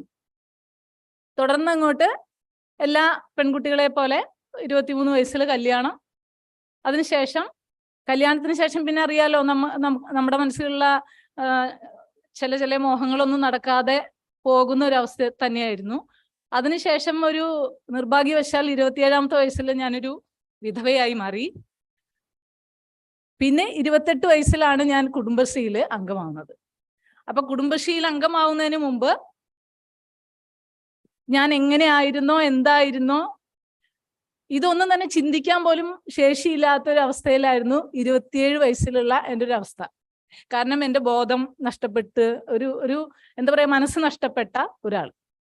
അവിടെ നിന്ന് പതുക്കെ എൻ്റെ അമ്മ എന്നെ അയൽക്കൂട്ടത്തിൽ ചേർത്തു, അംഗമാക്കി. അപ്പൊ എൻ്റെ മനസ്സിൽ അയൽക്കൂട്ടത്തിനെ കുറിച്ചോ ഒന്നും അറിയില്ലായിരുന്നു. പിന്നീട് അയൽക്കൂട്ടത്തിന്റെ പ്രസിഡന്റും ADSന്റെ പ്രസിഡന്റും ഒക്കെ ആയിട്ട് തെരഞ്ഞെടുത്ത് വന്നപ്പോൾ ഒരു നന്ദി പറയാനായിട്ട് വാർഡ് മെമ്പർ പറഞ്ഞപ്പോൾ ഞാൻ നന്ദി പറഞ്ഞത് എൻ്റെ ഈ വിരലിങ്ങനെ വളച്ച് നന്ദി പറഞ്ഞു. അന്ന് വൈകുന്നേരം എൻ്റെ ഈ വിരലിൽ ഭയങ്കരമായിട്ട് വേദന എടുത്തപ്പോൾ ഞാൻ ഓർത്ത് എന്താ ഈ വിരലിങ്ങനെ വേദന എടുക്കാൻ കാരണം, അപ്പൊ നന്ദി പറഞ്ഞതാണ്. അത്രയും ഞാൻ ഫോഴ്സ് ഈ വിരലിന് കൊടുത്തിട്ടുണ്ടായിരുന്നു. ആ ഞാനാണ് ഇപ്പൊ നിങ്ങളുടെ മുന്നിൽ ഇങ്ങനെ വന്ന് നിന്ന് സംസാരിക്കാറായി നിൽക്കുന്നത്. അപ്പൊ കുടുംബശ്രീയിൽ വരുമ്പോ ഇപ്പോൾ അയൽക്കൂട്ടത്തിലേക്ക് മുഴുവൻ പ്രവർത്തനങ്ങളും എൻ്റെ കുടുംബശ്രീ അയൽക്കൂട്ടം, ADS, പഞ്ചായത്ത്. അന്നൊന്നും പഞ്ചായത്തിൽ നമുക്ക് ഇരിക്കാനൊന്നും സ്ഥലമൊന്നുമില്ല, റൂം കിട്ടിയിട്ടില്ല. ആ ഒരു സമയത്താണ് ഞാൻ അയൽക്കൂട്ടത്തിലും പഞ്ചായത്തിലും ADSലും ഒക്കെ പ്രവർത്തിക്കുന്നത്. CDSന്റെ വൈസ് ചെയർപേഴ്സൺ ആയിരുന്നു ആ സമയത്ത്. ആശ്രയയുടെ പ്രവർത്തനങ്ങള്, സർവേ, അങ്ങനെ തുടങ്ങിയിട്ട് ഒരുപാട് കാര്യങ്ങൾ ഞാൻ എൻഗേജഡ് ആയിരുന്നു. പകൽ മുഴുവൻ അങ്ങനെ പോവും, രാത്രി ഭയങ്കരമായിട്ട് ചിന്തിക്കും ഇനി മുന്നോട്ട് എങ്ങനെ. എനിക്ക് 2 മക്കളാണുള്ളത്, അവരെ ഞാൻ എങ്ങനെ വളർത്തും? 3 വയസ്സും 1.5 വയസ്സായ കുട്ടികളെ ഞാൻ എന്ത് ചെയ്യും? അതും പെൺകുട്ടികൾ, അവരെ ഇട്ട് ഞാൻ എന്ത് ജോലി ചെയ്യുന്നൊക്കെ ഭയങ്കരമായിട്ടുള്ള ചിന്ത. രാത്രി മുഴുവൻ കരച്ചില്, പകൽ മുഴുവൻ പഞ്ചായത്തിലേക്ക് പോക്ക്, ഇങ്ങനെയുള്ള. അപ്പൊ ലാസ്റ്റ് നമ്മൾ എത്തുകയാണ്, മതി, ജീവിച്ചത് മതി, ഏറ്റവും എളുപ്പം എന്താണ്, മരിക്കുക, അങ്ങോട്ട് മരിക്കാം എന്നുള്ളൊരു തീരുമാനത്തിലേക്ക് ഞാൻ എത്തുമ്പോഴാണ് എൻ്റെ CDS ചെയർപേഴ്സന് പങ്കെടുക്കേണ്ട ഒരു മീറ്റിങ്ങില്, കുടുംബശ്രീ ജില്ലാ മിഷന്റെ ഒരു മീറ്റിങ്ങില് എനിക്ക് പങ്കെടുക്കാനായിട്ട് അവർക്ക് പറ്റാത്തതുകൊണ്ട് എന്നോട് പറഞ്ഞു പ്രീത പോകണം. അങ്ങനെ ഞാൻ പോയി. അവിടെ ചെന്നപ്പോഴാണ് ഒരുപാട് സ്ത്രീകള്, അവര് കാണുമ്പോൾ അവര് പൊട്ടിച്ചിരിക്കുന്നുണ്ട്, കെട്ടിപ്പിടിക്കുന്നുണ്ട്, പിന്നെ ഷെയ്ക്ക് ഹാൻഡ് കൊടുക്കുന്നുണ്ട്. കുറെ ഫാക്കൽറ്റീസ് വന്ന് അവിടെ എന്തോ സംസാരിക്കുന്നുണ്ട്. അപ്പൊ തലേ ദിവസം വരെ ഞാൻ ചിന്തിച്ച മതി, ഇനി ഇവിടെ വെച്ച് നിർത്താം എന്ന് പറഞ്ഞ ആ ഒരു ചിന്തയിൽ നിന്ന് മാറിയിട്ട് എനിക്കും മുന്നോട്ട് പോകണം എന്ന ഒരു പ്രതീക്ഷ അല്ലെങ്കിൽ ഒരു ആശ എൻ്റെ മനസ്സിലേക്ക് കൊണ്ടുവരാനായിട്ട് കുടുംബശ്രീയുടെ ആ ഒരു ക്ലാസ്സിന് കഴിഞ്ഞു. അവിടെ നിന്ന് നിരന്തരമായിട്ട് കുടുംബശ്രീയുടെ പല ട്രെയിനിങ് പ്രോഗ്രാമുകളും അറ്റൻഡ് ചെയ്യലും റിസോഴ്സ് പേഴ്സണായിട്ട് പല ക്ലാസ്സുകൾ എടുക്കാൻ പോകുന്നതും ഒക്കെ ആയിരുന്നു എൻ്റെ ജോലി. പതുക്കെ ഞാൻ അതിലേക്ക് എൻഗേജഡ് ആവാൻ തുടങ്ങി. ആ സമയത്ത് വീണ്ടും എൻ്റെ മനസ്സിൽ ഇൻകം ഒന്നുമില്ല. അത് വല്ലാത്തൊരു പ്രതിസന്ധിയായി വന്നപ്പോൾ SGSY പദ്ധതി പ്രകാരം ചെറിയൊരു ലോൺ എടുത്തിട്ട് ഞാനൊരു ട്യൂഷൻ സെന്റർ തുടങ്ങി. പക്ഷെ അത് ചെറുതായിട്ട് കുഴപ്പമില്ല എങ്ങനെ പോകുന്നേ ഉള്ളൂ. വലിയ വരുമാനമൊന്നും ഇന്ന് നമ്മുടെ ഗ്രാമത്തിലൊക്കെ ഒരു ട്യൂഷൻ സെന്റർ ഇട്ട് കഴിഞ്ഞാൽ എന്താണെന്ന് നിങ്ങൾക്ക് അറിയാലോ. അപ്പൊ ചെറിയ തോതിലാണ് കിട്ടിയിരുന്നുള്ളൂ. അങ്ങനെ പോകുന്ന സമയത്താണ് കുടുംബശ്രീയുടെ കാസ് എന്ന് പറയുന്ന ഒരു സംവിധാനമുണ്ട്, Kudumbashree accounting and auditing service society. അതിലേക്ക് ഒരു എക്സാം കുടുംബശ്രീ ജില്ലാ മിഷൻ നടത്തുകയും അതിലേക്ക് ഞാൻ എന്നെ തെരഞ്ഞെടുക്കുകയും ചെയ്തു. ആ തെരഞ്ഞെടുത്തതാണ് എൻ്റെ ജീവിതത്തിലെ ചെറിയൊരു ഇംപ്രൂവ്മെന്റ്. ചെറുതായിട്ടൊന്ന് മാറുകയാണ്. എങ്ങനെ എൻ്റെ മക്കളെ ഞാൻ വിചാരിച്ച സ്കൂളിൽ വിട്ടു പഠിപ്പിക്കാനായിട്ട് പറ്റി. അവർക്ക് ആവശ്യമായിട്ടുള്ള വസ്ത്രവും ഭക്ഷണവും മറ്റുള്ളവരെ ഡിപ്പെൻഡ് ചെയ്യാതെ എനിക്ക് കൊടുക്കാനായിട്ട് സാധിച്ചു. എന്നാലും പിന്നെയും കുറെ കാര്യങ്ങൾ ബാക്കിയല്ലേ, എന്നാൽ എങ്ങനെയെങ്കിലുമൊക്കെ മുന്നോട്ട് പോകാം എന്നുള്ള പ്രതീക്ഷയിൽ ഇങ്ങനെ പോയിക്കൊണ്ടിരിക്കുമ്പോഴാണ് എൻ്റെ ജീവിതത്തിനെ ഏറ്റവും മാറ്റിമറിച്ചിട്ട് എനിക്ക് പുതിയൊരു ജീവിതം വരുന്ന രീതിയിൽ 2012 മെന്ററായിട്ട് കുടുംബശ്രീ NROയിൽ എനിക്ക് സെലക്ഷൻ കിട്ടുന്നത്. അതും കേരളത്തിൽ നിന്ന് അന്ന് 6 പേർക്കാണ് സെലക്ഷൻ കിട്ടിയത്. അതിൽ തൃശ്ശൂർ ജില്ലയിൽ നിന്ന് ഒരാൾക്കേ സെലക്ഷൻ കിട്ടിയുള്ളൂ, അത് എനിക്കായിരുന്നു. അന്ന് 2012 സെലക്ഷൻ കിട്ടുമ്പോഴും ഏറ്റവും വലിയ ചലഞ്ചസ് ഇതായിരുന്നു. ഈ കുട്ടികളായിട്ട് മറ്റ് സംസ്ഥാനത്ത് പോയിട്ട് ഇത്രയും ദൂരെ പോയി എങ്ങനെ ജോലി ചെയ്യും? അത് വലിയൊരു സംഭവമാണ്. വീട്ടുകാരെ പറഞ്ഞ് മനസ്സിലാക്കാൻ, അല്ലെങ്കിൽ അടുത്തുള്ളവരെ, നമ്മുടെ സ്വന്തക്കാരെയൊക്കെ പറഞ്ഞ് മനസ്സിലാക്കുക എന്നുള്ളതാണ് ഏറ്റവും വലിയൊരു ബുദ്ധിമുട്ട്.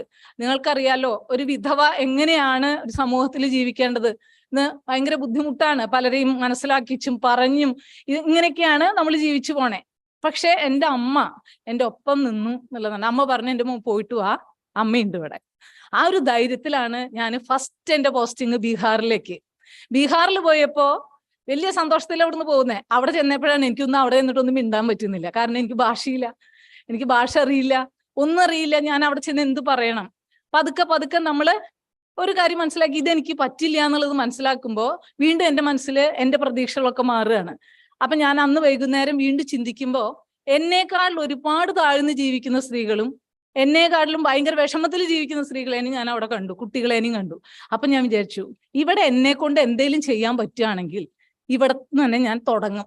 അങ്ങനെ വിചാരിച്ചിട്ടാണ് ഞാൻ ബീഹാറിൽ എൻ്റെ മെന്റർ എന്ന് പറയുന്ന ആ പോസ്റ്റിലെ ജോലി ഞാൻ സ്റ്റാർട്ട് ചെയ്യുന്നത്. MEC പ്രോജക്റ്റ് ആയിരുന്നു ബീഹാറിൽ ഉണ്ടായിരുന്നത്. അങ്ങനെ പതുക്കെ ഞാൻ കമ്മ്യൂണിക്കേഷനൊക്കെ പഠിച്ച് അത്യാവശ്യം അവരുമായിട്ട് മിങ്കിൾ ചെയ്യാൻ തുടങ്ങി. ഇപ്പോ നിങ്ങളുടെ മുന്നിൽ ഞാൻ നിൽക്കുമ്പോൾ 14 സ്റ്റേറ്റിലെ പല പ്രവർത്തനങ്ങളുമായിട്ട് പല ട്രെയിനിങ് കൊടുത്തുകൊണ്ട് ഞാൻ നിങ്ങളുടെ മുന്നിൽ നിൽക്കുകയാണ്.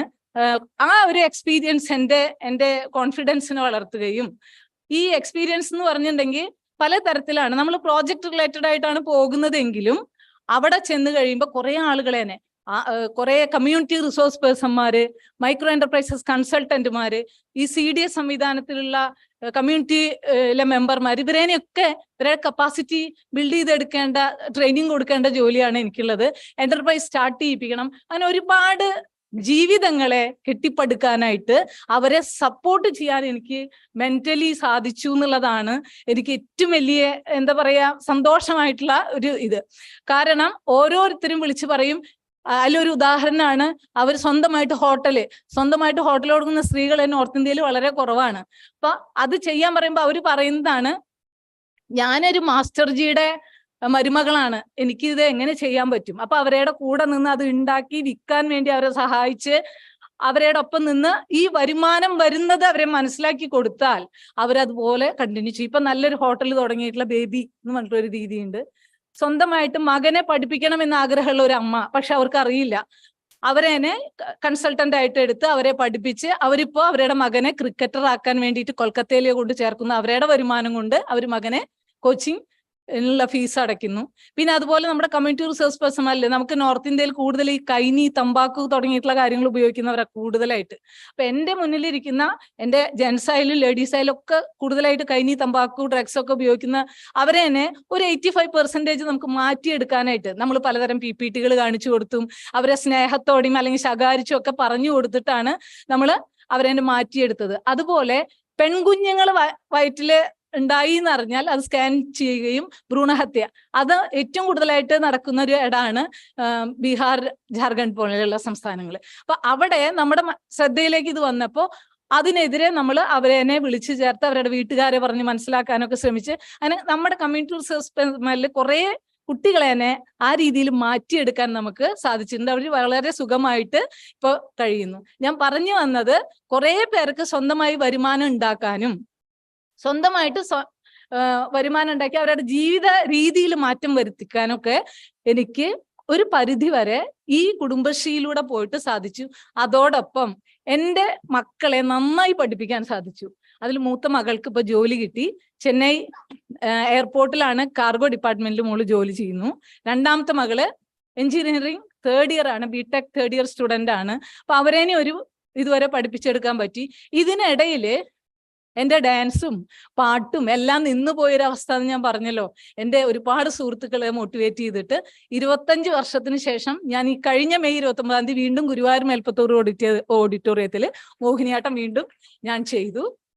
എനിക്ക് എൻ്റെ ഇത്രയും കാര്യങ്ങളൊക്കെ ഞാൻ ചെയ്യുമ്പോഴും വീണ്ടും വിട്ടുപോയ കുറേ കാര്യങ്ങൾ എനിക്കുണ്ട്. എൻ്റെ കുറച്ച് ഡ്രീംസ് ഉണ്ട്.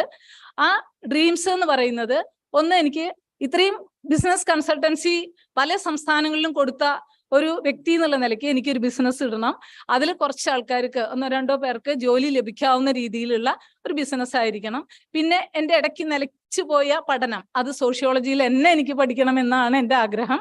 അത് പഠിക്കണം. അതിന്റെ ഒരു മാസ്റ്റർ ഡിഗ്രിയും കൂടെ എനിക്ക് എടുക്കണം എന്ന് ആഗ്രഹമുണ്ട്.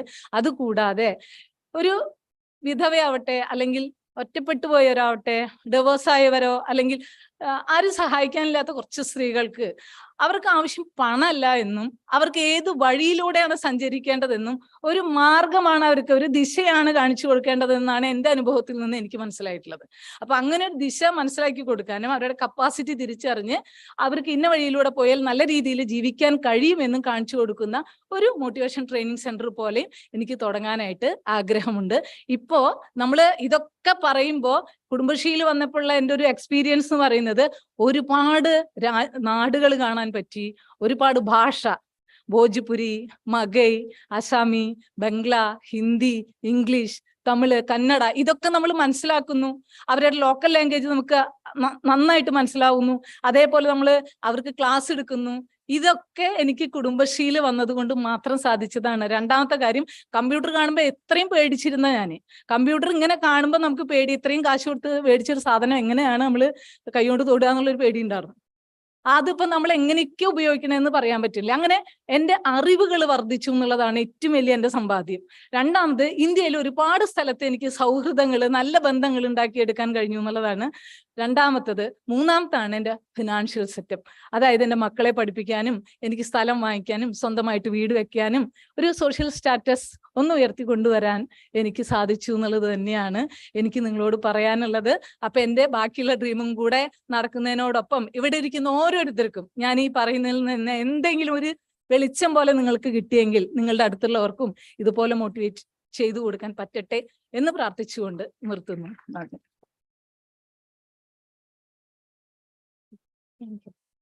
That was so touching, heart-touching and inspirational one, right? Yes. Thank you so much, Srimati Preeta TB, Kudumbashri NRO mentor. Now, Srimati Rasina PA, Kudumbashri NRO mentor, will present a case study.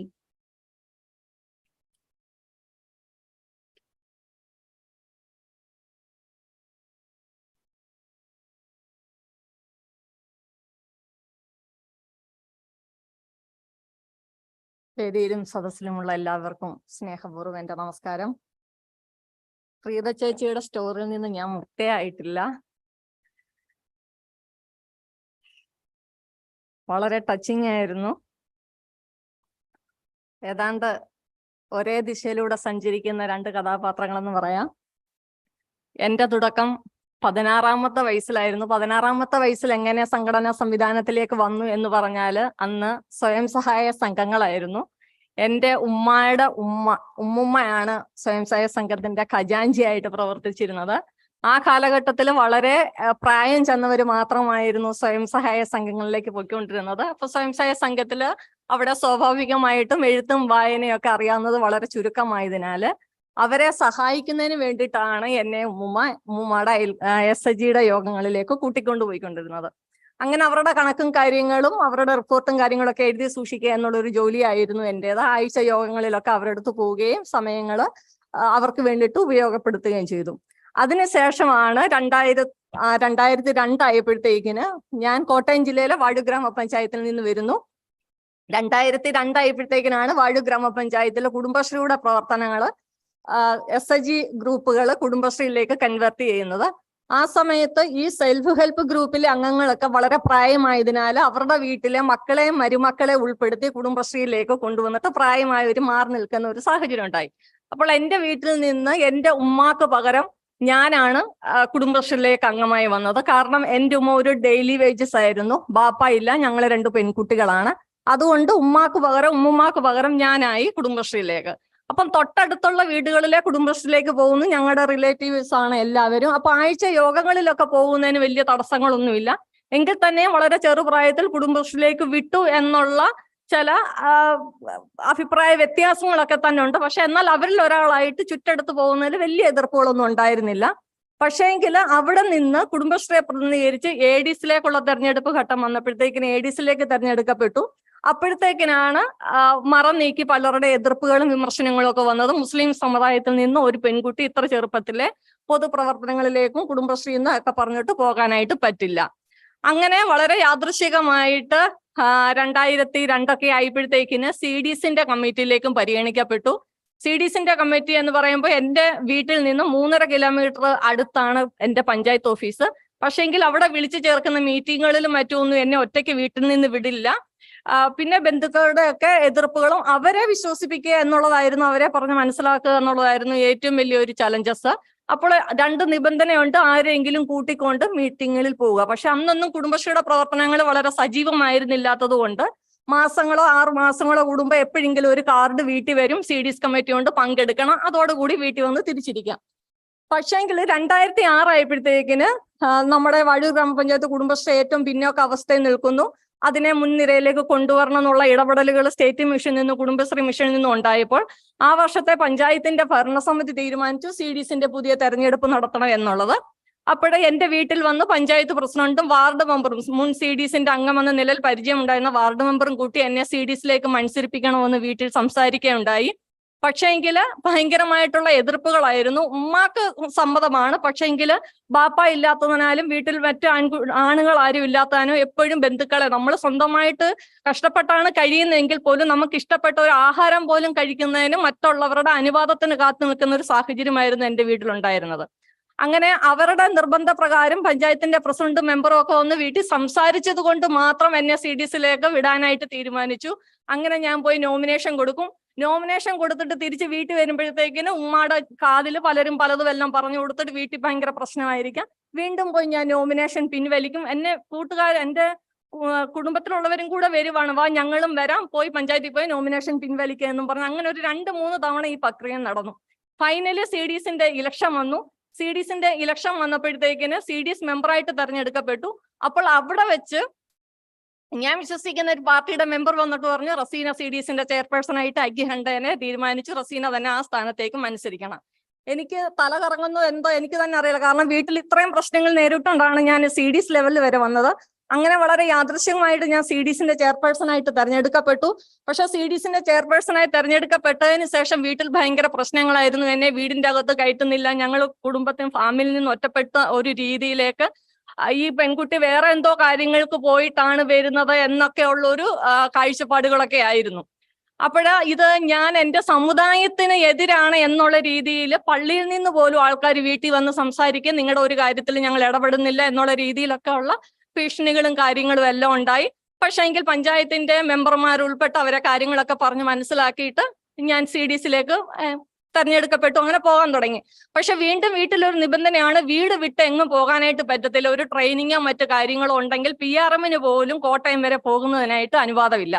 അങ്ങനെ ഇരിക്കെ ജില്ലാ മിഷനിൽ നിന്ന് കത്ത് വന്നു, ഇങ്ങനത്തെ ഒരു CDS ചെയർപേഴ്സണെ വെച്ചുകൊണ്ട് കൂടി എന്തിനാണ് പോകുന്നത്, അതുകൊണ്ട് PRMൽ പങ്കെടുക്കണമെന്ന് പറഞ്ഞു. അങ്ങനെ CDSന്റെ വൈസ് ചെയർപേഴ്സണും കൂട്ടി ഞാൻ PRMന് പോകാൻ തുടങ്ങി. പക്ഷെ ട്രെയിനിങ്ങുകൾക്ക് പങ്കെടുക്കാനായിട്ട് പറ്റില്ല.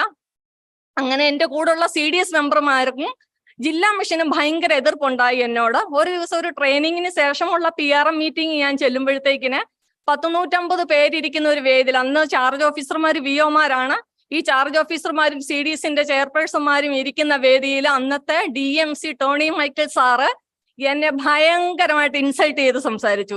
ഞാൻ ജീവിതത്തിൽ ഒരു ദിവസം ഒരു നേരമെങ്കിലും ഓർക്കുന്നതാണ് സാറിന്റെ ആ ഒരു അന്ന് എനിക്ക് ഇൻസൾട്ടിങ് ആയിട്ട് തോന്നി എന്നുണ്ടെങ്കിൽ ഇന്ന് ഞാൻ ഇവിടെ എത്തിയത് അന്നത്തെ സാറിന്റെ ആ ഇൻസൾട്ടിങ്ങോട് കൂടി ഉണ്ടായിരുന്ന എനിക്കെതിരെ നടത്തിയ വിമർശനങ്ങളായിരുന്നു. ഭയങ്കര മോശമായിട്ട് സംസാരിച്ചു.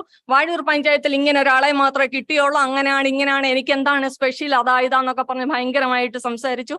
എനിക്ക് എഴുന്നേറ്റിട്ട് തൊട്ടടുത്തിരിക്കുന്ന ആൾക്കാരുടെ മുഖത്ത് നോക്കാൻ പോലും പറ്റാത്ത രീതിയിൽ അത്ര ചമ്മലോടുകൂടി ഞാൻ അവിടെ ഇരുന്ന് ഭയങ്കരമായിട്ട് പൊട്ടിക്കരഞ്ഞു. പക്ഷെങ്കിൽ എൻ്റെ VO ചെന്നിട്ട് സാറിനോട് എൻ്റെ വീട്ടിലെ സാഹചര്യങ്ങൾ പറഞ്ഞു. അതിനുശേഷം സാറ് ടോണി മേക്കർ സാർക്ക് എന്നോടുള്ള ഒരു ഇച്ചിരി ആദ്യത്തെ ഉണ്ടായിരുന്ന സമീപനമൊക്കെ മാറി. പക്ഷെ അന്നത്തെ ദിവസം ഞാൻ തീരുമാനിച്ചു, ഞാൻ ഇങ്ങനെ എന്നെ പോലെ തന്നെ 100-150 പേര് ഇരിക്കുന്ന ഒരു വേദിയിൽ എന്നെ വിശ്വസിച്ച് ഏൽപ്പിച്ചിരിക്കുന്ന ഒരു ഉത്തരവാദിത്വം എനിക്ക് വളരെ ഭംഗിയോടുകൂടി നിർവഹിക്കണം.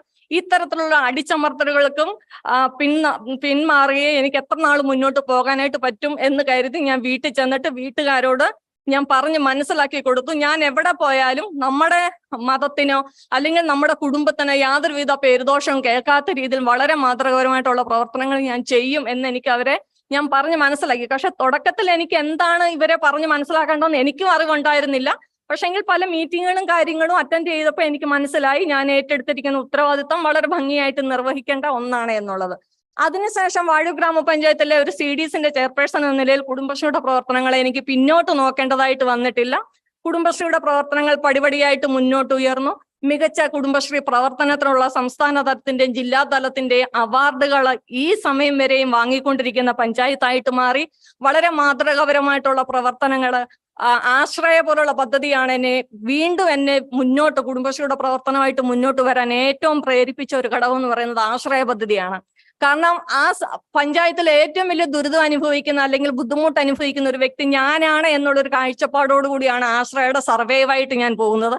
അപ്പോൾ എനിക്ക് കാണാൻ കഴിഞ്ഞത് ഞാൻ താമസിക്കുന്ന എൻ്റെ പഞ്ചായത്തിൽ ഇത്രയും ബുദ്ധിമുട്ടുകൾ അനുഭവിക്കുന്ന, ഇത്രയും പ്രശ്നങ്ങൾ നേരിടുന്ന ഒരു വിഭാഗം ആൾക്കാർ എനിക്ക് ചുറ്റും ഉണ്ടായിരുന്നല്ലോ, എന്നിട്ടാണല്ലോ ഞാൻ ഇത്രയും നാൾ ഉൾവലിഞ്ഞ് നടന്നത് എന്നുള്ളൊരു തിരിച്ചറിവ് എനിക്കുണ്ടായി.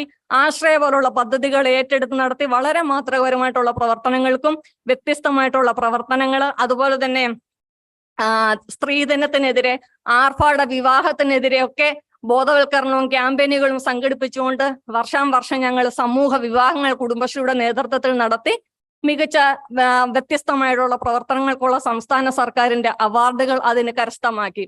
അപ്പോൾ അതുപോലെ തന്നെ എൻ്റെ പഞ്ചായത്ത്, എൻ്റെ രാഷ്ട്രീയവും എൻ്റെ പഞ്ചായത്തിന്റെ ഭരണത്തിൽ ഇരിക്കുന്ന രാഷ്ട്രീയം വളരെ വ്യത്യസ്തമായി എൻ്റെ രാഷ്ട്രീയ പ്രവർത്തനങ്ങൾക്കും അല്ലെങ്കിൽ രാഷ്ട്രീയ ചിന്താഗതികൾക്കും എതിരായിട്ടുണ്ടായിരുന്ന ഒരു ഭരണത്തിനോടൊപ്പമാണ് ഞാൻ അന്നത്തെ കാലഘട്ടത്തിൽ പ്രവർത്തിച്ചുകൊണ്ടിരുന്നതെങ്കിൽ തന്നെയും നമ്മൾ ഏറ്റെടുത്തിരിക്കുന്ന പ്രവർത്തനത്തിൽ യാതൊരുവിധ രാഷ്ട്രീയ ചിന്തകളോ രാഷ്ട്രീയ ഇടപെടലുകളോ ഇല്ലാതെ കണ്ട് തന്നെ എല്ലാ പാർട്ടി പ്രവർത്തകരും കുടുംബശ്രീ എല്ലാം ഒന്നിച്ച് തന്നെ പ്രവർത്തിച്ചിട്ട് വാഴൂർ പഞ്ചായത്ത് ഇങ്ങനെ 1ാം സ്ഥാനത്ത് നിൽക്കുന്ന സ്ഥാനത്താണ് എനിക്ക് NROയുടെ ഭാഗമായിട്ട് സെലക്ഷൻ കിട്ടിയത്. അപ്പോൾ തുടക്കത്തിൽ ഒരു CDSന്റെ മെമ്പറായിട്ട് ഞാൻ പോയപ്പോൾ എന്തെല്ലാം എതിർപ്പുകൾ എനിക്കുണ്ടായോ അതേ എതിർപ്പുകൾ എനിക്ക് NROയുടെ ഭാഗമായിട്ട് സെലക്ഷൻ കിട്ടിയ സമയത്ത് വീട്ടിൽ നിന്ന് നേരിടേണ്ടി വന്നു. പക്ഷെങ്കിൽ ഈ പറഞ്ഞ പോലെ അന്നത്തെ എൻ്റെ ഉത്തരവാദിത്തം വളരെ വലുതായിരുന്നു. ഈ കാലഘട്ടത്തിനുള്ളിൽ വളരെയധികം പ്രതിസന്ധികളിലൂടെ കടന്നുപോയി. ചേട്ടത്തിയുടെ വിവാഹത്തിന് ശേഷം പരാജയമായിട്ടുള്ള വിവാഹങ്ങള്, അതുപോലെ തന്നെ സ്വന്തം കിടപ്പാടം നഷ്ടപ്പെട്ടത്, എൻ്റെ ഉമ്മ ഒരു ഹാർട്ട് പേഷ്യന്റ് ആയത്, അങ്ങനെ എനിക്ക് സമൂഹത്തിനോടൊന്ന പോലെ തന്നെ എനിക്ക് കുടുംബത്തിനും ഒരുപാട് ഉത്തരവാദിത്തങ്ങൾ എൻ്റെ തലയിലേക്ക് വന്നു. അപ്പോഴേ NROയുടെ ഭാഗമായിട്ട് പുറത്തു പോകണ്ട എന്ന് വളരെ കർശനമായിട്ട് തന്നെ കുടുംബം ഒന്നടങ്കം എന്നോട് ആവശ്യപ്പെട്ടപ്പോൾ എനിക്ക് തിരിച്ച് ചില ചോദ്യങ്ങൾ ചോദിക്കാനുള്ള കോൺഫിഡൻസ് ഉണ്ടാക്കി. ഈ കഴിഞ്ഞ 10 വർഷത്തെ കുടുംബശ്രീയുടെ ചെയർപേഴ്സൺ എന്ന നിലയിൽ, ലീഡർഷിപ്പ് എന്ന നിലയിൽ എനിക്ക് തിരിച്ച് ചോദിക്കാനുള്ള കോൺഫിഡൻസ് എനിക്കുണ്ടായി.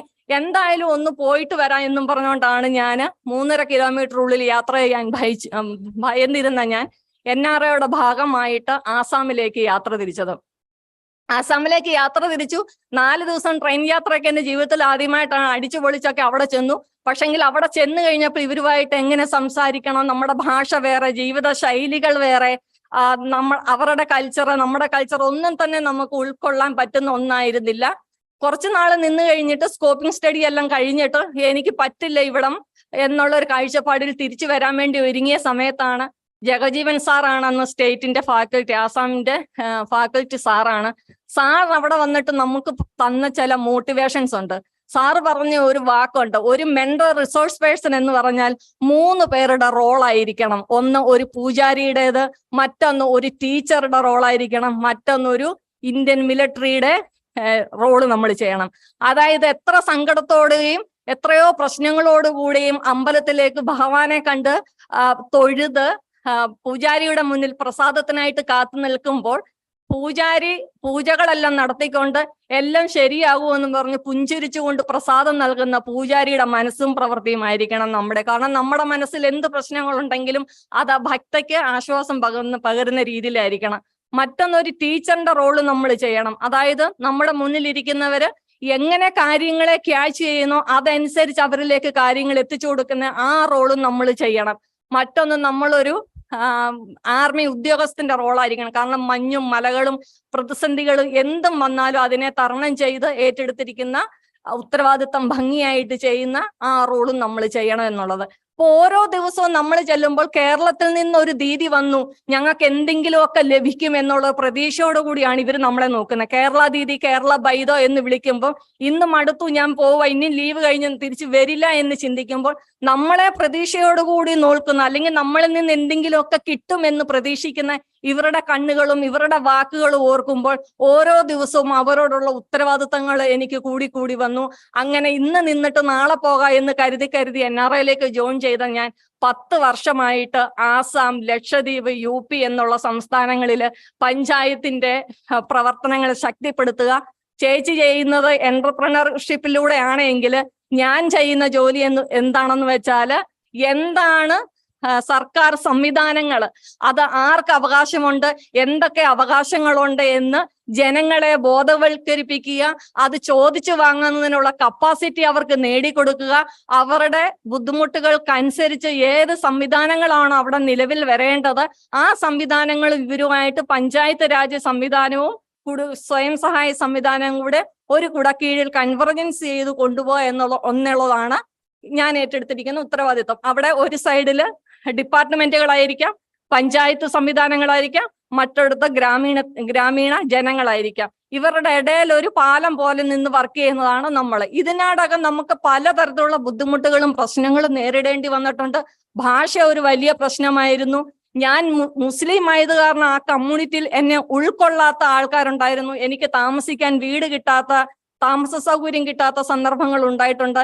എന്നാൽ മുസ്ലിം കമ്മ്യൂണിറ്റിയിൽ ഞാൻ മുസ്ലിം അല്ല, കാരണം മുസ്ലിം ആയിട്ടുള്ള ഒരു സ്ത്രീകൾ പോലും പുറത്തേക്ക് ഈ രീതിയിലുള്ള ഒരു വർക്കിന് വരില്ല എന്നുള്ള രീതിയിൽ ഞാൻ നക്സലൈറ്റ് ആണ്, അല്ലെങ്കിൽ അവരുടെ രാഷ്ട്രീയപരമായിട്ടുള്ള അടിച്ചേൽപ്പിക്കുന്നതിന് വന്ന ഒരാളാണ്, മതപരിവർത്തനം നടത്താൻ വന്ന ആളാണ് എന്നുള്ള രീതിയിലുള്ള കാഴ്ചപ്പാടുകൾ ഉണ്ടായിട്ട് പരസ്യമായിട്ട് എന്നെ കൊണ്ട് നിർത്തി ഖുർആൻ പാരായണം ചെയ്യിപ്പിക്കുകയും നമസ്കാര കർമ്മങ്ങൾ അവരുടെ മുന്നിൽ ചെയ്ത് കാണിപ്പിക്കുകയും ഒക്കെ ചെയ്തിട്ടാണ് എനിക്ക് അവരുടെ ഒരു വിശ്വാസം നേടിയെടുക്കാനായിട്ട് കഴിഞ്ഞത്. അപ്പോൾ ഈ കമ്മ്യൂണിറ്റിയിലേക്ക്, മുസ്ലിം ഏരിയയിലേക്ക് ചെല്ലുമ്പോൾ മറവിൽ നിന്നുകൊണ്ട് കൂടി മാത്രമാണ് ഇവർ നമ്മളോട് സംസാരിക്കുകയുള്ളൂ. അവരെ ചെന്ന് കണ്ട് ഏത് ഹദീസ്, ഞാനൊരു മുസ്ലിം ആയതുകൊണ്ട് എനിക്കത് പറയാനായിട്ട് പറ്റും, ഞാൻ ഇന്നും ജീവിച്ചിരിക്കുന്നു, ഏത് ഹദീസിലാണ്, എവിടാണ്, ഖുർആനിൽ എവിടെയാണ് ഇങ്ങനെ സ്ത്രീകൾക്ക് വിലക്കേൽപ്പിച്ചിരിക്കുന്നത്, തന്റെ ദാരിദ്ര്യമായിട്ട് എന്നാണ്, എവിടം വരെയാണ് കഴിയേണ്ടതെന്ന് ഖുർആനിൽ എവിടെ പറഞ്ഞിരിക്കുന്നു എന്ന് പറഞ്ഞ് നമ്മുടെ ഹദീസിലെ ഓരോ ചരിത്രങ്ങളും അവരോടിരുത്തി സംസാരിക്കുകയും അവരോട് പറയുകയും ഉഹദ് യുദ്ധത്തിൽ വരെ പങ്കെടുത്ത ധീര വനിതകളെ കുറിച്ച് അവരോട് സംസാരിക്കുകയും ചെയ്തു വന്നപ്പോൾ അവർക്ക് എന്നോടുള്ള ഒരു സമീപനം മാറി. അന്ന് ഞാൻ മതപരിവർത്തകയാണ്, നക്സലൈറ്റ് ആണ് എന്ന് പറഞ്ഞവര് പിന്നീട് തന്നെ അവരുടെ വീട്ടിലേക്ക് ക്ഷണിക്കാൻ തുടങ്ങി. കേരളത്തിൽ നിന്ന് മലാല പോലുള്ള ഒരു പെൺകുട്ടി, മറ്റൊരു മലാല നമ്മുടെ നാട്ടിൽ എത്തിയിരിക്കുന്നു, നിങ്ങളെ കാണാൻ ഒരുപാട് പേര് കാത്തിരിക്കുന്നു, ഞങ്ങളുടെ വീടുകളിൽ വരണം എന്ന് പറഞ്ഞ് ഇവരെന്നെ കൂട്ടിക്കൊണ്ടു പോകുന്ന സാഹചര്യങ്ങൾ ഉണ്ടായി. പിന്നെ ഞങ്ങള് സ്വയം സഹായ സംഘങ്ങൾ അവിടെ ശക്തിപ്പെടുത്തുമ്പോൾ എന്റെ പേരിട്ടുകൊണ്ട് അവിടെ സ്വയം സഹായ സംഘങ്ങൾ രൂപീകരിച്ചു. നിങ്ങളൊന്ന് വന്നാൽ, നിങ്ങളെ ഒന്ന് കണ്ടാൽ കുറച്ച് സ്ത്രീകൾ പുറത്തേക്ക് വരും എന്നും പറഞ്ഞ് വിളിച്ചുകൊണ്ട് പോകാൻ തുടങ്ങി. അവിടെ തുടർന്ന സംരംഭങ്ങൾക്ക് എന്റെ പേരിൽ അവിടെ സംരംഭങ്ങൾ ആരംഭിക്കാനായിട്ട് തുടങ്ങി. അപ്പോൾ ഈ തരത്തില് എനിക്ക് അവരുടെ അനുഭവങ്ങൾ എനിക്ക് മനസ്സിലായത്, വർഷങ്ങൾക്ക് മുമ്പ് കുടുംബശ്രീയുടെ പ്രവർത്തനത്തിന്റെ തുടക്കത്തിൽ ഞാൻ അനുഭവിച്ച വിലക്കുകളും അടിച്ചമർത്തലുകളും മുസ്ലിം സമുദായത്തിന്റെ പേരിലോ അല്ലെങ്കിൽ ഒരു പെൺകുട്ടിയായി എന്നുള്ളതിന്റെ പേരിലോ പെൺകുട്ടികൾ എന്നുള്ളതിന്റെ പേരിൽ എന്റെയും എൻ്റെ മാതാവിന്റെ മുമ്പിൽ കൊട്ടിയടിച്ച വാതിലുകളുടെ അനുഭവങ്ങളാണ്. എൻ്റെ എതിർവശത്തിരുന്ന എല്ലാവരുടെയും അനുഭവങ്ങളെ ഞാൻ പഠിച്ച അല്ലെങ്കിൽ കേട്ട ഒരു കഥയല്ല, ഇത് യാഥാർത്ഥ്യമാണ് എന്ന് എനിക്ക് മനസ്സിലാക്കാനായിട്ട് കഴിഞ്ഞു. അതുകൊണ്ടാണ് അവരിൽ ഒരാളായിട്ട് അംഗീകരിക്കപ്പെട്ടത്. ഇന്ന് ഞങ്ങൾ ചെയ്യുന്ന അതേ ജോലി ആസാം സംസ്ഥാനത്താണ് ഞാൻ ഏറ്റവും കൂടുതൽ 7 വർഷം ജോലി ചെയ്തത്. ആ സംസ്ഥാനത്ത് ഇന്ന് എന്നെ പോലെ തന്നെ 45 കേഡർമാരെ വളർത്തിയെടുക്കാനായിട്ട് സാധിച്ചു. ഈ പിൻപോട്ട് നിന്നിരുന്ന സ്ത്രീ സമൂഹത്തിൽ നിന്ന് തന്നെ 45 പേരെ കൊണ്ടുവന്നു. അതിൽ 15 പേരും മുസ്ലിം പെൺകുട്ടികളാണ്. അവരിന്ന് സ്വന്തം പഞ്ചായത്ത്, സ്വന്തം ജില്ല, സ്വന്തം ബ്ലോക്ക് ഒക്കെ വിട്ട് അവരുടെ സംസ്ഥാനത്തെ ദൂരെ ഉള്ള ജില്ലകളിൽ ഞങ്ങൾ ചെയ്തിരിക്കുന്ന അതേ പ്രവർത്തനങ്ങൾ ചെയ്യുന്ന ഇന്റേണൽ മെന്റേഴ്സ് ആയിട്ട് അവർ പ്രവർത്തിക്കുന്നു. ഇന്ന് കുടുംബശ്രീയെ പോലെ തന്നെ ഒരു NRO എങ്ങനെ ആസാമിലും ഉണ്ടാക്കാമെന്നുള്ള ചർച്ചകളും മറ്റു കാര്യങ്ങളും NRLM-ൽ നടന്നുകൊണ്ടിരിക്കുന്നു. അപ്പോൾ എനിക്ക് എൻ്റെ ജീവിതത്തിൽ നിന്ന് എനിക്ക് മനസ്സിലാക്കാനായിട്ട് പറ്റിയത്, എൻ്റെ സ്വാതന്ത്ര്യം അതെവിടെ വേണം, എങ്ങനെ വേണം, എവിടെ വരെ വേണം എന്ന് ഞാൻ തീരുമാനിച്ചാൽ അതിൻ്റെ അകത്തും വേറൊരാൾക്ക്, ഒരു സെക്കൻഡ് പാർട്ടിക്കോ ഒരു തേർഡ് പാർട്ടിക്കോ അതിൻ്റെ അകത്ത് കൈകെടുത്താനായിട്ട് അവകാശമില്ല. പക്ഷെ നമുക്ക് കിട്ടുന്ന ആ സ്വാതന്ത്ര്യം അതെന്തിനു വേണ്ടിയിട്ട് ഉപയോഗിക്കണം, അതെങ്ങനെ കാത്തു സൂക്ഷിക്കണം, അതെങ്ങനെ മറ്റുള്ളവർക്ക് പ്രേരിതമാകണം എന്ന് ചിന്തിച്ചുകൊണ്ട് മറ്റുള്ളവർക്ക് മാതൃകപരമായിട്ടുള്ള പ്രവർത്തനങ്ങൾ ചെയ്തുകൊണ്ട് മുന്നോട്ട് പോകണമെന്നാണ് ഞാൻ ഇനിയും ആഗ്രഹിക്കുന്നത്. ഇനിയും എനിക്ക് ഒരുപാട് ദൂരം സഞ്ചരിക്കുവാനായിട്ടുണ്ട്. അവർക്ക് എന്നെ പോലെ തന്നെ അടിച്ചമർത്തലുകളിൽ പെട്ടുപോയവരുടെ ചുറ്റുമുള്ള ലോകം തുറന്ന് കാണിച്ചു കൊടുക്കുന്ന ഒരാളായി മാറി സ്വയം പര്യാപ്തതയിൽ സ്വന്തം ഉത്തരവാദിത്തങ്ങളും സ്വന്തം കുടുംബത്തിനോടുള്ള അതേ ഉത്തരവാദിത്തം ഈ സമൂഹത്തിനോടും അവർക്കുണ്ട് എന്ന് മനസ്സിലാക്കി കൊടുത്ത് ഓരോ സ്ത്രീ സമൂഹത്തിനെയും അടിച്ചമർത്തപ്പെട്ട എല്ലാ വിഭാഗങ്ങളെയും സ്വയം പര്യാപ്തതയിലേക്ക് എത്തിക്കണമെന്നുള്ള ആഗ്രഹത്താല് ഇനിയും മുന്നോട്ട് യാത്ര ചെയ്യാൻ അള്ളാഹു അനുഗ്രഹിക്കട്ടെ എന്ന് ആത്മാർത്ഥമായി പ്രാർത്ഥിക്കുകയും ചെയ്തുകൊണ്ട് നിർത്തുന്നു. നന്ദി, നമസ്കാരം. Very, very strong person. Thank you so much, Srimati Rasina PA, Kudumbashri NRO mentor, for fantabulous and motivational words. Now, Srimati Savitri VL, Kudumbashri gender resource person, will talk about the effectiveness of Kudumbashri's women empowerment strategies, a real life experience.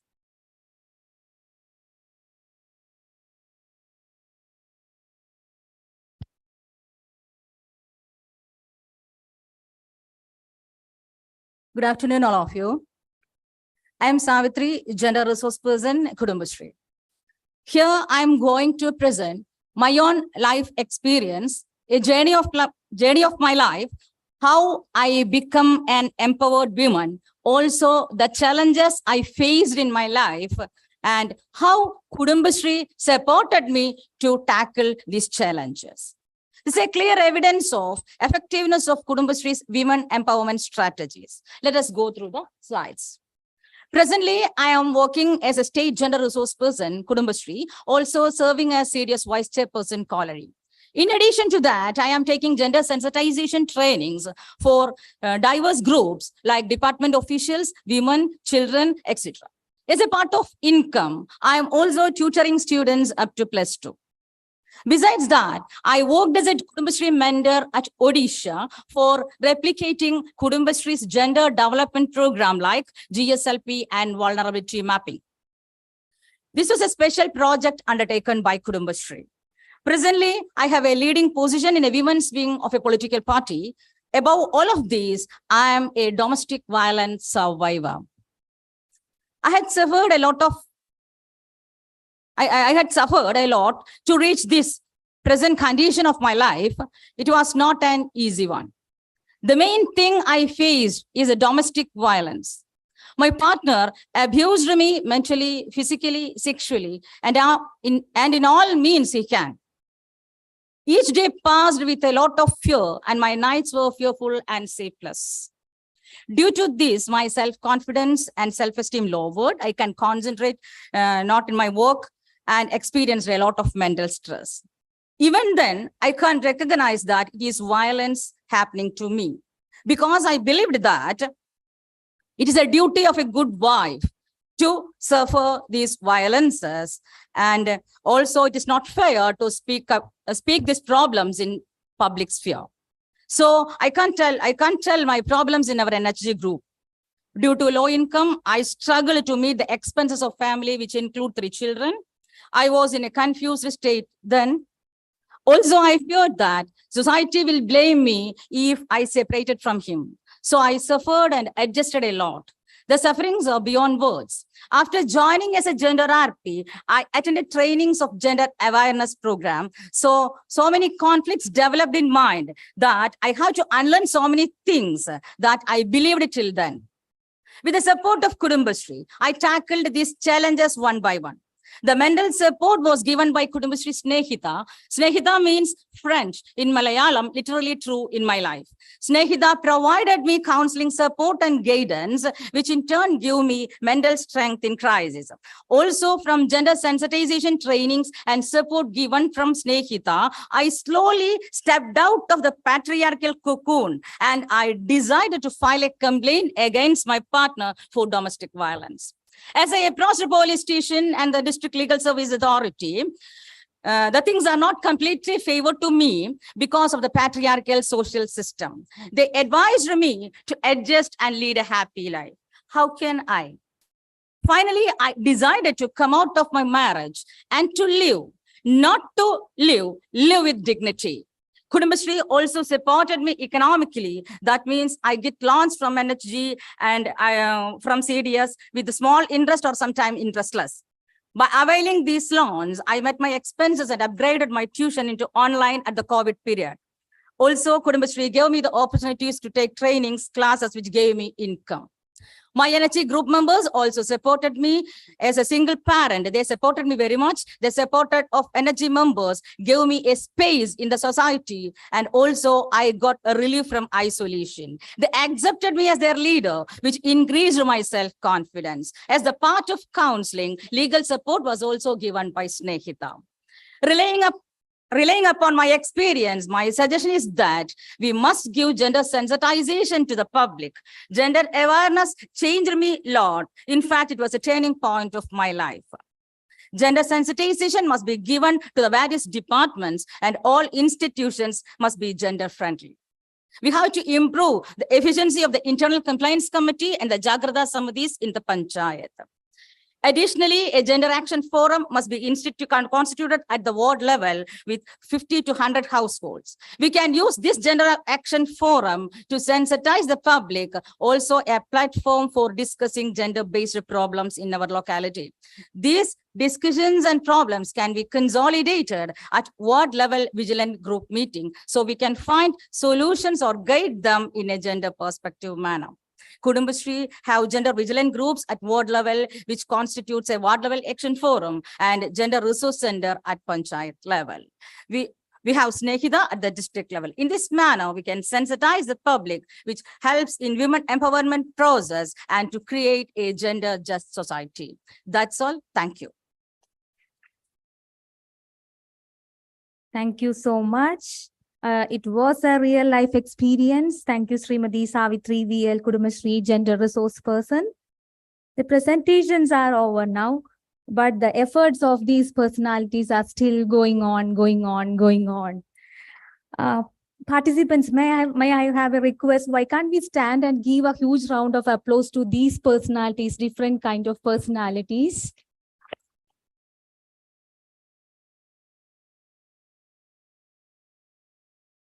Thank you so much, participants. Thank you. Now,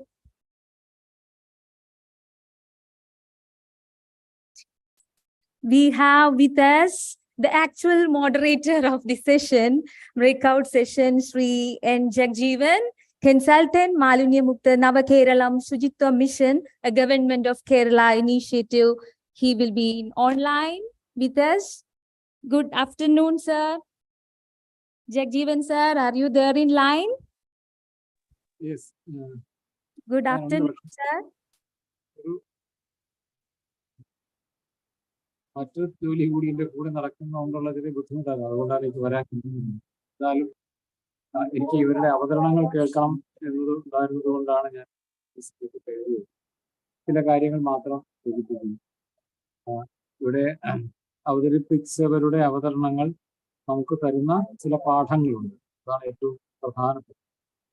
അതിൽ ഏറ്റവും പ്രധാനപ്പെട്ട പാഠം കുടുംബശ്രീ അയൽക്കൂട്ടത്തിനുള്ളിൽ നടക്കുന്ന ഒരു സ്വാഭാവികമായ സ്വയം പഠന പരിപാടിയുണ്ട്. ആ അയൽക്കൂട്ടത്തിനകത്ത് നടക്കുന്ന അത്തരത്തിലുള്ള സ്വയം പഠനവും ഒരു പരസ്പര പഠനവും, ഈ രണ്ട് പ്രക്രിയയും കൂടി ചേർന്നുകൊണ്ടാണ് പൊതുവിഷയങ്ങളിലും പൊതുസമൂഹത്തിലും ഇടപെടാൻ ആവശ്യമായ കഴിവ്, അത് അറിവിന്റെ ആയിരുന്നാലും അറിവിന്റെ ശേഷിയായിരുന്നാലും ചലനത്തിന്റെ ശേഷിയായിരുന്നു ഒക്കെ ഉയർത്തി കിട്ടിയത് അല്ലെങ്കിൽ അത് ഉയരുന്നത് ഇച്ചിരി പ്രവർത്തനത്തിലൂടെയാണ്. അതിൽ ഏറ്റവും പ്രധാനപ്പെട്ടത് നമ്മളുടെ ഇത്തരം വർക്ക്ഷോപ്പുകളിൽ ഇവിടെ അവതരിപ്പിച്ചവരിൽ പലരും തന്നെ സൂചിപ്പിച്ചിട്ടുള്ള ചില പ്രയോഗങ്ങളുണ്ട്. അതിൽ ഏറ്റവും പ്രധാനപ്പെട്ട ഒരു പ്രയോഗം എന്ന് പറയുന്നത് സമൂഹത്തിൽ കിട്ടിയ സ്പേസ്, ഇടം, അവിടെ കിട്ടിയ അംഗീകാരം, സ്പേസ്, അംഗീകാരം, അതോടൊപ്പം തന്നെ പുതിയ വിവരങ്ങൾ സ്ഥാപനങ്ങളിലേക്ക് കടന്നു ചെല്ലാൻ കിട്ടിയ അവസരം, ഇതാണ് വീടിന്റെ അധികാര ഘടനയ്ക്കുള്ളിൽ അംഗീകാരവും അതോടൊപ്പം തന്നെ തങ്ങളുടെ ശബ്ദത്തിനുള്ള ഒരു സ്വാധീനം, കുടുംബത്തിനകത്തുള്ള അധികാര ഘടനയിലുള്ള സ്വാധീനം ഉണ്ടാക്കി എന്ന് പറഞ്ഞ അർത്ഥം പൊതു ഇടങ്ങളിൽ കിട്ടിയിട്ടുള്ള അംഗീകാരമാണ് യഥാർത്ഥത്തിൽ കുടുംബത്തിന്റെ അധികാര ഘടനയിലും മാറ്റാൻ സഹായിച്ചത് എന്നുള്ളതാണ്. ഇവിടെ അനുഭവങ്ങൾ പറഞ്ഞ നമ്മുടെ സുഹൃത്തുക്കളുടെ ഇതിനു മുന്നുള്ള പല അവതരണങ്ങളിലും കിട്ടിയിട്ടില്ല. ഇവിടെയും അത് തന്നെയാണ് കാണുന്നത്. നമ്മുടെ വാഴയൂരിന്റെ CDS ചെയർപേഴ്സൺ, മുൻ CDS ചെയർപേഴ്സൺ പറഞ്ഞപ്പോൾ നമുക്ക് മനസ്സിലായി കാണും, ഒരു എതിർപ്പിന്റെയും അതുപോലെ പലതരത്തിലുള്ള തടസ്സങ്ങളിൽ നിന്നുകൊണ്ടാണ് റസീന ഇതിലേക്ക് വന്നതെങ്കിൽ അവിടെ നിന്നും വാഴയൂരിൽ നിന്ന് മാത്രമല്ല, കോട്ടയത്ത് നിന്ന് മാത്രമല്ല, കേരളത്തിൽ നിന്നുള്ള അല്ല, ആസാമിന്റെ ഉൾഗ്രാമത്തിൽ പോയി നിന്നും സ്വതന്ത്രമായി പ്രവർത്തിക്കാനുള്ള ആത്മവിശ്വാസം ഉണ്ടാക്കി കൊടുത്തത് അത് വളരെ പ്രധാനപ്പെട്ടതാണ്. ഇതിൽ നിന്ന് നമുക്ക് മനസ്സിലാകുന്നത് ഇതും ഒരു തർക്ക വിഷയമായിരുന്നു. ഈ ദാരിദ്ര്യ നിർമ്മാർജ്ജനം എന്ന് പറഞ്ഞാൽ ഏതെങ്കിലും തരത്തിലുള്ള ആനുകൂല്യങ്ങൾ വിതരണം ചെയ്യൽ മാത്രമല്ല ദാരിദ്ര്യ നിർമ്മാർജ്ജനം. വീട് കൊടുക്കുക, കക്കൂസ് കൊടുക്കുക, ആട് കൊടുക്കുക, പശു കൊടുക്കുക, അല്ലെങ്കിൽ ഏതെങ്കിലും തരത്തിലുള്ള സംരംഭം തുടങ്ങാനുള്ള സാമ്പത്തിക സഹായം നൽകുക, അത് മാത്രമല്ല ദാരിദ്ര്യ നിർമ്മാർജ്ജനം. അതൊരു പ്രധാന ഘടകം തന്നെയാണ്. അതോടൊപ്പം തന്നെ നിലവിലുള്ള അധികാര ഘടനയിൽ ഇടപെടാനും തങ്ങൾക്ക് കിട്ടേണ്ട പലതരത്തിലുള്ള അവകാശങ്ങൾ നേടിയെടുക്കാൻ ഉള്ള കഴിവ് ഉയർത്തൽ കൂടിയാണ് ദാരിദ്ര്യ നിർമ്മാർജ്ജന പ്രവർത്തനം എന്ന് പറയുന്നത്. അത്തരം ഒരു ഇടപെടലാണ്, അതാണ് കുടുംബശ്രീയുടെ ദാരിദ്ര്യ നിർമ്മാർജ്ജനത്തിന്റെ ഏറ്റവും വലിയ സവിശേഷത. കഴിഞ്ഞ 25 വർഷം പരിശോധിക്കുകയാണെങ്കിൽ കേരളത്തിലെ രാഷ്ട്രീയ പ്രസ്ഥാനങ്ങൾക്കകത്ത് മുകളിലേക്ക് പോയിട്ടില്ലെങ്കിലും പ്രാദേശിക തലത്തിലുള്ള പ്രാതിനിധ്യം കൂടിയത്, സഹകരണ പ്രസ്ഥാനങ്ങൾക്കകത്തുള്ള പ്രാതിനിധ്യം കൂടിയത്, പ്രാദേശിക വികസന പ്ലാറ്റ്ഫോമുകളിലുള്ള പ്രാതിനിധ്യം കൂടിയത്, അതുപോലെ തന്നെ പലതരം വികസന പ്രവർത്തനങ്ങളിലുള്ള പങ്കാളിത്തം കൂടിയത്, സ്കൂൾ മാനേജ്മെന്റ് കമ്മിറ്റി ആയിക്കോട്ടെ, വാർഡ് ഡെവലപ്മെന്റ് കമ്മിറ്റി ആയിക്കോട്ടെ, പടശ്ശേരി സമിതി ആയിക്കോട്ടെ, കോപ്പറേറ്റീവ് മൂവ്മെന്റ് ആയിക്കോട്ടെ, ഇതിലൊക്കെ തന്നെ സ്ത്രീകളുടെ സ്പേസ് കൂടിയത് കുടുംബശ്രീയുടെ പ്രവർത്തനം കൊണ്ടാണ്. കുടുംബശ്രീയുടെ പ്രവർത്തനം എന്ന് പറയുമ്പോൾ തന്നെ അതിന്റെ ഏറ്റവും സവിശേഷമായിട്ടുള്ളത് ഈ കേവലമായ മൈക്രോ ഫിനാൻസ് ആക്ടിവിറ്റി ആയിരുന്നില്ല.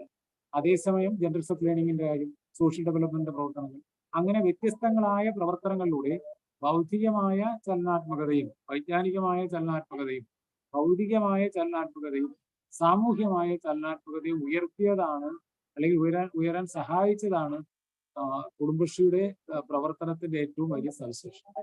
അതിന്റെ പ്രതിഫലനമാണ് യഥാർത്ഥത്തിൽ ഇവിടെ അവതരിപ്പിച്ചവരിൽ.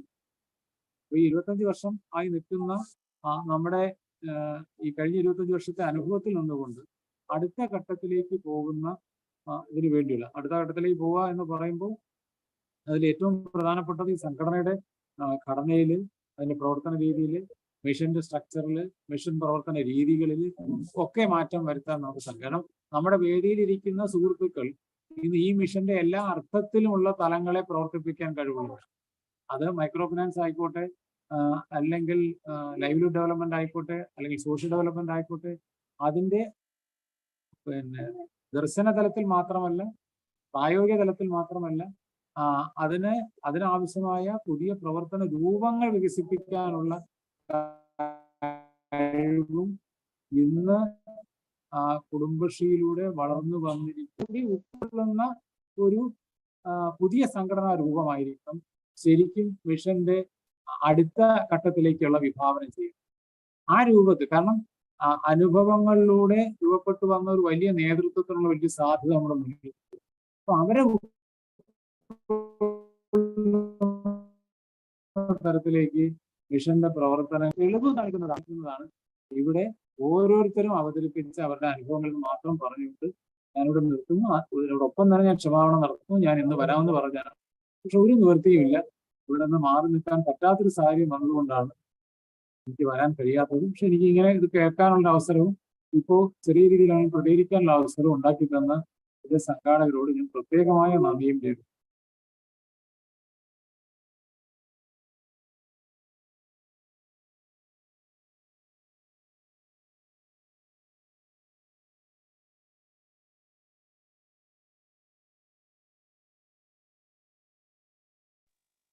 മൈക്ക് മ്യൂട്ടാണ്, കേൾക്കുന്നില്ല. So much, sir, for joining with us. Thank you.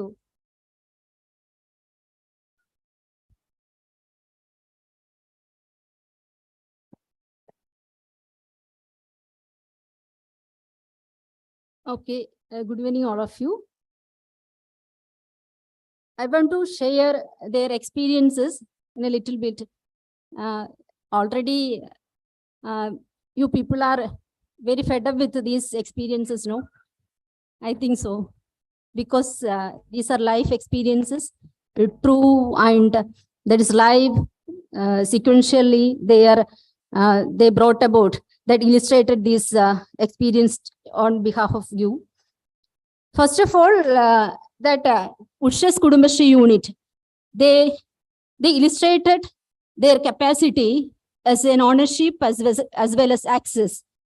They acquired their own land and they acquired their own building and all this and have access of that 18 lakhs access in their own. They illustrated how they will get, and they faced a lot of challenges before getting this opportunity and acquiring these type of their access about that building. And all this they illustrated very well, and their activities as their own, how the savings and how the empowerment activities they had done. These are and also about that how they get national award. They are the winners of national award, and they also get an opportunity to visit Delhi to receive award, and the mobility and also it also increased a lot for these members. The 10 members, I think the 11 members visited that place and they got opportunity for receiving that award. Srimati Achida Babu and Srimati Kulsu Rehman, thank you for your life experiences and this SAG experiences.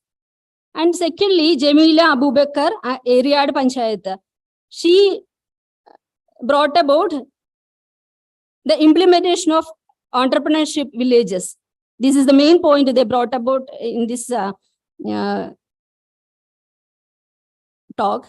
That is marketing with the convergence of Asha worker and this convergence activities also. How they did the marketing initiatives after setting up of these entrepreneurship villages. I think it is a new concept. They did it.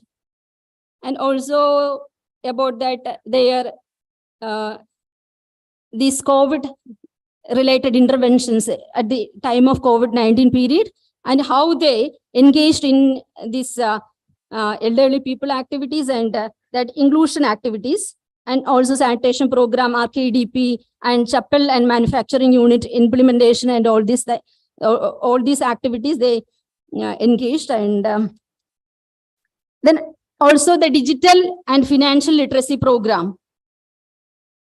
And also they illustrated that the importance of gender sensitization training to the male persons. They initiated this activity in their own panchayat, that in their own CDS level. And also about the right-based education, the importance of right-based education too. And it is not from the audience that this not to the audience. She told me about her dreams while sitting there nearby her. She told me that she forgot to told you about that her dreams. So I promised her that I will talk to the audience that she had some type of dreams. First one is 100% plastic free and sanitation villages in their CDS, and 2,000 women have to be created as entrepreneurs, having that 3 lakh as their own and 2,000 self-defense training programs for this one. 2,000 women have to be give self-defense training program, and 200 Balasabha students will be trained as ambassadors of that anti-drug campaign. That is their own dream. That is very interesting.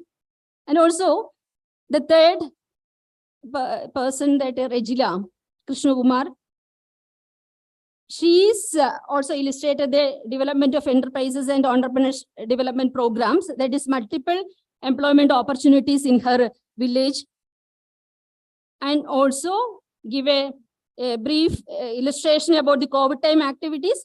They in their village, they formed help desk under GRC and gave assistance to the energy members while that COVID-19 period, and also Sajjam program, and also DV issues increased during this COVID period, and they began online counseling program for the people who are facing that, for the support of these women who are facing that domestic violence issues, and also a kiosk for their further action. They are saying about a kiosk as a livelihood activity for the women who are in need, that is, who are faced violence and that domestic violence issue.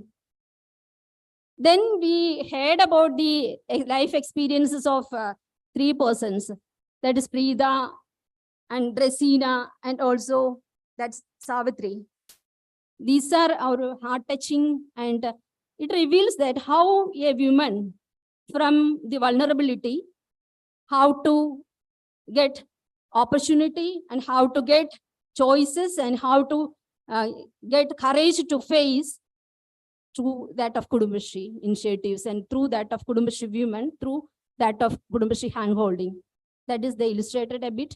So I think it will be very clear for you people, because life experiences have no language and no words. So thank you for the opportunity for me to give that the Monisha and District Mission Coordinator. So thank you so much. Thank you so much, Srimati Sindhu V, State Program Manager, Gender Kudumbashree. This is the end of first breakout session today. I would like to thank all the speakers for their speechless efforts, dedication, and commitment in their concerned areas. Now we have tea break. Before that, we have memento distribution to all the speakers.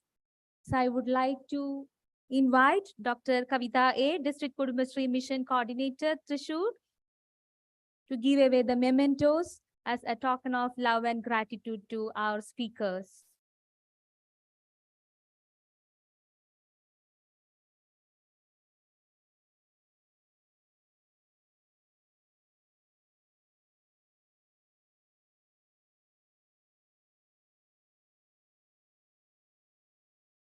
First, Srimati Achita MP Kulsur Rahman from Usha's Energy members, area.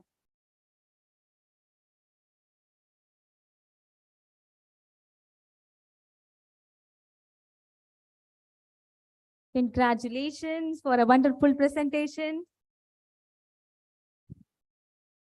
Next, Srimati Jamila Abu Bakar, CDS chairperson from Riyadh.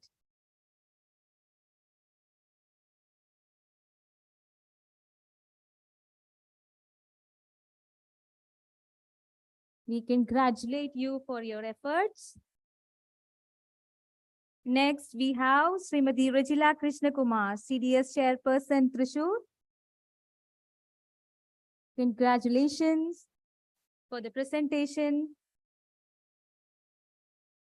Next, we have Srimati Preeta TB, Kudumbashree NRO mentor. Congratulations. We have Srimati Rasina PA, Kudumbashree NRO mentor. Congratulations.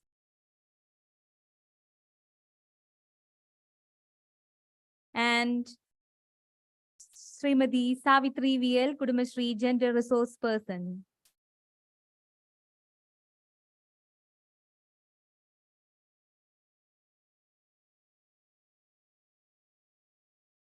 Thank you so much.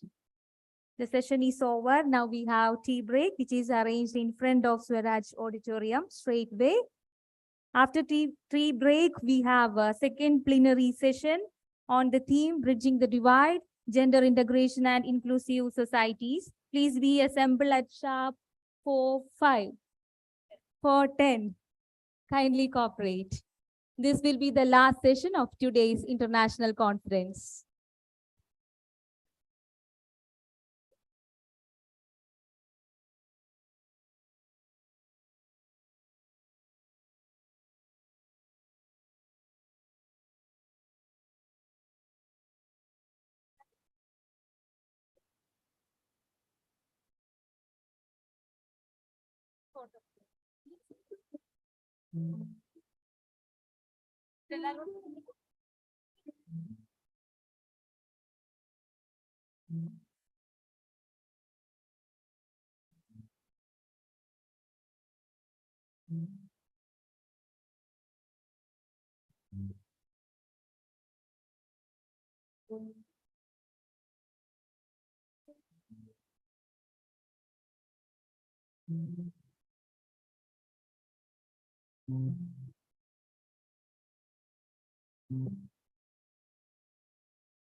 Music.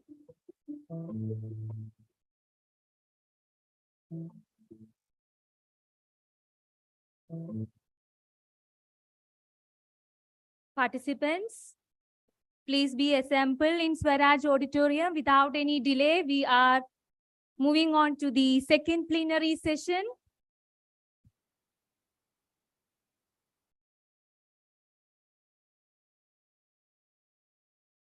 Our moderator, keynote speaker, speakers, and all are ready.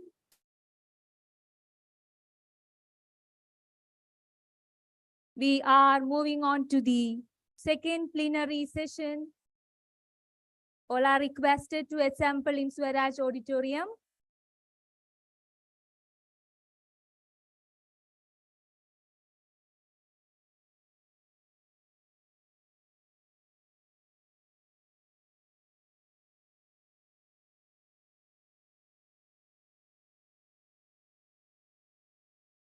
Without any delay, we are going to move on to plenary session 2. I request all the participants, please come inside.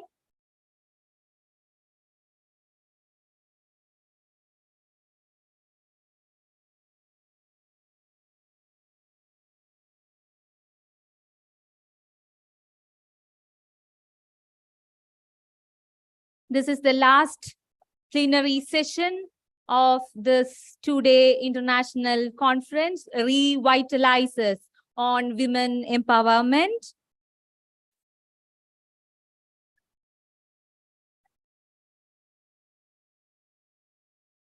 Our moderator, Dr. Remia R., Master Resource Person, Kila, Associate Professor and Head of the Department of Economics, Government College, Kutanellur, is with us. Welcome, ma'am.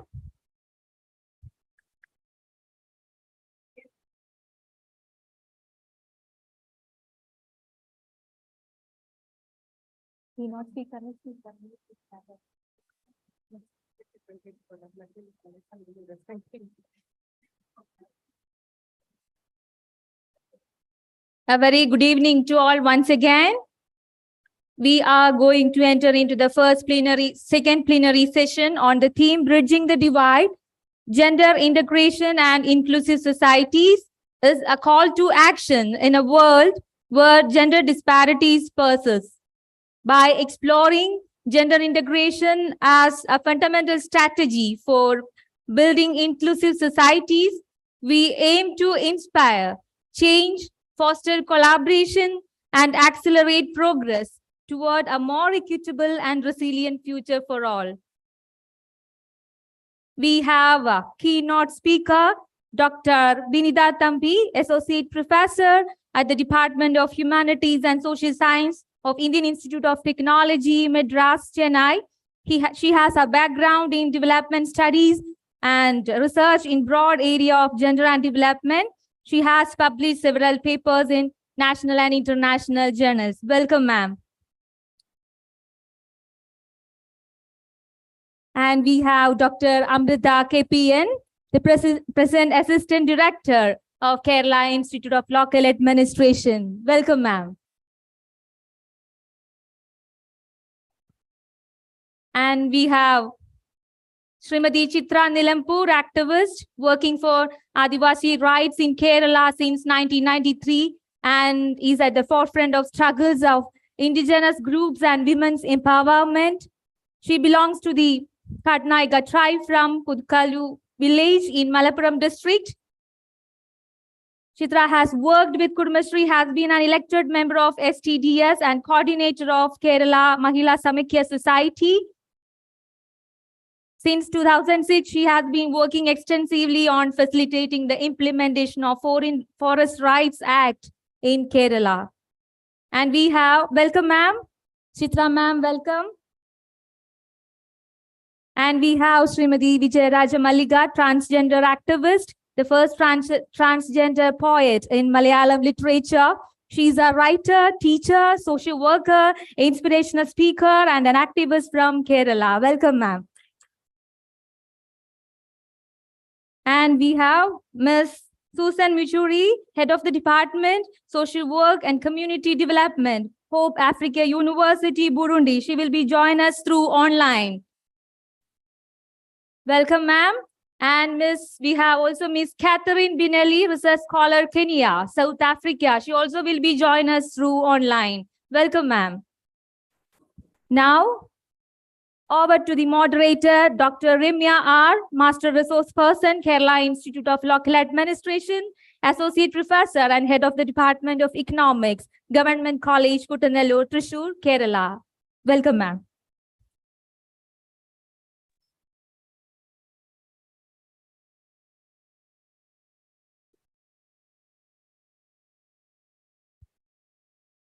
Good afternoon, everyone. A warm welcome once again to this International Conference on Revitalizes, International Conference on Women Empowerment.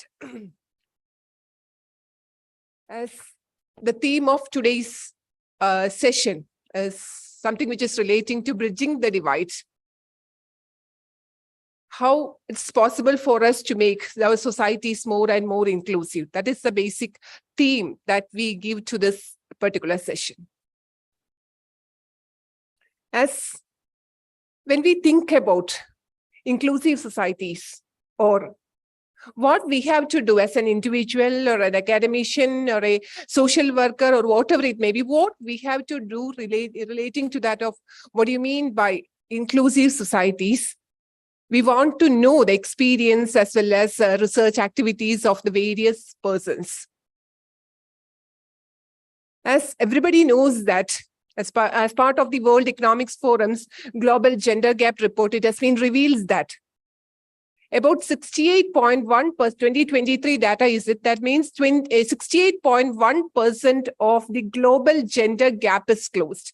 But the thing is that when we talked about how much gender gap is closed, this is very happy. That means 68.1% of gap is closed. But about 32% of gender gap is yet to be closed. By closing this gap in terms of economic empowerment and opportunity, in terms of political participation, in terms of health and well-being, in terms of educational attainment, or whatever it may be, the thing is that while closing the gap, we should take into consideration one and foremost thing is that the society should be more and more inclusive. That gender divide should be taken into consideration. We have to make our societies more and more inclusive. What are the marginalized societies should be incorporated. And today, as everybody knows that we have limited time, we have 6 speakers in this session, including one keynote speaker, Dr. Binita Thambi. Everybody knows that she's a famous researcher, active research in the field of women empowerment. And she had published a lot in national and international journals. And above all, I'm much impressed about the book which was published by Dr. Binita Thambi. I think that the name of the book is New Lamp for Old. I think so. New lamp for the old, that which is related with that of the political decentralization in Kerala, gender paradoxes related with political decentralization. In that particular book, she had been focusing upon the empirical research. That means that more and more importance is to be given to that of the interviews conducted among the women politicians in Kerala. And she pointed out that in order to bridge, or in order to bring the gap or to close the divide, what we have to do is to give more space. And what is the space? We have to think, what is the space of each and everybody in the society? What space we have? What space we have in the political sphere? What space we have in the economic scenario? Or what space we have within the household itself? And I'm not going to the detail. And with due respect, I invite Dr. Binida Thambi for delivering the keynote address. Ma'am, please.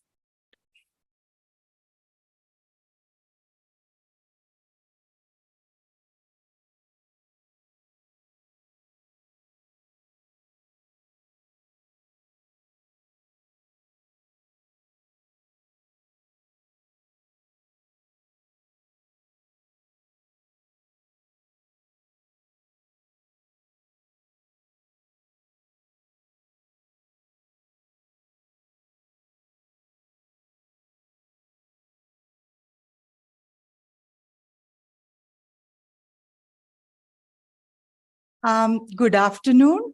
At the outset, let me thank the organizers of this event, Kudumbashree District Mission and other organizers. I'm really very glad to be here today, revisiting an institution I worked 20 years ago. I was a gender trainer here, and then I moved on to other places. In today's presentation, I'm actually trying to look at the question of gender divide, the very broad context, how we understood very briefly within the 15-20 minutes limited time you gave me, the question of that gender divide, and looking at the pandemic moment, what is happening at this moment, and the kind of evidences globally in India by looking at a couple of studies that are available. And then I'll come to the Kudumbashree Government of Kerala's effort, Kerala context, and the role of Kudumbashree in that. This is the structure that I'm following. One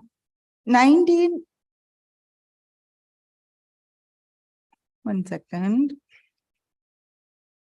Yeah, the question of gender divide, as I said, the broader context, if you look at 1970s onwards, by and large, there were efforts to recognize that there is gender divide and various thematic focuses. What are the ways in which this divide is manifesting, a variety of outcome measures, as well as to understand the underlying processes. Experiences of poverty, population and demographic outcomes, labor market opportunities, social and political representation questions, so on and so forth. And as a result of this recognition of the gender gap, global frameworks emerged, a lot of agenda setting as a result, advocacy efforts, and importantly, scholarship reduction in the form of conceptual understanding, developing the conceptual understanding, as well as which highlighted the relevance of significant data production. And very clearly, policy responses as based on all these to bridge the gap. In this context, the current moment, I'm not actually doing an evaluation of what happened and the issues that have been discussed due to the paucity of time. But the current moment of post-pandemic recovery is a particular peculiar moment as far as bridging the gap is concerned.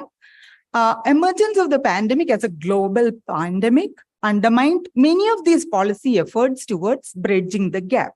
That's the kind of realization we have.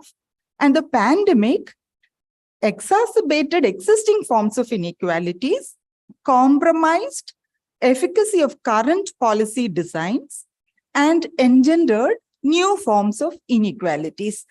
In summary, this is the kind of context we are trying to look at the question of bridging the gender gap. I'm actually very briefly looking at the existing literature on the gender gap at the global level, as I said, and in the Indian context. Then I'll talk about the Kerala context. Initial studies of the pandemic primarily examined gender divide in healthcare provisioning and infection rate. But subsequent studies of the pandemic highlighted socioeconomic aspects of the pandemic as well as its gendered implications. I sort of trying to highlight some of the aspects that the literature collectively produced. One, women more likely to report employment loss. This is the global data. Melinda and Bill Gates Foundation came up with a very exhaustive study, which is the Floor et al. Is their study. And 26% more, 26% employment loss compared to men, 20%. So it's more for them. And also women tend to work to care others, children and elderly. That's another aspect. Dropout from school, if you look at, there is a huge gap, gender gap. And gender-based violence, if you look at the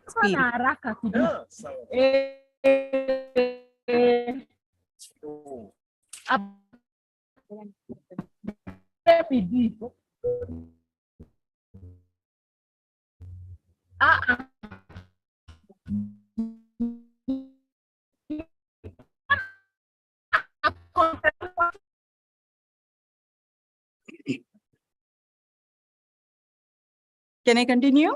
Yeah. So the experience of gender-based violence, if you look at more among women, very high. And labor income, if you look at, fall by 50% for women, which is again a huge loss. And kind of additionally, the financial insecurity, closing of schools, difficulty to outsource care work, increased burden of women. And also it resulted in an increase in gender-based violence, as I said. And women, domestic workers, older women, women with disabilities were more susceptible for these sorts of violence. We have evidence. And as a result, the argument basically came up is broadly, globally, we need a better intersectional analysis to unravel the structural gendered racism during the pandemic shaping health and economic outcomes. Not just racism, all other forms of social inequalities together producing different kinds of experience among women. And there is evidence, for instance, that came from United States of America. The COVID death, if you look at, 2.7 times more among Latinx Americans and Pacific Islander groups as compared to that of white Americans. So there were Black and Indigenous groups hardest hit. Nearly 1 in 800 Black or Indigenous persons have died from COVID. Coming to the Indian context, if you look at, I'm basically looking at the studies of 3 scholars who have contributed significantly to understand the impact of the pandemic, Professors Jayati Ghosh, Vibhuti Patel, and Beena Agarwal. Thematically, when you organize the kind of work they produced, one, intersecting inequalities in the labor market, And the highest rates of employment in India, if you look at the highest rates of employment in informal sector, so the employment informality is very high compared to other comparable locations. So this disproportionate share of women in informal sector was brutally affected by the lockdown measures, and increased burden of unpaid work, occupational segregation, gender-blind pandemic responses by the state, and the kind of social norms limiting the work participation rates of women during the pandemic. And the impact of job losses and food insecurity significantly higher among women than men.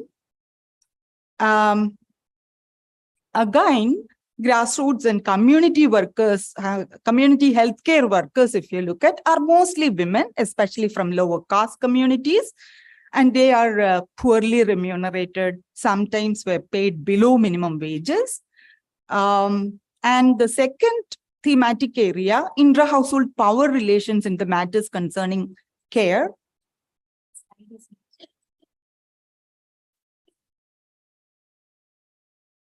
Yeah.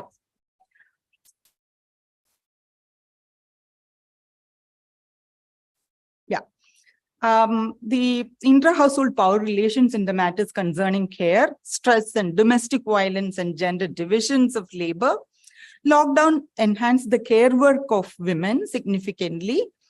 Homeschooling of children and care responsibilities of sick and children and elderly, and domestic violence, job loss, food insecurity, isolation. Point basically, now you can see the global context and Indian context, more or less the experiences are same. So there is no reason for us to anticipate a different experience in a state in India. Food security, isolation, asset loss, indebtedness, and poverty. And the preventive measures adopted by the government proved to be gender blind. This is Professor Jayadi Ghosh's argument. And frequent washing hands require access to clean water. And in places with water scarcity, women and girls make arduous and lengthy journeys to collect and store water. And the other thematic area, sexual harassment within households and outside, increased during the period of pandemic. And loss of livelihood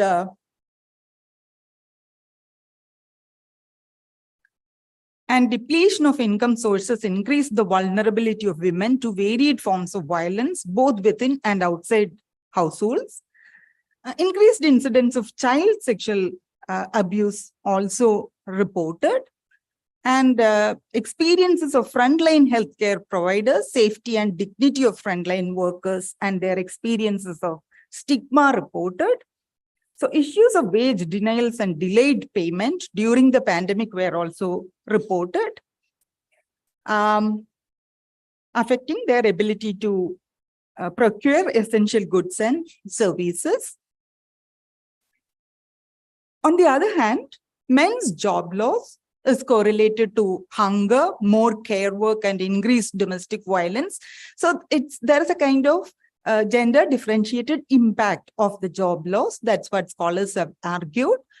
And the preventive measures adopted by the government proved to be gender blind, Professor Ghosh's argument. Sexual harassment within and outside, child sex abuse, safety and dignity of,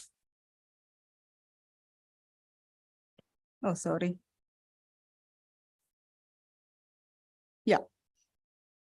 So the point basically here is there is this global mapping of global literature very clearly indicate a set of issues. And by and large, scholars in India also found that similar experiences are in India as well. And the response is, state response is very inadequate in the country. Coming to the context of Kerala, the role of pandemic experience and the role of the government, most affected by the Delta wave in Kerala, not the first wave as against other locations in India. And Kerala's pandemic response strategy, in addition to measures to curb virus transmission, involved socioeconomic relief packages, food and cash transfers, and also mechanisms to address violence in its varied forms, and safety nets for migrant workers. So these were built, it's been argued by scholars that these were built on the state's long history of mass-based public political action and social welfare measures, and been regarded as gender responsive by a couple of scholars. But the point that I really want to highlight over here is we have to understand Kerala's development. We have a lot of discussion, the kind of trajectory of Kerala's development and better social sector development and outcome measures. If you look at, you can compare it with the rest of the world, and a lot of literature highlighting that. And then also there is a critic of the Kerala model of development, which talks about the outliers of the model. So whatever achievements you highlight are not shared by certain groups within Kerala. And these outliers are by and large different caste communities, fisher community, scheduled caste community, tribal communities, so on and so forth. So on the one hand, there is an inability by the part of the state to address this kind of addressing the gap in development outcomes. And that is continuing, and it reflects in almost all development indicators. The World Bank 2012 report, if you look at, it says there is uneven progress among social groups in India over a period of time. Scheduled tribe and scheduled caste lag others in schooling, access to good jobs and basic amenities. In addition, my argument basically, there are new forms of poverty, marginalization, and social exclusion in the past 2 decades, 90s onwards, due to post-90 transformations in the economy and society and rapid processes of unequal urbanization, which is affecting the lives and livelihoods of varied groups in Kerala.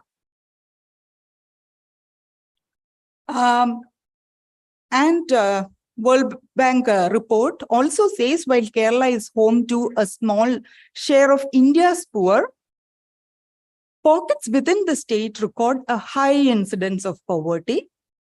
And additionally, Kerala has the highest levels of consumption inequality in the country.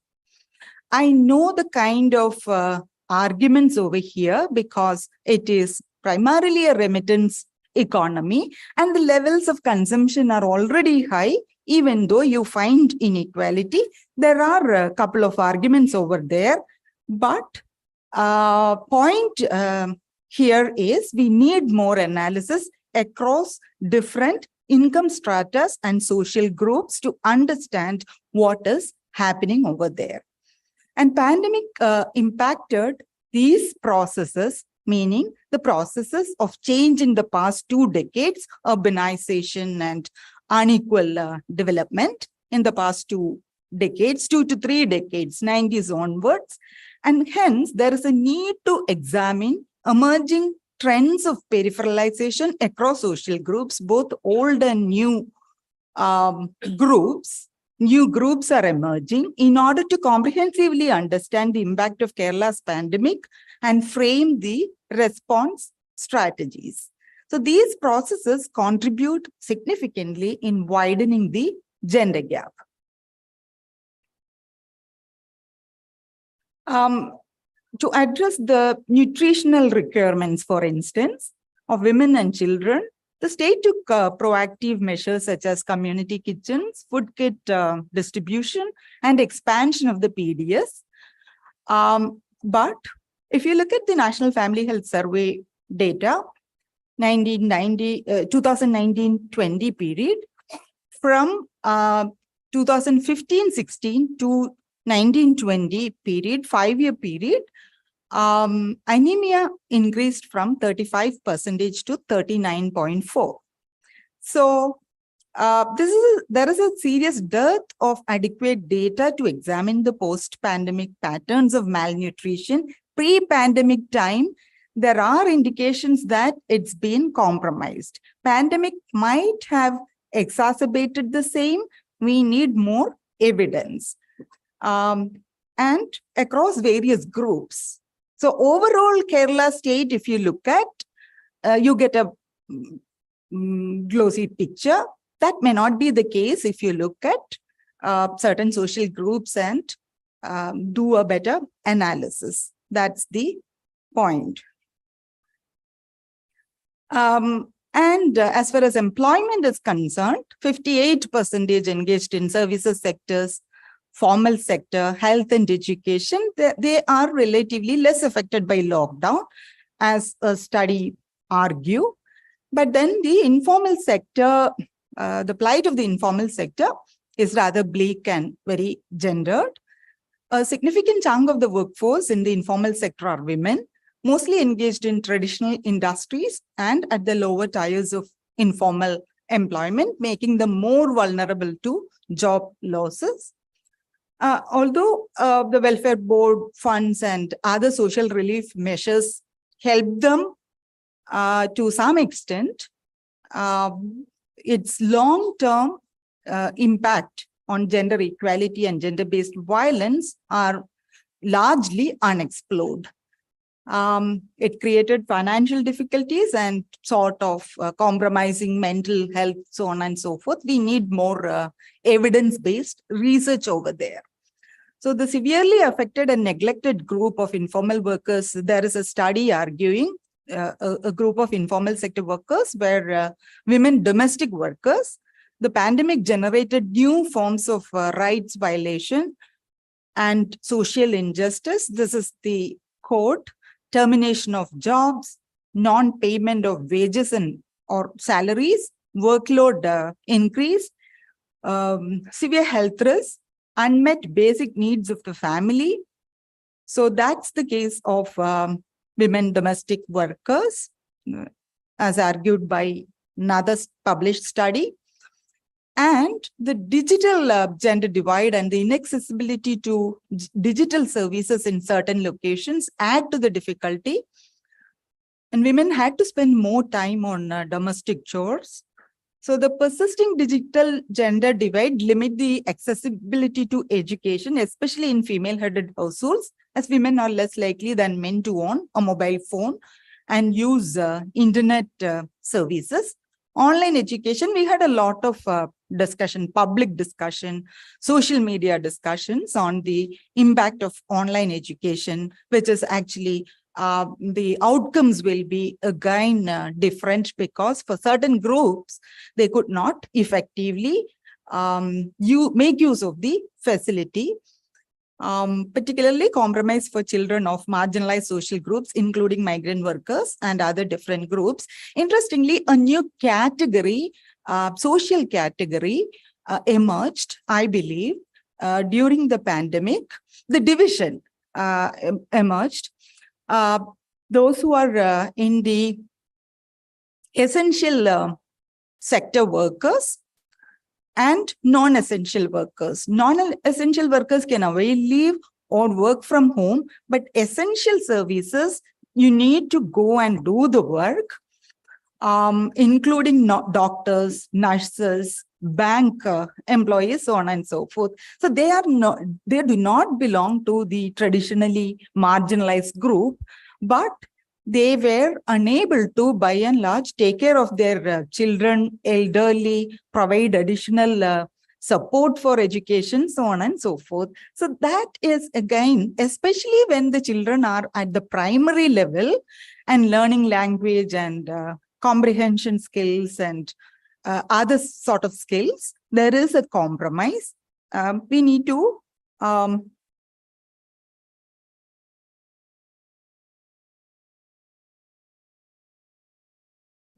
look at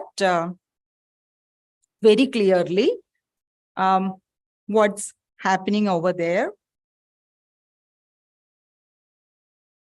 The impact and the Kudumbashree context, if you look at, Kudumbashree, bottom half of the total households in Kerala, around 50 to 53% of the households.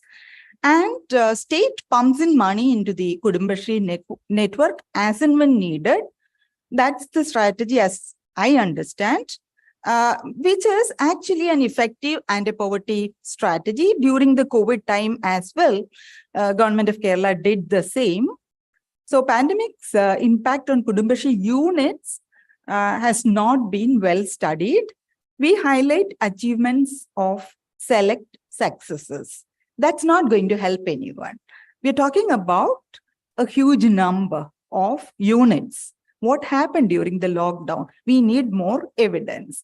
So evidence-based research and policy interventions hence required.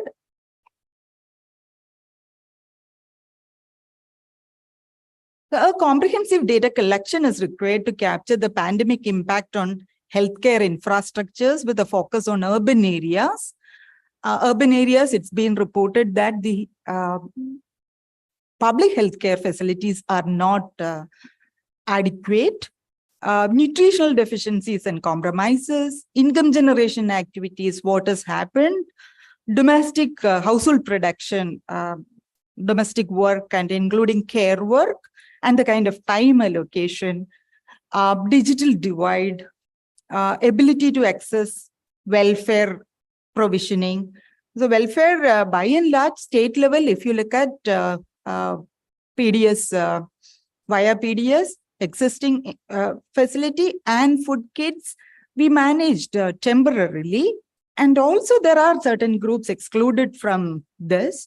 We need a better comprehensive analysis of the pandemic impact, particularly on Kudumbashree, because that's the bottom half of the households in the state.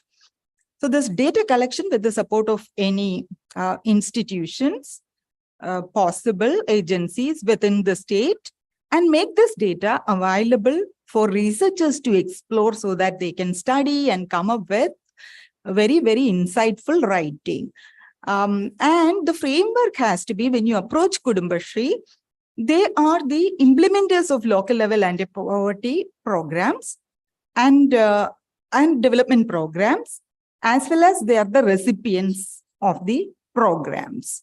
So sometimes you bring in implementers of the program, they talk about it. And some women who, most of the Kudumbashree programs, when I have attended so far, some successful women talk, and then the Kudumbashree representatives, office bearers also talk. Where is the evidence? That's the question. We need more evidences so that evidence-based research as well as policy intervention is possible. Yeah, my time is up. I am done. Thank you very much. Thank you all for your patient listening.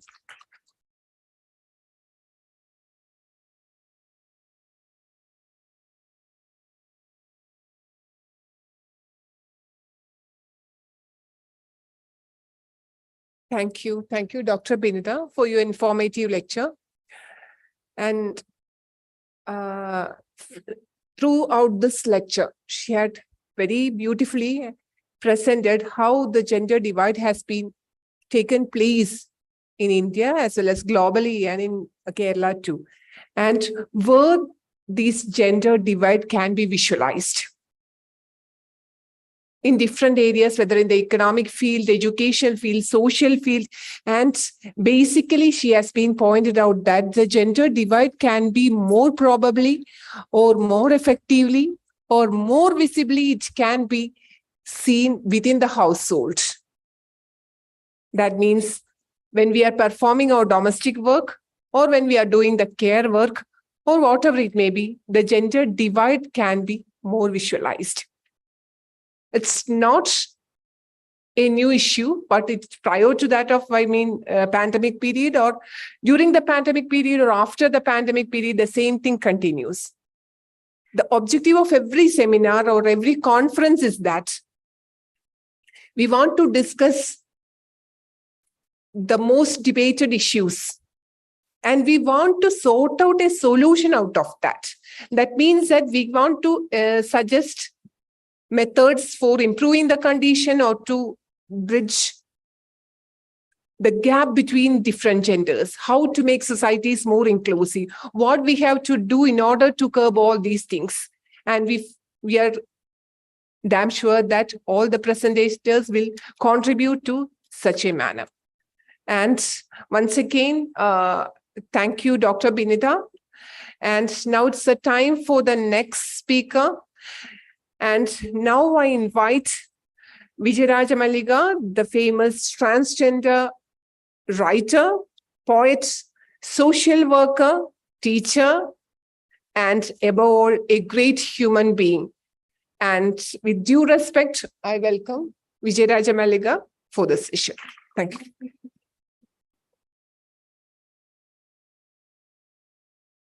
Before that, I would like to invite Dr. Kavita A., Kudumbashree District Mission Coordinator, Thrissur, to give a memento to Dr. Vinita Thampi, Associate Professor, Department of Humanities and Social Science of Indian Institute of Technology, Madras, Chennai, as a token of love and gratitude.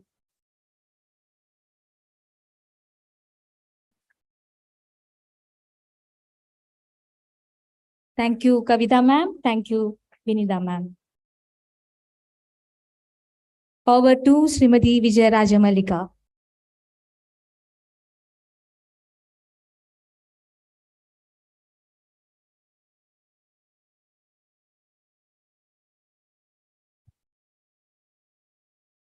A very good evening to one and all. First of all, sincere thanks to Kudumbashree District Mission in Killa for such a wonderful program. I think I may shift the languages into Malayalam, Hindi or Tamil, whatever be, as we have a few foreigners and few people in online. നിങ്ങൾ ആരും തന്നെ നിർബന്ധിത ശ്രവണ തൊഴിലാളികളല്ല എന്നുള്ള ഒരു ഉറപ്പോട് കൂടി ആരംഭിക്കാമെന്ന് വിചാരിക്കുന്നു. I'm so proud that I hail from a state where we have such a wonderful program like Kudumbashree, and also transgender policy, and of course the Transgender Protection Act. പക്ഷേ ഇത് എത്രത്തോളമാണ് ആളുകളിലേക്ക് എത്തിയിട്ടുള്ളത് എന്നതാണ് first question. Because still we have a situation in Kerala where we are praise of the so-called transphobia, homophobia, and all other queer kind of phobias. ഇവിടെ എന്ത് ചെയ്യണം എന്ന് ചോദിച്ചു കഴിഞ്ഞാൽ നമുക്കറിയാം കുടുംബശ്രീയുടെ ഇൻക്ലൂസീവ് പ്രോഗ്രാംസ് വളരെ നന്നായിട്ട് നടന്നുകൊണ്ടിരിക്കുന്നുണ്ട്. തൃശ്ശൂർ ജില്ലയിൽ 2 കുടുംബശ്രീ യൂണിറ്റ് തന്നെ ട്രാൻസ്ജെൻഡർ ആയ ആളുകൾക്ക് വേണ്ടിയുണ്ട്. പക്ഷെ അതിൽ ആരെങ്കിലും ഇവിടെ കാണുന്നുണ്ടോ? എവിടെയാണ് ഇപ്പോൾ നമ്മുടെ ഇൻക്ലൂസിവിറ്റി നിൽക്കുന്നത്? നമുക്ക് എന്തുകൊണ്ടാണ് ഈ കോൺസെപ്റ്റ് മനസ്സിലാകാതെ പോകുന്നത്? The basic problem is that the transgender people, mostly they're invited to Kudumbashree to basically give orientations for new staff about sexuality, gender, and other cure issues. അതിൻ്റെ അപ്പുറത്തേക്ക് ട്രാൻസ്ജെൻഡർ ആയ മനുഷ്യരെ ഈ ഒരു പ്രോഗ്രാമിങ്ങിന്റെ ഭാഗമാക്കുന്നുണ്ടോ എന്ന് ചോദിച്ചു കഴിഞ്ഞാൽ ഇല്ല എന്ന് തന്നെ വേണമെങ്കിൽ പറയാം. കാരണം ട്രാൻസ്ജെൻഡർ എന്ന് പറയുന്നത് സെക്ഷൽ മൈനോറിറ്റി ആണെന്ന് വിശ്വസിക്കുന്ന, അല്ലെങ്കിൽ അത് വെറും ഒരു സെക്ഷൽ മൈനോറിറ്റി ഇഷ്യൂ ആണെന്ന് സങ്കല്പിക്കുന്ന ഒരുപാട് ഒഫീഷ്യൽസ് വരെ നമ്മുടെ ഈ ഒരു സിസ്റ്റത്തിന്റെ അകത്തുണ്ട്. That is not your problem. The problem stands with the very beginning itself, like we don't know how to understand this issue. I will give an example. We have lots of, model programs or model projects in Kerala. Kerala പല ഇതിനും മാതൃകാപരമായിട്ടുള്ള പദ്ധതികൾ വെക്കുന്നുണ്ട് മുന്നോട്ട്. പക്ഷെ എന്തുകൊണ്ടാണ് ട്രാൻസ്ജെൻഡറിലേക്ക് വരുമ്പോൾ അത് പൊട്ടിപ്പാളീസായി പോകുന്നതെന്ന് ചോദിച്ചു കഴിഞ്ഞാൽ, നമ്മുടെ സമൂഹത്തിലുള്ള ഭിന്നവർഗ കുടുംബ വ്യവസ്ഥിതിയെ ആസ്പദമാക്കിയിട്ടാണ് മിക്ക പദ്ധതികളും ഇവിടെ മുൻപോട്ട് വെക്കുന്നത്. ജോലി ചെയ്ത് കൊണ്ടുവരുന്ന പുരുഷന്റെ പണം തികയാതെ വരുമ്പോൾ അത് ആ ഒരു ഗ്യാപ്പ് ഫില്ല് ചെയ്യാൻ വേണ്ടി സ്ത്രീ മുൻപോട്ട് വരുന്ന പദ്ധതികളാണ് എല്ലാം തന്നെ. അത് പലപ്പോഴും ട്രാൻസ്ജെൻഡർ മനുഷ്യരെ അപേക്ഷിച്ച് നോക്കുമ്പോൾ അവര് ഇപ്പൊ ഇവിടെ ആരൊക്കെയോ പറയുന്നുണ്ടായിരുന്നു കുറച്ചു മുമ്പ്, അവര് ലൈഫിൽ കുറെ കാര്യങ്ങൾ നേടി, നല്ല വിദ്യാഭ്യാസം നേടി, നല്ല പൊസിഷനിലെത്തി, മക്കളെ പഠിപ്പിച്ചു, വളർത്തിയെന്നൊക്കെ. പക്ഷേ ഞങ്ങളിൽ പലരും ഇത്തരം വലിയ പൊസിഷൻസിൽ നിന്നാണ് ട്രാൻസ്ജെൻഡർ ഐഡന്റിറ്റി തുറന്നു പറഞ്ഞ് പുറത്തേക്ക് വരുന്നത്. അപ്പൊ that is A paradigm shift that we have. അവിടെ എങ്ങനെയാണ് ഒരു പ്രോജക്റ്റ് നടപ്പിലാക്കേണ്ടതെന്ന് വരുമ്പോൾ സ്വാഭാവികമായിട്ടും ട്രാൻസ്ജെൻഡർ എന്താണെന്ന് മനസ്സിലാക്കണം, ട്രാൻസ്ജെൻഡർ അവസ്ഥകൾ എന്താണെന്ന് മനസ്സിലാക്കണം. നിങ്ങൾക്ക് കുറച്ച് ആട് തരാം, നിങ്ങൾ പോയിട്ട് ആടിനെ വളർത്തൂ എന്ന് പറയുമ്പോൾ ഹോർമോൺ ഗുളികകൾ എടുക്കുന്ന ട്രാൻസ്ജെൻഡർ വ്യക്തികളായിരിക്കും. സ്വാഭാവികമായിട്ട് തന്നെ മെന്റലി അവർക്ക് അവരുടെ ഇഷ്യൂസിനെ ടാക്കിൾ ചെയ്യാൻ പറ്റാതിരിക്കുമ്പോൾ നിരന്തരമായി ആടോ പശുവോ ഇതൊക്കെ അവർ പറയുന്നത് അനുസരിക്കാതിരിക്കുമ്പോൾ സ്വാഭാവികമായിട്ടും ആടിനെ കൊന്നുകളയാൻ തോന്നും. അത് എന്തുകൊണ്ടാന്ന് വെച്ച് കഴിഞ്ഞാല് അത്രത്തോളം human problems they are addressing. Once we go to a government office and tell that we have a policy in Kerala, they will tell you, sorry ma'am, ആ ഓഫീസ് ഇവിടെ അല്ലാതെ LIC പോണെന്ന് പറയും. എന്തിനാ? അവിടെയാണ് പോളിസി ഉള്ളത്. അതായത് ട്രാൻസ്ജെൻഡർ പോളിസി ഉള്ള കാര്യം പലർക്കും അറിയില്ല. ഇപ്പോൾ സ്റ്റേറ്റ് റൂള് വരാൻ പോവാണ്. ഈ സ്റ്റേറ്റ് റൂള് വന്നു കഴിഞ്ഞാൽ തന്നെയും ട്രാൻസ്ജെൻഡർ മനുഷ്യരുടെ ഇഷ്യൂസിനെ എങ്ങനെയാണ് ഉൾക്കൊള്ളേണ്ടതെന്ന് നമ്മുടെ പല ഗവൺമെന്റ് ഇൻസ്റ്റിറ്റ്യൂഷൻസിനും അറിയാതെ പോകുന്നതിന്റെ പ്രധാന കാരണം നമ്മൾ ഇന്നും ബൈനറിയെ പറ്റി മാത്രം സംസാരിച്ചുകൊണ്ടിരിക്കുകയാണ്. ഈ ലാസ്റ്റ് പ്രസന്റേഷൻ വരെയും നമ്മൾ കേട്ട ജെൻഡർ ഡിവൈഡിൽ പോലും you have spoken of, you have heard only about man and woman. Still we have people who don't identify either as binary or as man or woman. Even I stand here, I'm a non-binary person. എന്നെ address ചെയ്യുന്ന ഒന്നും ഞാൻ ഇതിനകത്ത് കേട്ടില്ല എന്നതാണ് വാസ്തവം. Okay, now when we start to speak that we are also human beings, transgender മനുഷ്യർ, choir മനുഷ്യർ പറഞ്ഞുകൊണ്ടിരിക്കുകയാണ് ഞങ്ങൾ മനുഷ്യരാണ്, ഞങ്ങളെ അംഗീകരിക്കണമെന്ന് പറയേണ്ടി വരുന്ന ഒരു സാഹചര്യത്തിൽ ഇവിടെയുള്ള പൊതുസമൂഹം, സിസ്ജെൻഡർ ആയിട്ടുള്ള സമൂഹം പറയുന്നു ഞങ്ങൾ നിങ്ങളെ മനുഷ്യരായിട്ട് അംഗീകരിക്കാം. അപ്പൊ next question, you accepted as humans, but where are our human rights? That is a second question. Okay, right to education നമുക്ക് കേരള സ്റ്റേറ്റ് ഗവൺമെന്റ് നടത്തി വരുന്നുണ്ട്. പക്ഷേ where is right to religion? Where is right to inheritance? Where is right to public speech? ഒരു പൊതുസ്ഥലത്ത് ഇറങ്ങി നടക്കാൻ പോലും transgender ആയ മനുഷ്യർക്ക് റൈറ്റ്സ് ഇല്ല, അവകാശങ്ങളില്ല. ഉണ്ട്, പക്ഷെ ഒരു ഇഷ്യൂ ഉണ്ടായിക്കഴിഞ്ഞാൽ പരാതിപ്പെടാൻ ചെന്ന് കഴിഞ്ഞാൽ എത്ര പോലീസ് സ്റ്റേഷൻസ് കേരളത്തില് ട്രാൻസ്ജെൻഡർ ഫ്രണ്ട്ലി ആണ്? എല്ലാ പോലീസ് സ്റ്റേഷനുകളിലേക്കും ഗവൺമെന്റ് ഉത്തരവ് ഇറക്കിയിട്ടുണ്ട്, there should be a transgender desk. ഡെസ്കും ബെഞ്ചും കുറെ കാണാം, പക്ഷേ ട്രാൻസ്ജെൻഡർ ഡെസ്ക് ഉള്ള തൃശ്ശൂരുള്ള ഒരേ ഒരു പോലീസ് സ്റ്റേഷൻ മാത്രമേ ഉള്ളൂ. അത് അതിരപ്പള്ളിയിൽ മാത്രമാണ്.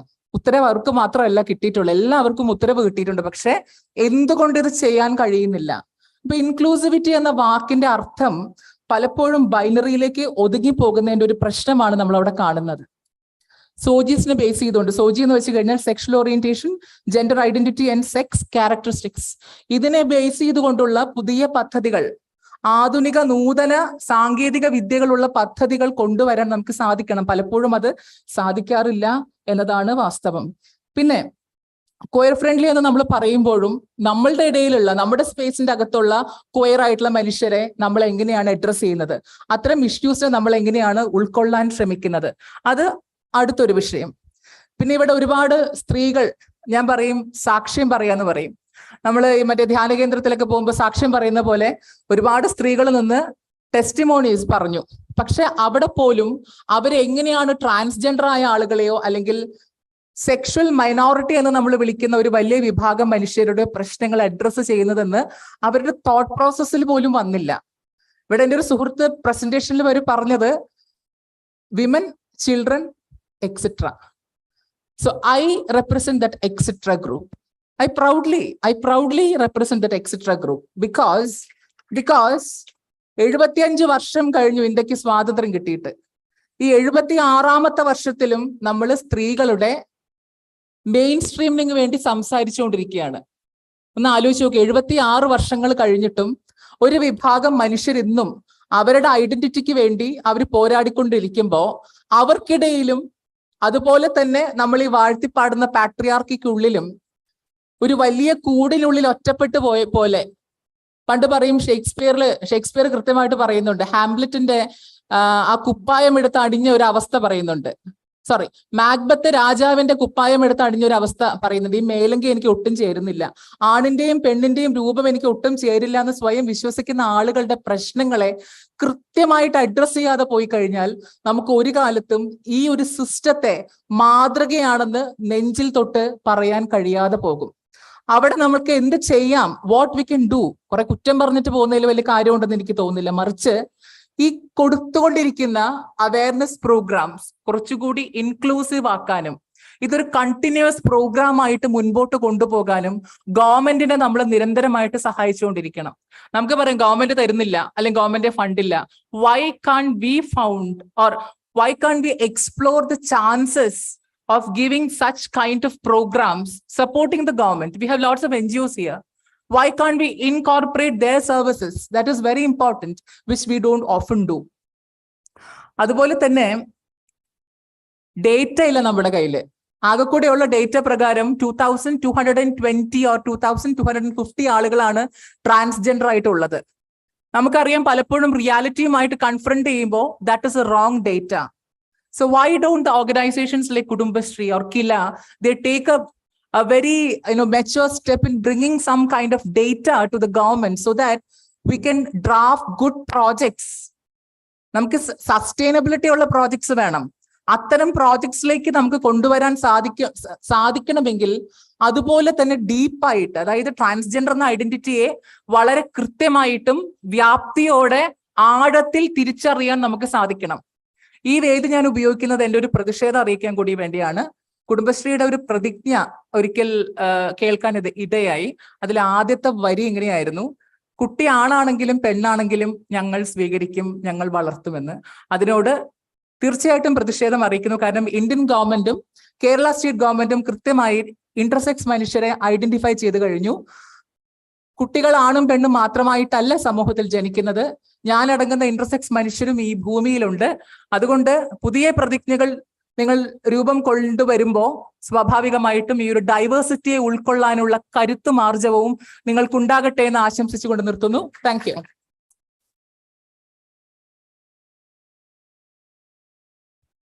Thank you so much dear Mallika. വളരെ ടച്ചിങ് ആയിട്ടും നമുക്ക് പലപ്പോഴും നമ്മൾ ചിന്തിക്കാത്തതും അല്ലെങ്കിൽ നമ്മളെ വളരെ ആഴത്തിൽ സ്പർശിക്കുന്നതുമായിട്ടുള്ള രീതിയിലാണ് മല്ലിക സംസാരിച്ചത്. ഇതുമായിട്ട് ബന്ധപ്പെട്ട് ഒരു കൂട്ടിച്ചേർത്ത ഒരു കാര്യം കൂടെ പറയണമെന്ന് ഞാൻ ആഗ്രഹിക്കുന്നു. കാരണം പലപ്പോഴും ഇൻക്ലൂസീവ് സൊസൈറ്റീസ് എന്നുള്ള ഒരു കൺസെപ്റ്റ് അന്വർത്ഥമാക്കാൻ ഒരു എഡ്യൂക്കേഷണൽ ഫീൽഡിൽ നിൽക്കുന്ന വ്യക്തി എന്നുള്ള നിലയ്ക്ക് 2018 അന്ന് കാലിക്കറ്റ് യൂണിവേഴ്സിറ്റി, ഞാൻ കാലിക്കറ്റ് യൂണിവേഴ്സിറ്റിയുടെ ഒരു കോളേജിൽ അധ്യാപികയായിട്ട് വർക്ക് ചെയ്യുകയാണ്. അപ്പൊ കാലിക്കറ്റ് യൂണിവേഴ്സിറ്റിയിൽ അന്ന് കൺട്രോളറായിരുന്ന ഡോക്ടർ CC ബാബുവിനൊക്കെ ഉള്ള അദ്ദേഹത്തോടൊക്കെ ഉള്ള സംസാരിച്ചതിന്റെ ഭാഗമായിട്ട് എല്ലാ കോളേജിലും, എല്ലാ സർക്കാർ കോളേജിലും എല്ലാ കോഴ്സിനും 2 സീറ്റ് വീതം ട്രാൻസ്ജെൻഡർ കമ്മ്യൂണിറ്റിക്ക് ഓർഡറാക്കി വാങ്ങിച്ചു നമ്മൾ 2018. ശരിക്കും അത് ഒരുപാട് നമ്മൾ ഫൈറ്റ് ചെയ്തിട്ടാണ് ശരിക്കും ആ സമയത്ത് നമ്മൾ മല്ലികയ്ക്ക് അറിയാം, നമ്മൾ ആ സമയത്ത് കുട്ടികളെ ഇൻകോർപ്പറേറ്റ് ചെയ്ത് അവിടേക്ക് കൊണ്ടുവരാൻ ശ്രമിക്കുകയും അവർക്ക് എഡ്യൂക്കേഷൻ്റെ എൻ്റെ സബ്ജക്റ്റിലാണ്, കാലിക്കറ്റ് എക്കണോമിക്സ് സബ്ജക്ട് ഇതിലാണ് കാലിക്കറ്റ് യൂണിവേഴ്സിറ്റിയിൽ ആദ്യമായിട്ട് ട്രാൻസ്ജെൻഡർ കമ്മ്യൂണിറ്റി ഈ കാലിക്കറ്റ് യൂണിവേഴ്സിറ്റിയിൽ ജോയിൻ ചെയ്തത്. അപ്പോൾ വളരെ സന്തോഷകരമായിട്ടുള്ള, കാരണം നമ്മൾ V tried a lot, not only tried but we are trying a lot in order to make our society more and more inclusive.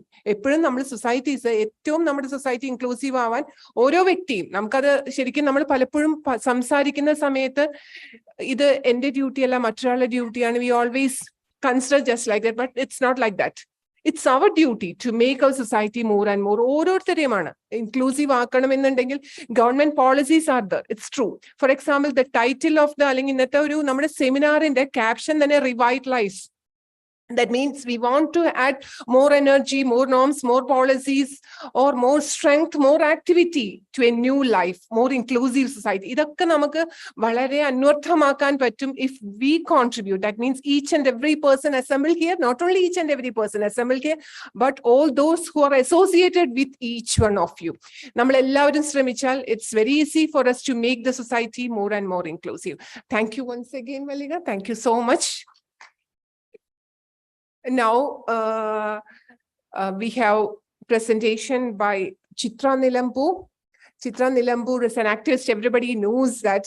നമുക്കറിയാം ആദിവാസി മേഖലയില് മാർജിനലൈസ്ഡ് കമ്മ്യൂണിറ്റിയെ ഏറ്റവും എങ്ങനെയാണ് മുഖ്യധാരയിലേക്ക് കൊണ്ടുവരിക എന്നുള്ള ആ ഒരു കൺസെപ്റ്റ് അന്വർത്ഥമാക്കത്തക്ക രീതിയിൽ ഏറ്റവും അധികം ഫൈറ്റ് ചെയ്ത ഒരു വ്യക്തി.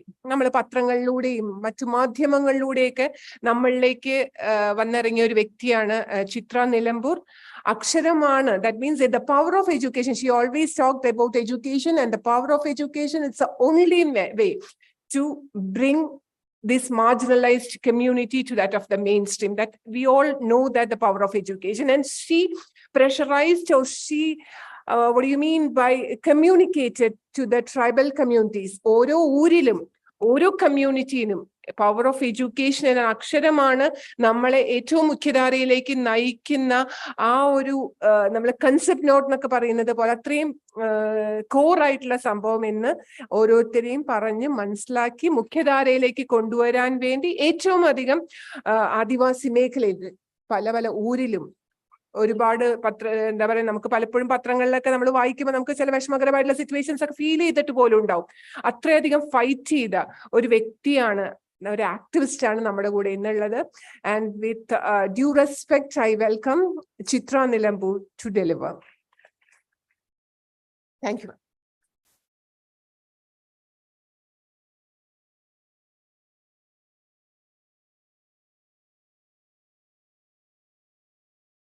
എല്ലാവർക്കും നമസ്കാരം. ഞാൻ മലപ്പുറം ജില്ലയിലെ നിലമ്പൂർ ഭാഗത്തു നിന്നാണ് വരുന്നത്, പോത്തൽ ഗ്രാമപഞ്ചായത്ത്. ആദിവാസി ഐക്യവേദി എന്ന് പറയുന്ന സംഘടനയുടെ സംസ്ഥാന പ്രസിഡന്റാണ്. കേരളത്തിലെ ഒട്ടുമിക്ക ഊരുകളും സന്ദർശിക്കാൻ സാധിച്ചിട്ടുണ്ട്. വനത്തിനോട് ചേർന്ന് കിടക്കുന്ന വനത്തിനുള്ളിലുള്ള ആദിവാസികൾക്ക് വനാവകാശ നിയമം നടപ്പിലാക്കുന്നതിന് വേണ്ടിയിട്ടും മറ്റുള്ള അവകാശങ്ങൾ അവർക്ക് നേടിക്കൊടുക്കുന്നതിന് വേണ്ടിയിട്ടാണ് ആദിവാസി ഐക്യവേദി പ്രവർത്തിക്കുന്നത്. ഒട്ടനവധി പ്രവർത്തനങ്ങൾ നമ്മൾ ചെയ്തു. ഇപ്പൊ നമുക്ക് നിലവിൽ എറണാകുളം, നിലമ്പൂര്, വയനാട്, മരിയനാട് ഭാഗങ്ങളിൽ ഞങ്ങളെ സ്ത്രീകൾ തന്നെ നേതൃത്വം കൊടുക്കുന്ന സമരങ്ങൾ നടന്നുകൊണ്ടിരിക്കുന്നുണ്ട്.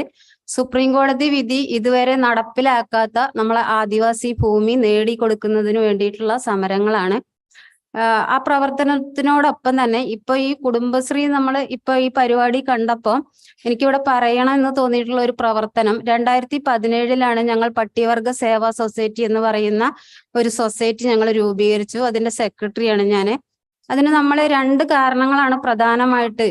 ഒന്ന്, ഞങ്ങളെ വനത്തില് തേന്, കാട്ട് ഇഞ്ചി, മഞ്ഞൾ, കൊടംപുളി തുടങ്ങിയിട്ടുള്ള ഒരുപാട് വനവിഭവങ്ങളുണ്ട്. അപ്പൊ ഇതെല്ലാം നമ്മളെ ആളുകൾക്ക് മദ്യം കൊടുത്തുകൊണ്ട് വെറുതെ കൊണ്ടുപോകുന്ന കാഴ്ചകളാണ് നമ്മൾ കാണുന്നത്. അപ്പൊ അത് നമ്മൾ നല്ല വിലയ്ക്ക് ശേഖരിക്കുകയും ഇത് നല്ല വിലയ്ക്ക് ശുദ്ധമായിട്ടുള്ള സാധനം തന്നെ പുറത്തേക്ക് കൊടുക്കുക എന്നുള്ള രീതിയിലാണ് അത് രൂപീകരിച്ചത്. ഒപ്പം തന്നെ നമ്മളെ ഈ വീടുകളെല്ലാം കോൺട്രാക്ടർമാരെടുത്തിട്ട് പകുതി വഴിയിൽ ഉപേക്ഷിച്ചു പോകുന്നുണ്ട്. അപ്പൊ ശരിക്കും അടച്ചുറപ്പുള്ള ഒരു വീട് നമുക്കില്ല. അപ്പൊ നമ്മുടെ യുവാക്കളെ കണ്ടെത്തി ഒരു 350ഓളം യുവാക്കളെ രജിസ്റ്റർ ചെയ്തുകൊണ്ട് ഈ വീട് നിർമ്മാണം നമ്മൾ തന്നെ ഏറ്റെടുക്കാം. അപ്പൊ നമ്മളെ വീട് നല്ല രീതിയിൽ പണിയും ചെയ്യാം, നമുക്ക് നല്ലൊരു വരുമാനം ഉണ്ടാവും എന്നുള്ള രീതിയിലാണ് സൊസൈറ്റി ഞങ്ങൾ രൂപീകരിച്ചത്. പക്ഷെ സർക്കാർ ഞങ്ങൾക്ക് ഒരു സഹായം ഇന്നുവരെ തന്നിട്ടില്ല. പക്ഷെ നമ്മൾ ഈ കുടുംബശ്രീന്റെ ഒരു മാതൃകയാക്കിക്കൊണ്ട് തന്നെ ആഴ്ചയിൽ സ്ത്രീകൾ അവർക്ക് കിട്ടുന്ന പൈസ, ഗോത്രജ്യോതി എന്നാണ് പദ്ധതിന്റെ പേര്, പൈസ പിരിക്കി മാസവരി, അങ്ങനത്തെ ഫീസ് എല്ലാം നമ്മൾ എടുത്തിട്ടാണ് നമ്മളെ പ്രവർത്തനങ്ങൾ മുന്നോട്ട് കൊണ്ടുപോകുന്നത്. ഇപ്പൊ ഓരോ വർഷം നമ്മൾ 500 കിലോ തേനൊക്കെ നമുക്ക് ശേഖരിക്കാൻ പറ്റുന്നുള്ളൂ. അത് ഞങ്ങൾ കൊറിയർ വഴി 1200 രൂപയ്ക്കാണ് ഞങ്ങൾ കൊടുക്കുന്നത്. ഇതാണ് നമ്മളെ ആദിവാസി മേഖലയിലെ ഒരു വരുമാനം സ്ത്രീകൾക്ക് ഉണ്ടാക്കി കൊടുക്കുക എന്ന് വിചാരിച്ച് ഞങ്ങൾ പ്രവർത്തിക്കുന്ന ഒരു രീതി. അപ്പൊ ഇതില് ഭൂരിഭാഗം ഉപേക്ഷിക്കപ്പെട്ട വിധവകളായിട്ടുള്ള സ്ത്രീകളാണ്. അപ്പൊ നമുക്കിതില് വരുമാനം എന്ന് മാത്രമല്ല, നമ്മളെ സ്ത്രീകള് ഇപ്പൊ ഉപേക്ഷിക്കപ്പെടുന്ന സ്ത്രീകളും ഒറ്റപ്പെട്ട സ്ത്രീകളൊക്കെ നമുക്കറിയാം. അപ്പൊ നമ്മളൊക്കെ തന്നെ ഇത്രയും ഉയർന്നു പോയിട്ടും നമ്മൾ ഇന്ന് സമൂഹത്തിൽ അനുഭവിക്കുന്ന പീഡനങ്ങളും ചൂഷണങ്ങളും നമുക്കറിയാം. അപ്പൊ ഒന്നും അറിയാത്ത ആദിവാസി സ്ത്രീകൾ എത്രത്തോളം ഇത് അനുഭവിക്കുന്നുണ്ട്. അപ്പൊ അവർക്കൊരു കൂട്ടായി, ഒരു തണലായി അവരെ പീഡനങ്ങളും ചൂഷണങ്ങളും ഒക്കെ നമ്മൾ മനസ്സിലാക്കി വേണ്ടി പ്രവർത്തിക്കുകയൂടെ ചെയ്യുന്നുണ്ട്. ഒപ്പം അവരെ കുട്ടികൾക്ക് കുട്ടികൾക്കും അവർക്കും വായിക്കാനൊക്കെ അവർക്ക് വായിക്കാൻ വേണ്ടിയിട്ട് പൈസ കൊടുത്ത് പുസ്തകങ്ങളൊന്നും വാങ്ങിക്കാൻ പറ്റുന്നില്ല. അപ്പൊ നമ്മൾ ഈ ഓൺലൈൻ ഈ വാട്സപ്പ് ഗ്രൂപ്പുകളിലൊക്കെ വെച്ചിട്ട് നമ്മള് ഇതെല്ലാം പറഞ്ഞപ്പോ കുറെ അധികം ഒരു 2000-ഓളം ബുക്കുകളൊക്കെ നമുക്ക് കിട്ടി. ഒരു ലൈബ്രറി നമ്മൾ പ്രവർത്തിക്കുന്നുണ്ട് ഇതോടൊപ്പം തന്നെ. അപ്പൊ അവരെ കുട്ടികൾക്ക് നമുക്ക് മാസം അവർ വന്ന് ഊരിലേക്ക് കൊണ്ടുപോകും, കുട്ടികളെ വായിക്കും, ഈ സ്ത്രീകൾ വായിക്കും. അങ്ങനെ ഒരു 250 സ്ത്രീകളാണ് നമ്മളെ ഈ സൊസൈറ്റിയിലുള്ളത്. അപ്പൊ ഞാനിത് പറഞ്ഞത് എന്താന്ന് ചോദിച്ചാൽ, ഇപ്പൊ ഇവിടെ നമ്മൾ നേരത്തെ രാവിലെ ഞാൻ അവിടെ വന്നു, ഓരോ കാര്യങ്ങൾ നമുക്ക് കാണുന്നുണ്ട്. പിന്നെ ബജറ്റ് അവതരിപ്പിക്കുന്ന സമയത്തൊക്കെ നമുക്കറിയാം ഏറ്റവും കൂടുതൽ ഫണ്ട് മാറ്റി വെച്ചിട്ടുള്ള കുടുംബശ്രീക്കാണ്. ഇപ്പോഴൊക്കെ നമുക്ക് ഞാനൊരു ആക്ടിവിസ്റ്റ് എന്നുള്ള രീതിയിൽ വളരെ വേദന തോന്നിയിട്ടുണ്ട്. അതായത് കുടുംബശ്രീക്ക് കിട്ടിയതിനല്ല, ഇതിൽ നമ്മളെ സ്ത്രീകൾ പങ്കാളികളല്ല എന്ന് നേരത്തെ അപ്പൊ പറഞ്ഞ പോലെ തന്നെ കുറെ വിഭാഗങ്ങൾ മാറി നിൽക്കുകയാണ്. അതായത് കൂടെ ചേർക്കുന്നില്ല എന്ന് പറയുന്നില്ല. ഞാൻ 2012 ST-CDS അംഗമായിട്ട് 1 വർഷം പ്രവർത്തിച്ചിട്ടുണ്ട്. അന്ന് ഞങ്ങളെ പഞ്ചായത്തിൽ 21 ഊരിലും ഞാൻ കുടുംബശ്രീ രൂപീകരിക്കുകയും അവർക്ക് കോർപ്പസ് ഫണ്ട് വാങ്ങിക്കൊടുത്തിട്ടുള്ള ഒരു വ്യക്തിയാണ് ഞാൻ. പക്ഷെ എനിക്ക് വേറെ ജോലി കിട്ടി പോയതിനു ശേഷം, ഞാൻ മഹിളാ സമിതിയിൽ ജോയിൻ ചെയ്തതിനു ശേഷം എനിക്ക് എൻ്റെ കാടിനുള്ളിലാണ് എൻ്റെ ഊര്, അവിടെ നിന്ന് മാറി താമസിക്കേണ്ടി വന്നപ്പോൾ എനിക്കിതിൽ ശ്രദ്ധിക്കാൻ പറ്റാതായി. അതുകൊണ്ട് ഇന്ന് വരെ ഞാൻ കുടുംബശ്രീ ആയിട്ട് പിന്നീട് ബന്ധം ഉണ്ടായിട്ടില്ല. അപ്പൊ ഈ നമ്മളെ ഈ ഇടുക്കി ജില്ലയിൽ മന്നാൻ കമ്മ്യൂണിറ്റി എന്ന് പറഞ്ഞ കമ്മ്യൂണിറ്റി കണ്ണാടി പായ എന്ന് പറയുന്ന ഒരു പായ നെയ്യുന്നുണ്ട്. അവര് 3000-3500 രൂപയ്ക്ക് ഈ പായ കൊടുക്കുന്നത്. അതേപോലെ തന്നെ നമ്മൾ പോകുമ്പോൾ വളരെ നല്ല രീതിയിൽ ഇവര് ഈ ചൂരല് പിന്നെ മുള ഈറ്റൊക്കെ ഉപയോഗിച്ച് വളരെ നല്ല കരകൗശല വസ്തുക്കള്, കസേരകള്, മുറം എല്ലാം വളരെ വ്യത്യസ്തമായി വളരെ ഭംഗിയിൽ ഇവർ നെയ്ത് വീടിന്റെ ഉള്ളിൽ കെട്ടി വെച്ചിരിക്കുകയാണ്. നമ്മൾ ഈ സ്വർണ്ണമൊക്കെ ഇടാനുള്ള ചെറിയ പെട്ടിയില്ലേ, അതൊക്കെ ഇവർ ഈറ്റയിൽ വളരെ ഭംഗിയായിട്ട് കളറൊക്കെ കൊടുത്ത് വെച്ചിരിക്കുന്നുണ്ട് ഇടുക്കിയിലൊക്കെ നമ്മൾ പോയപ്പോ. അപ്പൊ ഇത്തരം കാര്യങ്ങൾ കുടുംബശ്രീ വഴി എന്തുകൊണ്ട് ഇപ്പൊ നമ്മൾ നേരത്തെ ഇതിൽ കണ്ട പോലെ നമുക്ക് ട്രൈബ്സിന് വേണ്ടിയിട്ട് എന്തുകൊണ്ട് ഇതൊരു സ്വയം തൊഴിൽ പദ്ധതി കൊണ്ടുവന്നുകൂടാ? 100% തന്നെ ST ആണെങ്കിൽ ആ ഗ്രൂപ്പിന് ഈ പറയുന്ന എല്ലാ സഹായങ്ങളും കിട്ടും. പക്ഷെ ഞാൻ പോകുന്ന സ്ഥലത്തൊക്കെ കുടുംബശ്രീ ഉണ്ടെന്ന് ചോദിക്കുമ്പോൾ അവർ പറയുന്ന ഞങ്ങള് ജനറലാണ് ഞങ്ങളെ കുടുംബശ്രീ. ഒരിക്കലും അതിന്റെ ആവശ്യം നമുക്കില്ല. കാരണം ഞാനൊക്കെ ഇതിന്റെ പ്രവർത്തനത്തിന് വേണ്ടി തിരുവനന്തപുരത്ത് ഒട്ടനവധി പ്രോഗ്രാമുകളിൽ കിർട്ടാട്സുമായൊക്കെ ബന്ധപ്പെട്ടതാ. അപ്പൊ അവിടെയൊക്കെ നമുക്ക് പറയുന്ന STക്ക് മാത്രം കുടുംബശ്രീ രൂപീകരിക്കണം എന്നുള്ളതാണ്. അതിന് റിസ്ക് എടുക്കാൻ ആരും ഇല്ല എന്നുള്ളത് ഞാൻ മനസ്സിലാക്കിയത്. പിന്നെ ഇപ്പൊ നമുക്കറിയാം ആനിമേറ്റേഴ്സ് ഒക്കെ ഉണ്ട്, പക്ഷെ അവരൊക്കെ ഇതിങ്ങനെ രൂപീകരിച്ചിട്ടിട്ട് അവർ പോവാണ്. പിന്നെ നമ്മളിടയിൽ തന്നെ കുറച്ച് ഗ്രൂപ്പിൽ കണ്ടിട്ടുള്ള നമ്മളാളുകൾ തന്നെ ഈ പൈസ തട്ടിച്ചു പോവുക, കള്ളക്കൊപ്പൊക്കെ ഇട്ടിട്ട്, നമ്മളെ പ്രസിഡന്റുമാര്, സെക്രട്ടറി. അപ്പൊ അവര് കുറച്ച് പൈസ വന്നു ചേരുമ്പോൾ അവർക്ക് എന്തോ തോന്നുന്നത്, അത് വിദ്യാഭ്യാസമുള്ളവർ തന്നെ ചെയ്യുന്നതും. അതിനൊക്കെ CDSൽ നമ്മൾ ചെയർപേഴ്സന് പരാതി കൊടുക്കുമ്പോൾ അവരതാ നിങ്ങൾ ആദിവാസികൾ തന്നെയല്ലേ, അതിപ്പോ ഞങ്ങൾക്ക് കേസ് എടുക്കാൻ പറ്റും. അതൊന്നല്ല, തെറ്റാര് ചെയ്താലും അത് തെറ്റ് തന്നെയാണ്. കാരണം പാവപ്പെട്ട ഒരു അമ്മേന്റെ 10 രൂപയാണെങ്കിലും അവർക്കത് വലിയ വിലയാണ്. ആ 10 രൂപയ്ക്കാണെങ്കിൽ അതിന് നമ്മൾ ഇപ്പൊ ഈ ഇവിടെ കിലയിൽ നിന്നുകൊണ്ട് ഞാൻ സംസാരിക്കുക, അത്തരം തട്ടിപ്പ് നടത്തുന്നവർക്കെതിരെ തീർച്ചയായിട്ടും നിയമ നടപടികൾ സ്വീകരിക്കുക തന്നെ വേണം. അത് ആദിവാസി ആയാലും അനാദിവാസി ആയാലും. അപ്പോ തീർച്ചയായിട്ടും നമ്മൾ ഈ കുടുംബശ്രീ ഇപ്പൊ ഈ കണ്ട പോലെ ഓരോരുത്തർ അനുഭവങ്ങൾ പറഞ്ഞു. ഇതുപോലെയുള്ള വളരെ കഴിവുള്ള സ്ത്രീകൾ നമ്മൾ ആദിവാസി സ്ത്രീകളുണ്ട്. സ്പോർട്സ് ആണെങ്കിലും ആർട്സ് ആണെങ്കിലും ഏത് പരിപാടിയാണെങ്കിലും. ഇപ്പൊ നമുക്കറിയാം നഞ്ചമ്മ ചേച്ചി, അയ്യപ്പൻ കോശി എന്നൊരു സിനിമയിലൂടെ നഞ്ചമ്മ ചേച്ചി ആരായി എന്തൊക്കെ നേടി. അപ്പൊ അവസരങ്ങൾ കിട്ടാത്തതിന്റെ കുറെ പ്രശ്നങ്ങൾ നമ്മളെ ആദിവാസി മേഖലയിലുണ്ട്. അപ്പൊ തീർച്ചയായിട്ടും നമ്മളെ സ്ത്രീകൾക്ക് ഇതുപോലെയുള്ള അവസരങ്ങൾ കൊടുക്കാൻ കുടുംബശ്രീക്ക് തീർച്ചയായിട്ടും പറ്റും. ഇതിനേക്കാൾ ഉയരത്തിലേക്ക് ആദിവാസി മേഖല ഉയർന്നു പോവുകയും ഇപ്പൊ ദാരിദ്ര്യ നിർമ്മാർജ്ജനം, സ്ത്രീ ശാക്തീകരണം ഒക്കെ ലക്ഷ്യം വെച്ചിട്ടാണ് നമ്മളെ കുടുംബശ്രീ വന്നിട്ടുള്ളത്. അതെങ്ങനെയാണ് ഇപ്പൊ നമുക്കറിയാം, ഞാനൊക്കെ വളരെ അഭിമാനത്തോടെ ക്ലാസ് എടുക്കുന്ന ഒരു കാര്യം, നമുക്ക് ഡ്രൈവർ മാത്രമേ പുറത്തുനിന്ന് ഉണ്ടായിരുന്നുള്ളൂ കുടുംബശ്രീയില്. ബാക്കിയുള്ള പഞ്ചായത്തിലെ എല്ലാ ആളുകളും കൃത്യസമയത്ത് ഭക്ഷണം കഴിക്കാൻ പോകുമ്പോൾ നമ്മളെ കുടുംബശ്രീയിൽ അപ്പോഴും എഴുതിക്കൊണ്ടിരിക്കുക, ഭക്ഷണം കഴിക്കണം 3 മണിക്കൊക്കെ, ചായ കുടിക്കണം, വീട്ടിൽ പോണൊക്കെ സമയം തെറ്റിയിട്ട് അത്രയേറെ കഷ്ടപ്പെട്ടിട്ടാണ് ഇന്ന് നമ്മൾ ഇവിടെ വരെ എത്തിയിട്ടുള്ളത്. ഇന്നിപ്പോ നമുക്ക് ഡ്രൈവറും നമ്മളെ സ്ത്രീകൾ തന്നെയാണ് എന്നുള്ളത് വളരെ അഭിമാനത്തോടെ നമുക്ക് പറയാൻ പറ്റും. അപ്പൊ എത്രത്തോളം നമുക്ക് മുന്നോട്ട് പോകാൻ, ഇപ്പൊ നേരത്തെ ഇവര് പറഞ്ഞ പോലെ മുസ്ലിം സമൂഹമുള്ള ഏരിയയാണ് മലപ്പുറം. അന്നൊന്നും ഈ കുടുംബശ്രീക്ക് മുസ്ലിങ്ങൾ വരില്ല, അവരെ വിടാറില്ല. ഈ ആദിവാസികളെ പോലെ തന്നെ പിടിച്ചു വെച്ചിരിക്കുകയാണ് അവരെ. ഇപ്പൊ നോക്കുമ്പോ എല്ലാ മേഖലയിലും അവർ തന്നെ ഉള്ളത്. പക്ഷെ അവരെത്രത്തോളം മുന്നോട്ട് പോയി, അവരെ കൊണ്ടുപോയി, രാഷ്ട്രീയ ആയിക്കോട്ടെ, മതം ആയിക്കോട്ടെ. പക്ഷെ നമ്മളാളുകൾ ട്രൈബ്സ് ഇന്നും അതുപോലെ തന്നെ കിടക്കുക എന്നുള്ളതാ. ഇപ്പൊ നമ്മൾ കോടിക്കണക്കിന് രൂപ കിട്ടുമ്പോഴും, നമ്മൾ 1ാം സ്ഥാനം അവാർഡ് വാങ്ങി എന്നൊക്കെ പറയുമ്പോഴും, നമ്മളെ പോലെയുള്ള ആദിവാസി സ്ത്രീകൾ ഇന്നും ഒന്നും അറിയാതെ കിടക്കുന്നുണ്ട്. എല്ലായിടത്തും ഒരുപോലെ എന്ന് ഞാൻ പറയുന്നില്ല. മുന്നോട്ട് തോളോട് തോൾ ചേർന്ന് കൊണ്ടുപോകുന്ന കുറെ CDS ADS ആളുകളെ എനിക്കറിയാം. അതില്ലാതെ അവഗണിക്കുന്ന, ജാതി വിവേചനം കാണിക്കുന്ന ആളുകൾ എനിക്കറിയാം. അപ്പൊ ഈ ഒരു അവസരം നേരത്തെ ഇവർ പറഞ്ഞ പോലെ തന്നെ ഞാൻ ഉപയോഗിക്കുകയാണ്. ഇവിടെ എനിക്ക് കുറച്ച് ഇതുപോലുള്ള കാര്യങ്ങൾ പറയും എന്ന് പറഞ്ഞ് ഉറപ്പ് കൊടുത്തുകൊണ്ടാണ് ഞാൻ എൻ്റെ സ്ത്രീകളുടെ അടുത്തുനിന്ന് വന്നത്. തീർച്ചയായിട്ടും നമ്മൾ മന്ത്രിക്ക് ആയാലും ഒക്കെ ഇനിയൊരു ഞങ്ങൾ തന്നെ പ്രൊജക്റ്റ് ഉണ്ടാക്കി സമർപ്പിക്കണം എന്ന് വിചാരിക്കുന്നുണ്ട്. കുടുംബശ്രീന്റെ ഫണ്ട് ഞങ്ങളിലേക്കും കൂടെ എത്തി നിൽക്കുന്ന രീതിയിൽ ഞങ്ങളെ പ്രവർത്തനം പോയി. ഇനി ഇതുപോലെ ഒരു പ്രോഗ്രാം നടക്കുമ്പോൾ പകുതി 50% ആദിവാസി സ്ത്രീകളും കൂടെ ഇരിക്കുന്ന ഒരു കാഴ്ച നമുക്ക് കാണാൻ സാധിക്കട്ടെ എന്ന് പറഞ്ഞുകൊണ്ടും, ഇവിടെ ഓരോ വ്യക്തിപരമായിട്ടും അല്ലാതെയൊക്കെ വിജയം കൈവരിച്ച എല്ലാവർക്കും വിജയാശംസകൾ നേർന്നുകൊണ്ട് നിർത്തുന്നു. നന്ദി, നമസ്കാരം.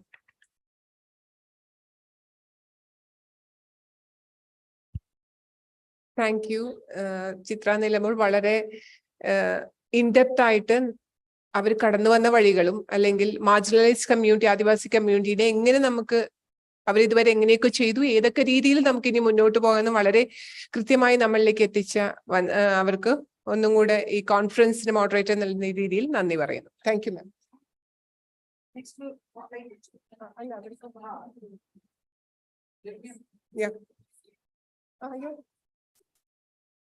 Before next session, I would like to invite Dr. Kavita A, District Kudumbashree Coordinator, Thrissur, to give away the memento to Srimati Chitra Nilampur, activist, as a token of love and gratitude.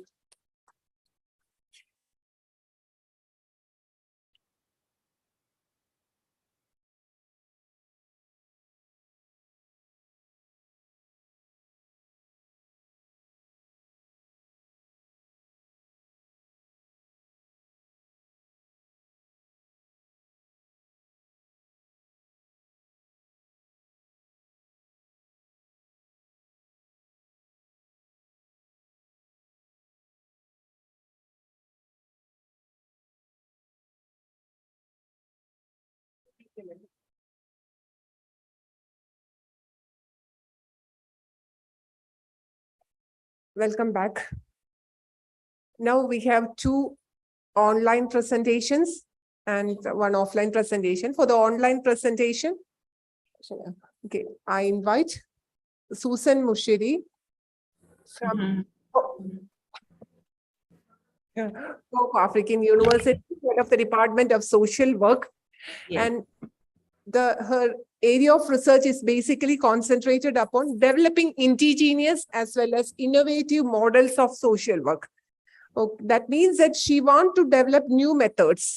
New methods in the sense that they had developed a method. When I went through their research works, I found that they developed a method called Ikibiri, IKIBIR, Ikibiri. That means that they want to bring human beings together to do something. That means they want to show the power of human resources, that these human resources, by bringing them together, what we have to do in order to promote the development of a nation.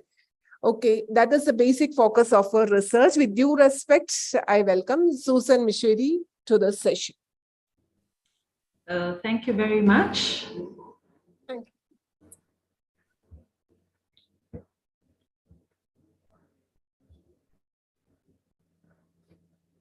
So thank you very much for this opportunity to be able to be with you. And thank you for the people who have gone before me. Thank you for, as we continue trying to empower women, that's something which is very important. So my presentation is looking at, we are still on the topic of bridging the divide, gender integration and inclusive societies. And I'll be looking at indigenous aged women and empowerment in the post-COVID era. And I'm looking at Africa in general, what happened and how we can empower women. So when we start with an introduction, and in the introduction, we are talking about looking at gender inequality, the issue which is bringing us together, it's among the oldest and pervasive forms of inequality in the world. This is not the beginning. We've had this for quite a number of years, and the COVID just exacerbated the inequalities which are found in terms of gender. Now, Indigenous women come from a distinct social and cultural group. I think we've heard from different people. These are people who, because of their communities, they are usually marginalized. So these women are put in places where they are not able to get, like during the COVID, they were not able to get the equal services as others have been able to get. And we see that in the context of Africa, Indigenous aged women were disproportionately affected by poverty, and more so in the period of COVID. So we find that they were living in poverty, and now they've gone to extreme or absolute poverty, going down the poverty hierarchy. Now in East Africa, which is comprising of a number of countries, Kenya, Burundi, Rwanda, Congo, there's been a legacy of vulnerability, exclusion, low levels of formal education in general. But when we look at Indigenous women, they have been quite affected by this. And we can see that during COVID, you know that schools were closed, so this vulnerability continued. And Indigenous women are also affected by their vulnerability increased. In West and Central Africa, women have been the first victims of social and economic repercussions as a result of the pandemic. I think this was witnessed in quite a number of countries, where the social consequences of the pandemic and the economic consequences of the pandemic were felt. And especially we can imagine how it is for the Indigenous aged women. They must have been affected quite a lot. We will see as we continue. In South Africa, for example, many of the Indigenous aged women were unable to access health services during the pandemic. Now, when we look at Indigenous aged women in Africa, they live in about 35 countries within Africa, and these Indigenous communities are pastoralists, agro-pastoralists, hunters, and gatherers.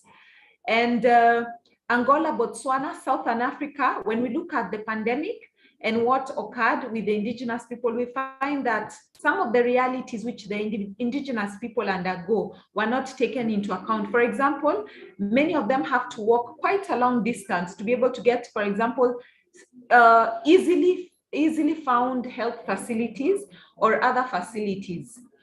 And when we look at Indigenous women and how they live, many of the times we find that they are the main providers of food and nutrition in the society. And this insecurity increased during the pandemic. So they were quite food insecure, and this has continued after the pandemic.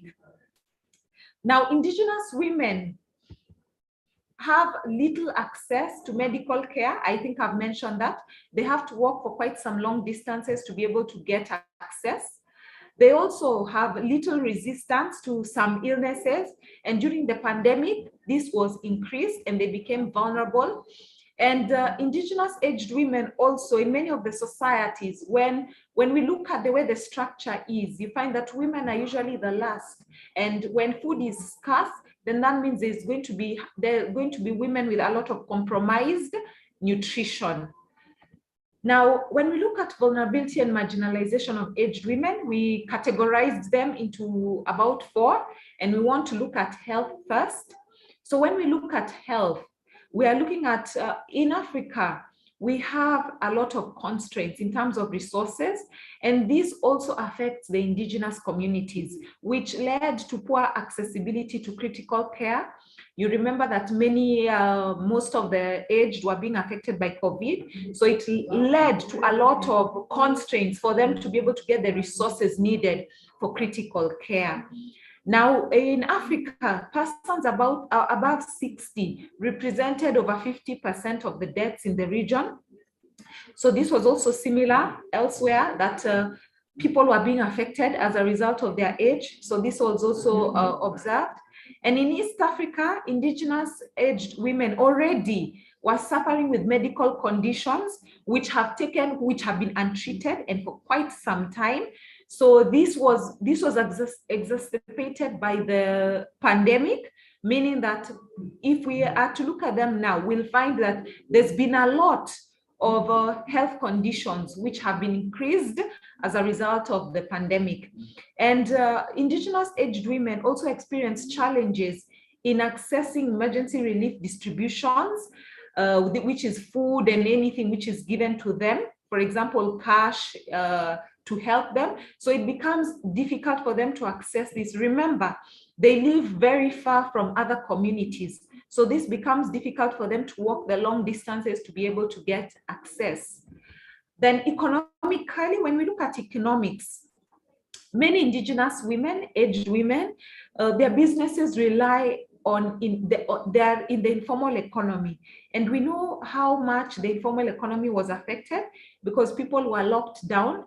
In many countries, there was lockdown, so people were not able to travel back and forth to be able to sell their products. For example, many of the Indigenous women make local crafts, local beads, aesthetics, which are sold for tourism. But you find that during the pandemic for the 2 years, the businesses went down. It's just now when borders have been reopened that people have been able to start reselling their products. So this becomes it puts the Indigenous aged women in quite a tough spot to be able to provide economically for their families and for themselves. Now, in East Africa, there was also a health and socioeconomic crisis among the Indigenous women. So before we've looked at, when we look at the society in general, people were not able to travel back and forth. So this caused some crisis for the Indigenous aged women. Then Indigenous older women are also continuing, even after the pandemic, the socioeconomic effects are intensifying. And when we look at the discrimination which occurs in many of our societies, we find that after the pandemic, instead of the situation becoming better, we find that the situation intensified for the Indigenous older women. And the pandemic has had a direct and indirect impact on the labor force. And especially when we look at Nigeria, Uganda as examples, the older people, it's easy to let go of the older people than the younger people. So when the pandemic came with the economic consequences, money was difficult, many jobs were letting go of people. The first people who are let go are also the older workers. So if we have Indigenous aged women there, then you find they also are let go. So this means that these are going to have repercussions on their families and on their communities. Now, in terms of social, we find that during the pandemic, there was risk for neglect and abuse for the Indigenous or aged women. I think this is quite common, where you find it's easy to neglect as a result of the socioeconomic crisis.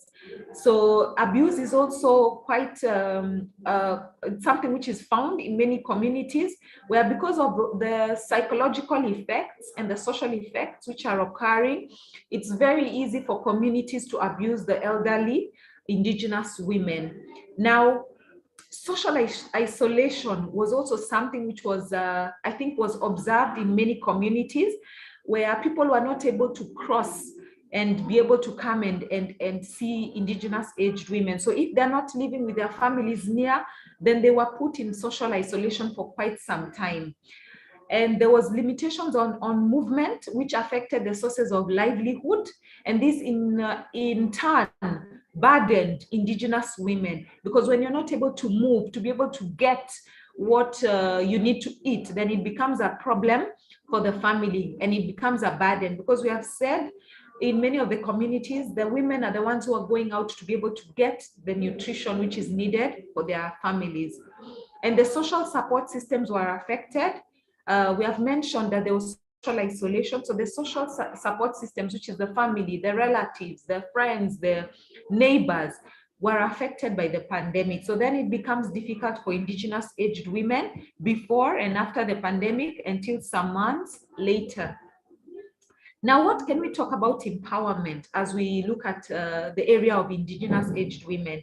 Now, the SDG number 5 seeks to achieve gender equality and empower all women and girls in development.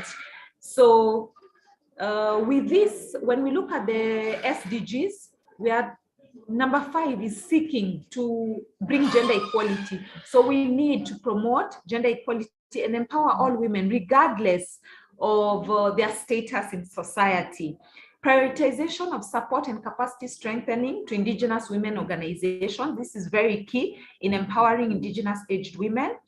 Our governments, our different governments, whether in Asia, in India, here in Africa, need to work hand in hand with Indigenous older women and their communities to find sustainable ways to economically empower these women.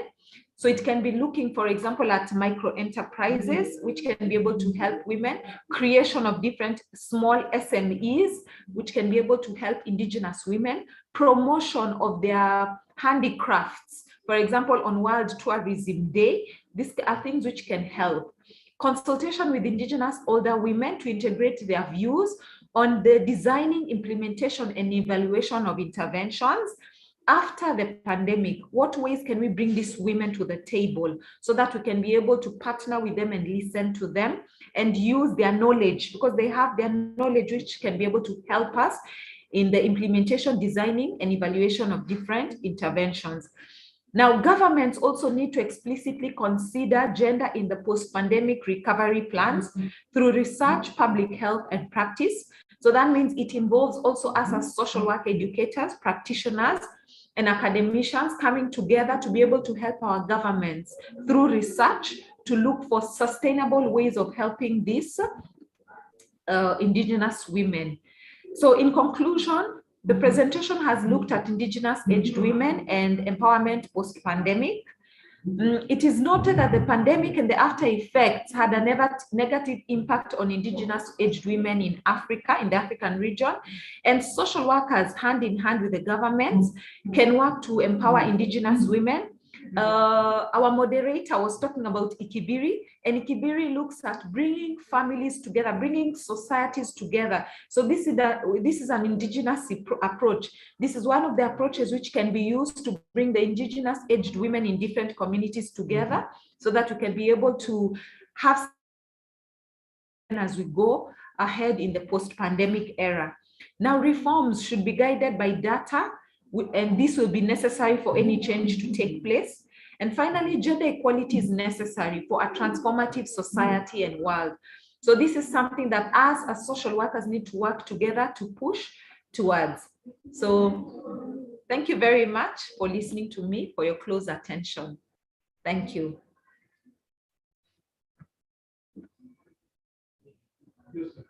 Thank you, Susan, for your informative presentation. Okay, she had presented well relating to that of Indigenous aged women in terms of health, education, economic, especially that of informal sector and so and so. And now time is going, so we want to move to the next presentation. Okay, now the next presentation is going to be done by Catherine, and she's a research scholar of university in Kenya, and I welcome Catherine for the presentation.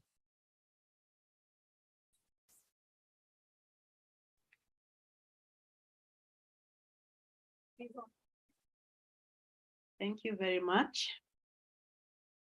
Let me share my screen.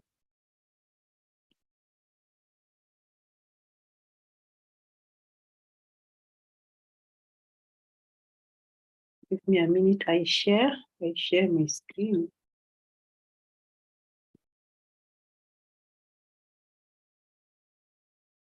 Please hold. Please hold for a minute. Thank you very much for this opportunity. I'm Catherine Binelli from Kenya. Here is afternoon. Good afternoon.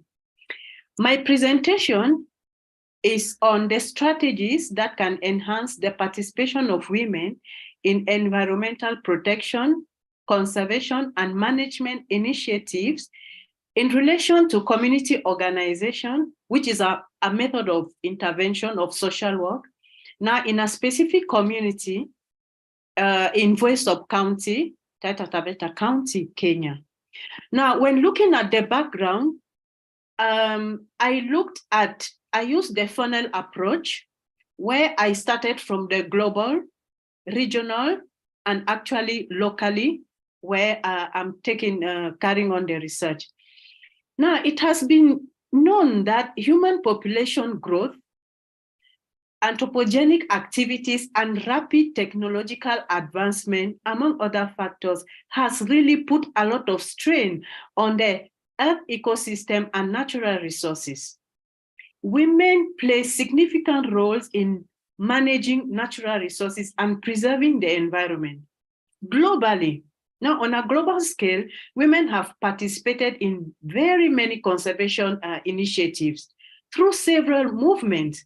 And we have few examples, among others, like in the US, we have La Duke, who actively advocates for climate change and environmental justice. In Sweden, we have women who have actively put a lot of importance and significance to impact the environmental legislations. We also have in Brazil, where women, and both of them, two of them, among others, have really strongly advocated for the protection of the Amazon rainforest. And we also have India, the Chipko movement, I hope I've pronounced it well, where women have come together to protect the Himalaya forest, to protect the trees from being cut down from commercial loggers. And we also have now regionally in Africa, women are engaged in conservation activities in very many ways through the physical activities that they carry out daily. That is regionally. Even in Kenya, women interact intensively with the physical environment in their daily activities. Now, in the county where the research was carried out, women, they are marginally involved in the efforts in their daily activities. Yes, they are involved in the chores that they carry on, like fetching water, firewood, fodder, and cultivating their land.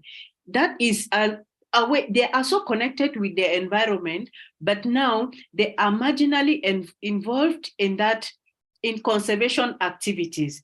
Their job is basically in the area of taking care of the family, and ensuring that there is food on the table, going to fetch firewood and all the rest. Yet, despite all these activities that women do, and the very many environmental movements, they are marginally represented in environmental decision making. This is worldwide, and statistics are there.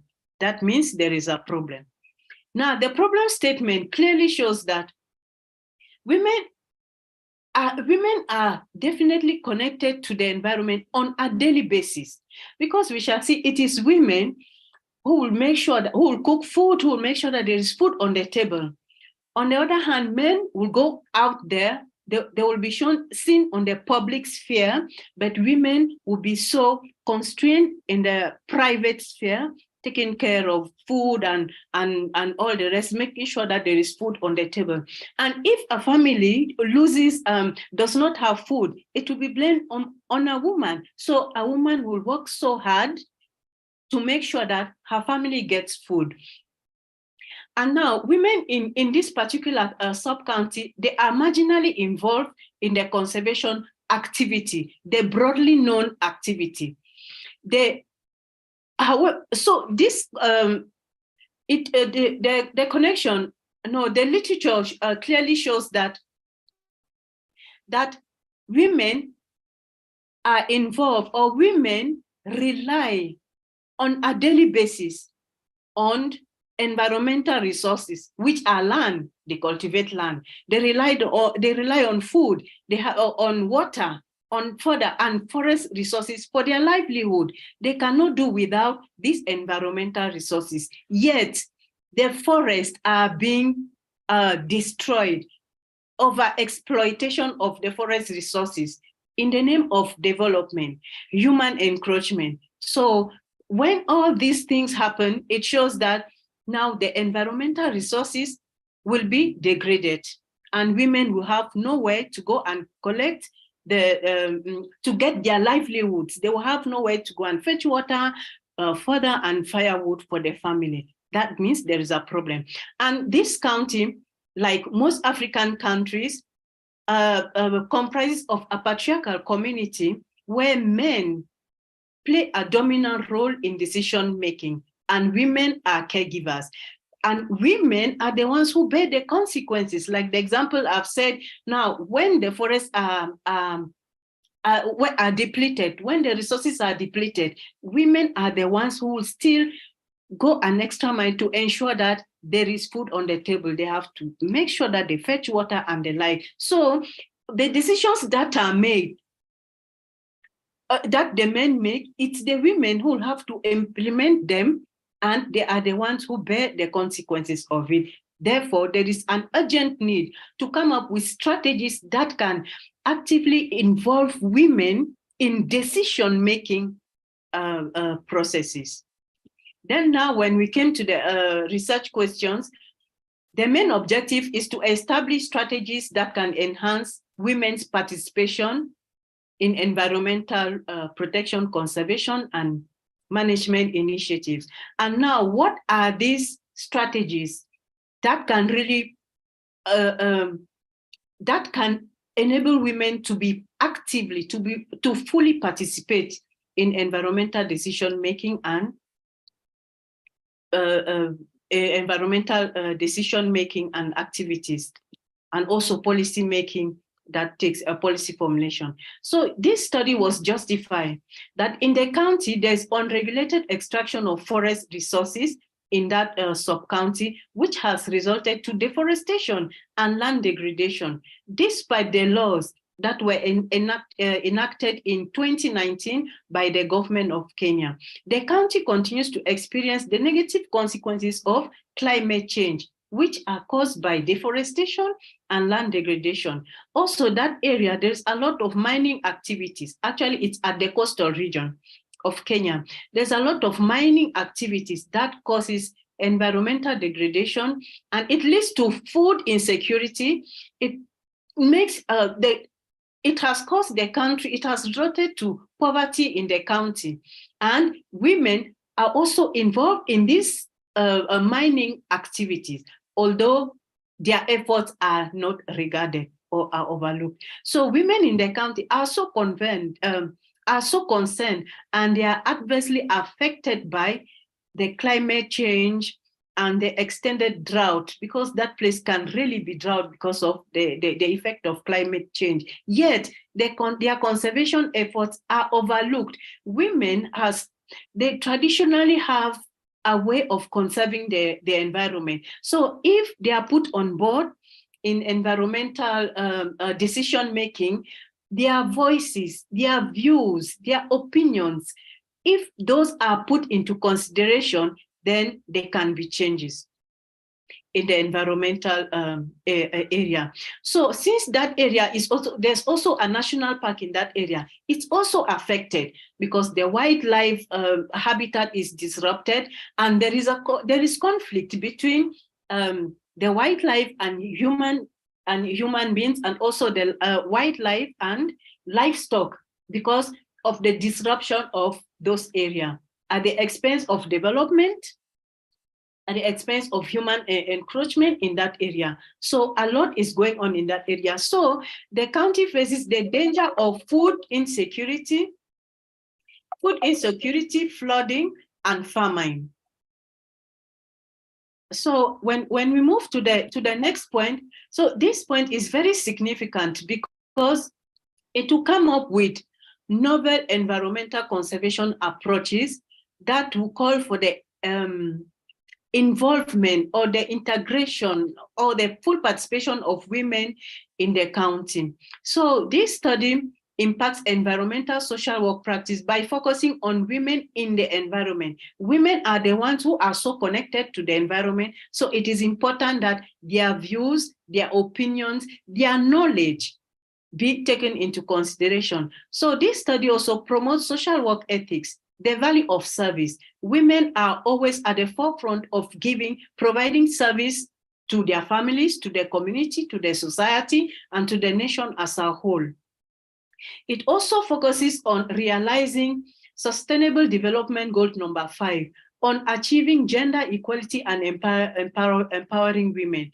So even in the post-COVID era, women are supposed to be empowered. They are supposed to be given those capacity to be trained on capacity building, to take leadership positions, to ensure that their views are heard, so that their views are heard and their voices are taken into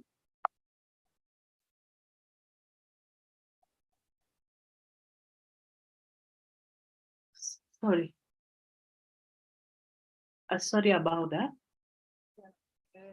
Ma'am, can you hear me? Yes. Yeah, myself, Remya, the moderator of the session. Shall you wind up by your 10 within 5 minutes? Is it possible? Okay. Yeah, okay. Thank you. Okay. Okay, there are two theories that were used. The ecofeminist theory that really looks at women and their connection to the environment, and participation theory that involves the participation of all stakeholders in the family for sustainable development, sustainable conservation of the environment. So the results were there, and in the interest of time, I will not elaborate on it. And now the implication of the study. So this study has a big, really implies that green social work, since this study is on women and is on ecological social work and women in the environment, it puts more emphasis on addressing women's issue, how women can be better involved in decision making on environmental arena. And now when I look at the conclusions, so there are many issues or solutions that came up from this research, where we have agroforestry, where women can actively participate in the in environmental conservation initiative, more so in decision making. We have the ecotourism. We also have awareness, that is education, where women should be involved in capacity building and training sessions, where they can develop all these skills, where their voices can be heard in those arenas. And in the interest of time, to conclude, just the study revealed that a very small proportion of women are involved in environmental activities on a broader set, not in the public domain, but in the private, they are, and there are factors that prevent women from participating in those decision making, like patriarchy, as I mentioned. There are cultural and traditional norms that prevent them. But when all stakeholders come together, sit together on round table, women, and also involve a large percentage of women, then their women's voices will be heard. When that happens, then sustainable conservation initiatives could be attained in the community and in Africa as a whole. Thank you.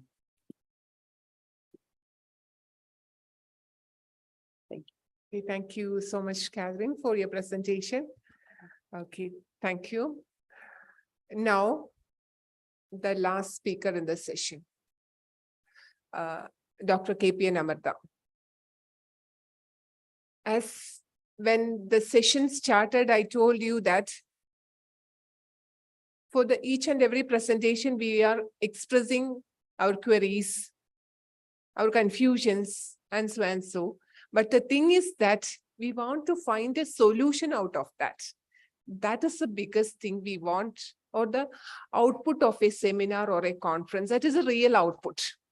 And I'm sure that Dr. Amartha will give such an output. I'm definitely sure, because from 2017 onwards, I'm associating with Kila as a gender resource person, and I'm associating with the gender school, and I'm associating with Dr. Amartha from 2017 onwards. See, നമുക്ക് സാധാരണഗതിയിൽ ഒരു gender gap, gender divide, gender problems discuss and it's so easy for us. But what we have to do in order to bridge the gap is a question in front of every, not only in front of every academicians, every scholars, but in front of every layman, the basic problem exists. Okay, there comes the role of Kila and the gender school.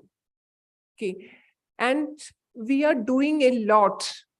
That means that gender disaggregated data is the most important thing we want to find out in order to frame policies, in order to revitalize something, and how we can gain such a gender disaggregated data. There lies the role of gender status study that Kila is doing. And not only gender status study, we are moving a step in front while helping the panchayats as well as blocks in order to conduct gender budgeting, that how we can incorporate or to make a budget with gender inclusiveness, by incorporating all genders, how we can make it productive and at the same time to create inclusive societies. That means that through gender disaggregated data, through gender status study, and through gender budgeting, we are doing a lot. And I'm quite damn sure that Dr. Amarda will explain all those things, that in fact we are providing a solution to whatever be that of the problem. It's I'm sure that it's not a complete solution, but the thing is that we have been giving some sort of solution. And from my from the first session onwards, I told you that each and every human beings had a lot to do in order to promote inclusive societies. That we are doing, that Kila is doing, and I invite Dr. Amarda for her session. Dr. Amarda, please. First of all, thank you, Dr. Remya, for explaining the activities of Gender School for Local Governance. Thank you so much. Actually, our topic is bridging the divide, gender integration and inclusive society. I once again read the topic because I have a critical observation here that when we discuss about inclusion, I couldn't see the people's presentation which coming out of binary concept. Everybody is talking of the problems of issues of women only, except Vijayaraj Mallika and Chitra. So once again, I hope we should come out of this binary concept, and gender divide means not only men and women, so many gender identities are living among us. So we have to think about the opportunities, the rights, and the interests or needs of all the gender identities living in our society. I would like to switch my talk into Malayalam because most of the participants are in Keralites. So, ഞാൻ മലയാളത്തിൽ സംസാരിക്കാം എന്ന് കരുതുന്നു. 2-3 പോയിന്റേ ഞാൻ പറയാൻ ഉദ്ദേശിക്കുന്നുള്ളൂ. What is the divide? We have to നമുക്ക് ശരിക്കും മനസ്സിലാക്കണം what is the divide and what is the diversity. We have to think about the diversities of the society, and in that diversities itself, how we divide deliberately or socio-culturally, how we divide the different gender identities. In that thing, എനിക്ക് തോന്നുന്നു Indian constitution തന്നെ പറയുന്നത് വളരെ diversities ഉള്ള ഒരു സൊസൈറ്റിയിലാണ് നമ്മൾ ജീവിക്കുന്നത്. ഈ ഡൈവേഴ്സിറ്റീസ് എന്ന് പറയുന്നത് not only gender, it is based upon the caste, based upon the class, based upon the race, based upon the language. And even then we have to talk about we have divided, or there are so many diversities in the food culture even. Our language, our food culture. ഇന്ത്യയെ കുറിച്ച് സംസാരിക്കുമ്പോൾ ഈ പറയുന്ന ഡൈവേഴ്സിറ്റീസില് നമുക്കറിയാം, ഞാൻ പറഞ്ഞ ഈ ഓരോ ഇൻഡിക്കേറ്റേഴ്സും അല്ലെങ്കിൽ ഓരോ പാരാമീറ്റേഴ്സും ഡൈവേഴ്സിഫൈഡ് ആയിട്ടിരിക്കുന്ന ഒരു സമൂഹത്തിലാണ് നമ്മൾ ജീവിക്കുന്നത്. First of all we have to admit that we are living in a diversified society. So ഈ ഡൈവേഴ്സിറ്റി എന്ന് പറയുന്നത് It is not socio-culturally constructed. This diversity is natural. എനിക്ക് ഇഷ്ടമുള്ള പിന്നെ എൻ്റെ ഐഡന്റിറ്റിയിൽ one of the diversity is my gender identity. എനിക്ക് ഇഷ്ടമുള്ള ജെൻഡർ ഐഡന്റിറ്റിയിൽ ഞാൻ ജീവിക്കുന്നു. നിങ്ങൾ ഓരോരുത്തരും നിങ്ങൾക്ക് ഇഷ്ടമുള്ള ജെൻഡർ ഐഡന്റിറ്റിയിൽ ജീവിക്കുന്നു. എനിക്ക് ഇഷ്ടമുള്ള വേഷം ഞാൻ ധരിക്കുന്നു. നിങ്ങൾക്ക് ഇഷ്ടമുള്ള വേഷം ധരിക്കുന്നു. എനിക്കിഷ്ടമുള്ള മതം ഞാൻ സ്വീകരിക്കുന്നു. വേറൊരാൾ അയാൾക്ക് ഇഷ്ടമുള്ള മതം സ്വീകരിക്കാൻ പറ്റുന്ന ഒരു അവസ്ഥ ഉണ്ടാകുന്നു. എനിക്കിഷ്ടമുള്ള ഫുഡ് ഞാൻ കഴിക്കുന്നു. നിങ്ങൾക്ക് ഇഷ്ടമുള്ള ഫുഡ് നിങ്ങൾക്ക് കഴിക്കാനാകണം. ഇന്ന് നമ്മളുടെ സമൂഹത്തിൽ can we follow these diversities or can we live with these diversities in the Indian society? That is the major question. Here comes the divide. നിലനിൽക്കുന്ന വളരെ വ്യത്യസ്തമായിട്ടുള്ള മനുഷ്യര്, ഞാനും നിങ്ങളും ഒക്കെ വളരെ വ്യത്യസ്തരായിട്ടുള്ള മനുഷ്യരാണ്. അവരെയൊക്കെ ഒരു പൊതുബോധത്തിന്റെ അടിസ്ഥാനത്തിൽ വാട്ട് വി കോൾ സ്റ്റീരിയോടൈപ്പിംഗ്, ഈ സ്റ്റീരിയോടൈപ്ഡ് ആയിട്ടുള്ള ഒരു നിർമ്മിതിയുടെ ബോധത്തിൽ, ഒരു പൊതുബോധത്തിൽ നാം അളക്കുമ്പോഴാണ് നമുക്ക് ഈ ഡൈവേഴ്സിറ്റീസിനെ അംഗീകരിക്കാൻ പറ്റാതെ വരുന്നത്. തീർച്ചയായിട്ടും ഈ ഡൈവേഴ്സിറ്റീസിനെ അംഗീകരിക്കാൻ പറ്റുന്നിടത്തെ ഡിവൈഡ് ഇല്ലാതെ, ഗ്യാപ്പ് ഇല്ലാതെ നമുക്ക് ജീവിക്കാൻ പറ്റുന്ന ഒരവസ്ഥ വരികയുള്ളൂ എന്നുള്ളതാണ് first of all we have to understand. നേരെ മറിച്ച് ഡിവൈഡ് എന്ന് നമ്മൾ കേൾക്കുന്നത് തന്നെ പലപ്പോഴും പല ഭരണകൂടത്തിന്റെയും സ്റ്റേറ്റിന്റെ ഒക്കെ തന്നെ ഡെലിബറേറ്റ് ആയിട്ടുള്ള ആക്ഷന്റെ ഭാഗമായിട്ട് ഡിവൈഡ് ആൻഡ് റൂൾ എന്നൊക്കെ നമ്മൾ കാണാറുണ്ട്. ഈ ഡിവൈഡ് എന്ന് പറയുന്നത് ഇങ്ങനെ വ്യത്യസ്തമായിട്ടുള്ള ഡൈവേഴ്സിറ്റി ഉള്ള മനുഷ്യരുടെ ഇടയിൽ ഡെലിബറേറ്റ്ലി അല്ലെങ്കിൽ ബോധപൂർവം ഉണ്ടാക്കുന്ന ഭരണകർത്താവിന്റെ അല്ലെങ്കിൽ സമൂഹത്തിന്റെ അല്ലെങ്കിൽ ഒരു സംസ്കാരത്തിന്റെ ഭാഗമായിട്ടുള്ള പിന്നെ ഗ്യാപ്പ്, അതല്ലെങ്കിൽ വിഭജനം, അതിനെയാണ് നമ്മൾ ഇവിടെ അഡ്രസ് ചെയ്യേണ്ടത് എന്നുള്ളതാണ് എനിക്ക് സൂചിപ്പിക്കാനുള്ളത്. Most of the presentations were focused upon the COVID-19 impacts upon the issues faced by the women. തീർച്ചയായിട്ടും COVID-19 എന്ന് പറയുന്ന പാൻഡമിക് കൂടുതൽ വൾണറബിൾ ആയിട്ടുള്ള ആളുകളെ കൂടുതൽ വൾണറബിലിറ്റിയിലേക്ക് തള്ളിവിട്ടിട്ടുണ്ട് എന്നുള്ള കാര്യത്തിൽ യാതൊരു സംശയവും ഇല്ല. എഡ്യൂക്കേഷൻ ആയാലും ഹെൽത്ത് ആയാലും പിന്നെ സെക്യൂരിറ്റി ആയാലും സേഫ്റ്റി ആയാലും ഒക്കെ തന്നെ കൂടുതൽ പിന്നെ വൾണറബിലിറ്റി, ഡൗൺവേർഡ് മൊബിലിറ്റിയിലേക്ക് മനുഷ്യരെ, പ്രത്യേകിച്ച് സ്ത്രീകളെയും പിന്നെ ട്രാൻസ്ജെൻഡർ വ്യക്തികളെയും ഇന്റർസെക്സ് വ്യക്തികളെയും തുടങ്ങിയിട്ടുള്ള മറ്റ് പുരുഷന്മാരല്ലാത്ത മുഴുവൻ ജെൻഡർ വിഭാഗങ്ങളെയും തള്ളിവിട്ടിട്ടുണ്ട് എന്നുള്ള കാര്യത്തിൽ യാതൊരു സംശയവും ഇല്ല. ഇതിവിടെ എല്ലാവരും എക്സ്പ്ലെയിൻ ചെയ്യുമ്പോൾ നമുക്ക് കാണാനുള്ളത് എന്തുകൊണ്ടാണ് ഈ ഡിവിഷൻ വരുന്നത്. അങ്ങനെ നോക്കുമ്പോൾ this is not, we can think like this peripherally. It is deep rooted in our social system that we have to understand. First of all, there is വളരെ ക്രിട്ടിക്കൽ ആയിട്ടുള്ള, സോഷ്യൽ ആയിട്ടുള്ള, ഹിസ്റ്റോറിക്കൽ ആയിട്ടുള്ള, അല്ലെങ്കിൽ പിന്നെ വളരെ ചരിത്രപരമായിട്ടുള്ള ഒരു റൂട്ട് അല്ലെങ്കിൽ ഒരു കാരണം ഈ ഡിവൈഡിനുണ്ട് എന്നുള്ളത് നമ്മൾ എത്ര പേര് മനസ്സിലാക്കിയിട്ടുണ്ട് എന്നുള്ളത് വളരെ പ്രധാനപ്പെട്ട ഒന്നാണ്.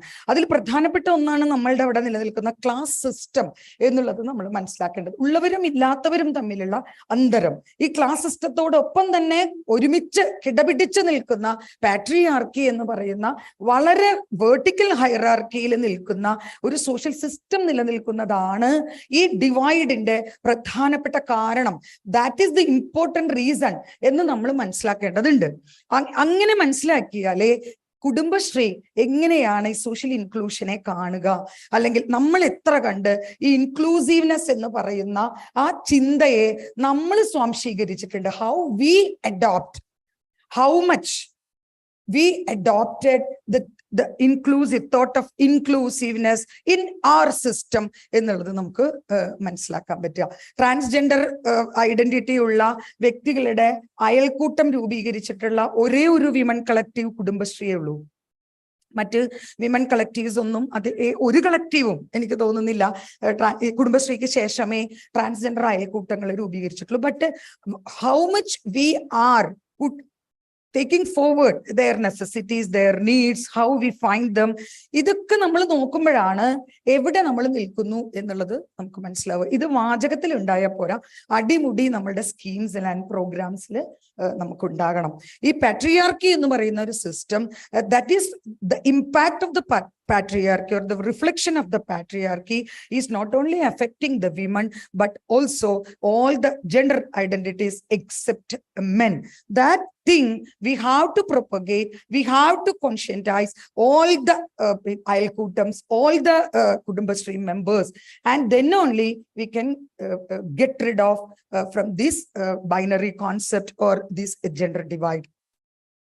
ഇത് ഇത് മാത്രമേ ഞാൻ സൂചിപ്പിക്കുന്നുള്ളൂ. 2-3 കാര്യങ്ങൾ നമ്മൾ ഇതിനെ ചെയ്താലേ നമുക്ക് ഇതിനെ മറികടക്കാൻ വേണ്ടി സാധിക്കുള്ളൂ. ഒന്ന്, ഈ പറയുന്ന ജെൻഡർ ഡൈവേഴ്സിറ്റിയെ അംഗീകരിക്കാൻ നമ്മൾ മാനസികമായിട്ട് തയ്യാറാകണം.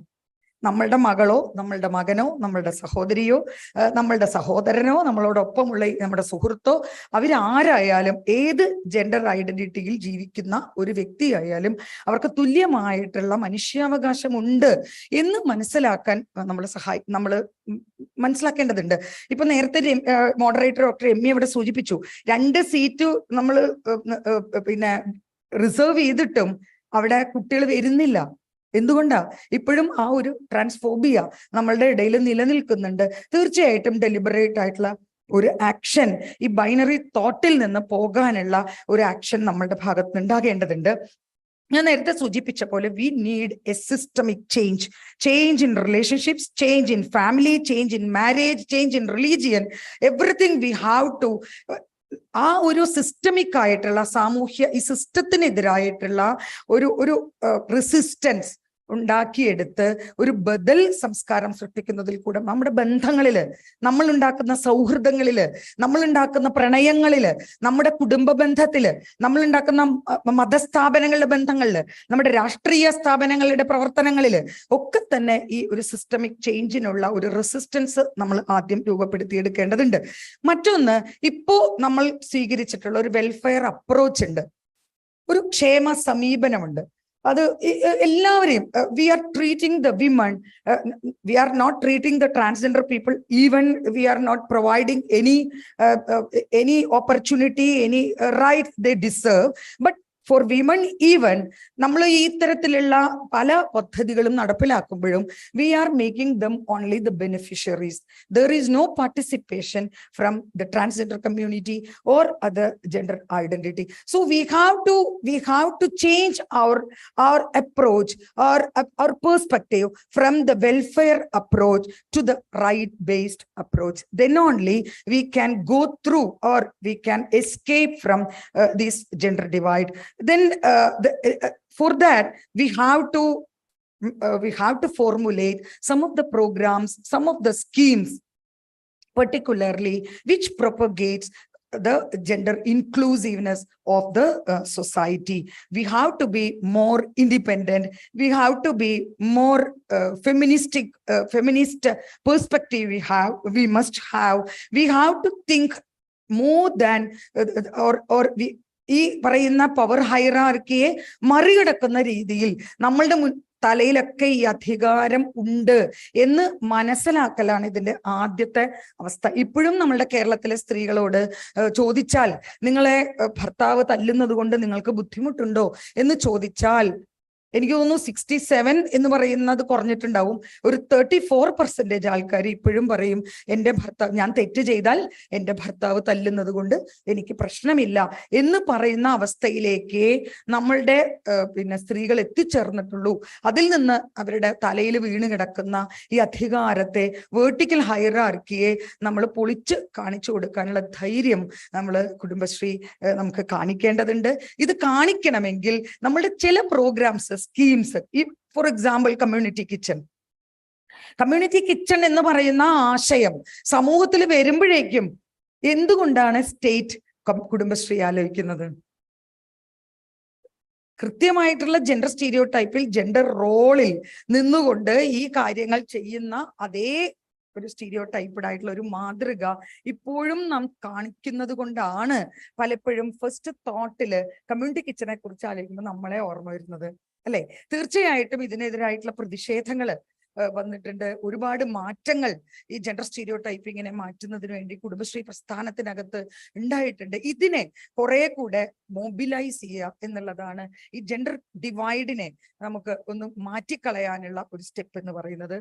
ഏറ്റവും ലാസ്റ്റ് എനിക്ക് പറയാനുള്ളത്, you have to, Kudumbashree have to take the role of convergence of all the activities of Women and Child Development Department of Kerala, Women Commission, there is local self-government activities.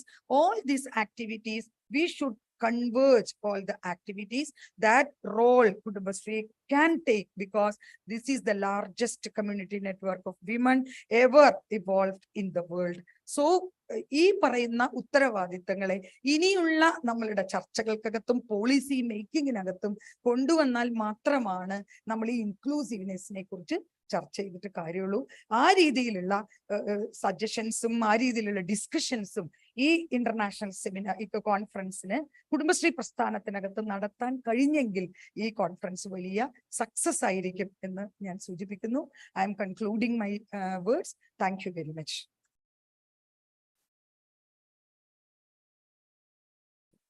Thank you, Dr. Amartha, for such an in-depth speech. അപ്പോൾ നമുക്ക് വളരെ സമയം അധികരിച്ചിരിക്കുന്നു. ഇനിയൊരു വേറൊരു മോഡറേറ്ററിന്റെ ഒരു എന്താ പറയുക concluding റിമാർക്സിന്റെ ആവശ്യമുണ്ടെന്ന് എനിക്ക് തോന്നുന്നില്ല. ബിക്കോസ് എല്ലാ സെഷനും, because each and every person present ചെയ്യുന്ന സമയത്ത് express my views as well as my comments. അപ്പോൾ ഇനി വേറൊരു ഇതിന്റെ ആവശ്യമുണ്ടെന്ന് തോന്നുന്നില്ല. ഇനി എന്തെങ്കിലും, if you have any queries, any comments, you can raise. It's your turn. Thank you.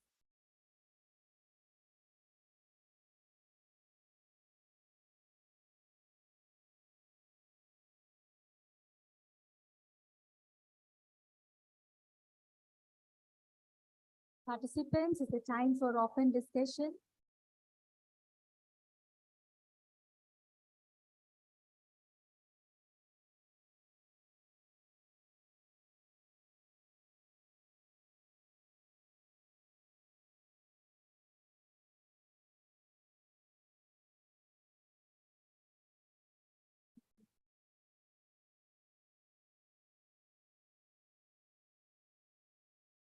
That's all about second plenary session.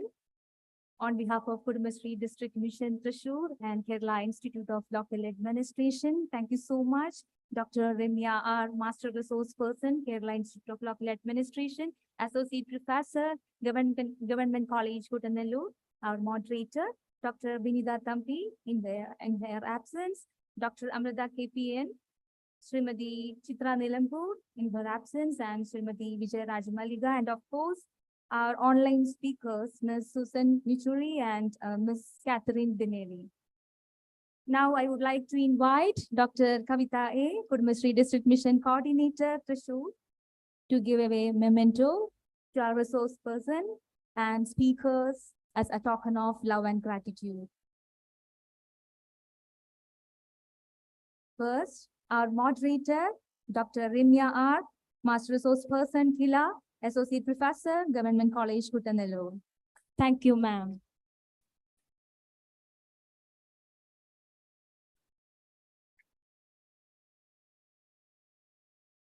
And we have Dr. Amrita KPN, Assistant Director, Kerala Institute of Local Administration.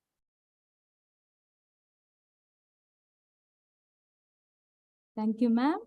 And we have Srimati Vijay Rajamaliga, Transgender Activist.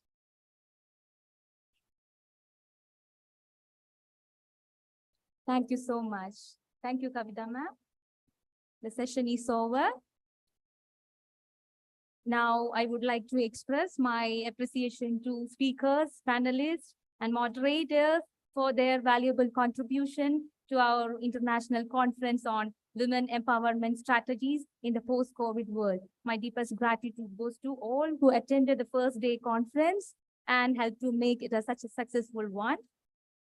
Let me remind, tomorrow, our sessions will be started from sharp 9:30 onwards. We have plenary sessions, breakout sessions, And we have paper presentations and certificate also will be distributed tomorrow at the valedictory function. Today, 6:30 p.m. onwards, that is after some times, we have cultural programs performed by Kudumbashree CDS members and Kila Kudumbashree canteen unit. Don't miss it. Stay tuned with us. Thank you.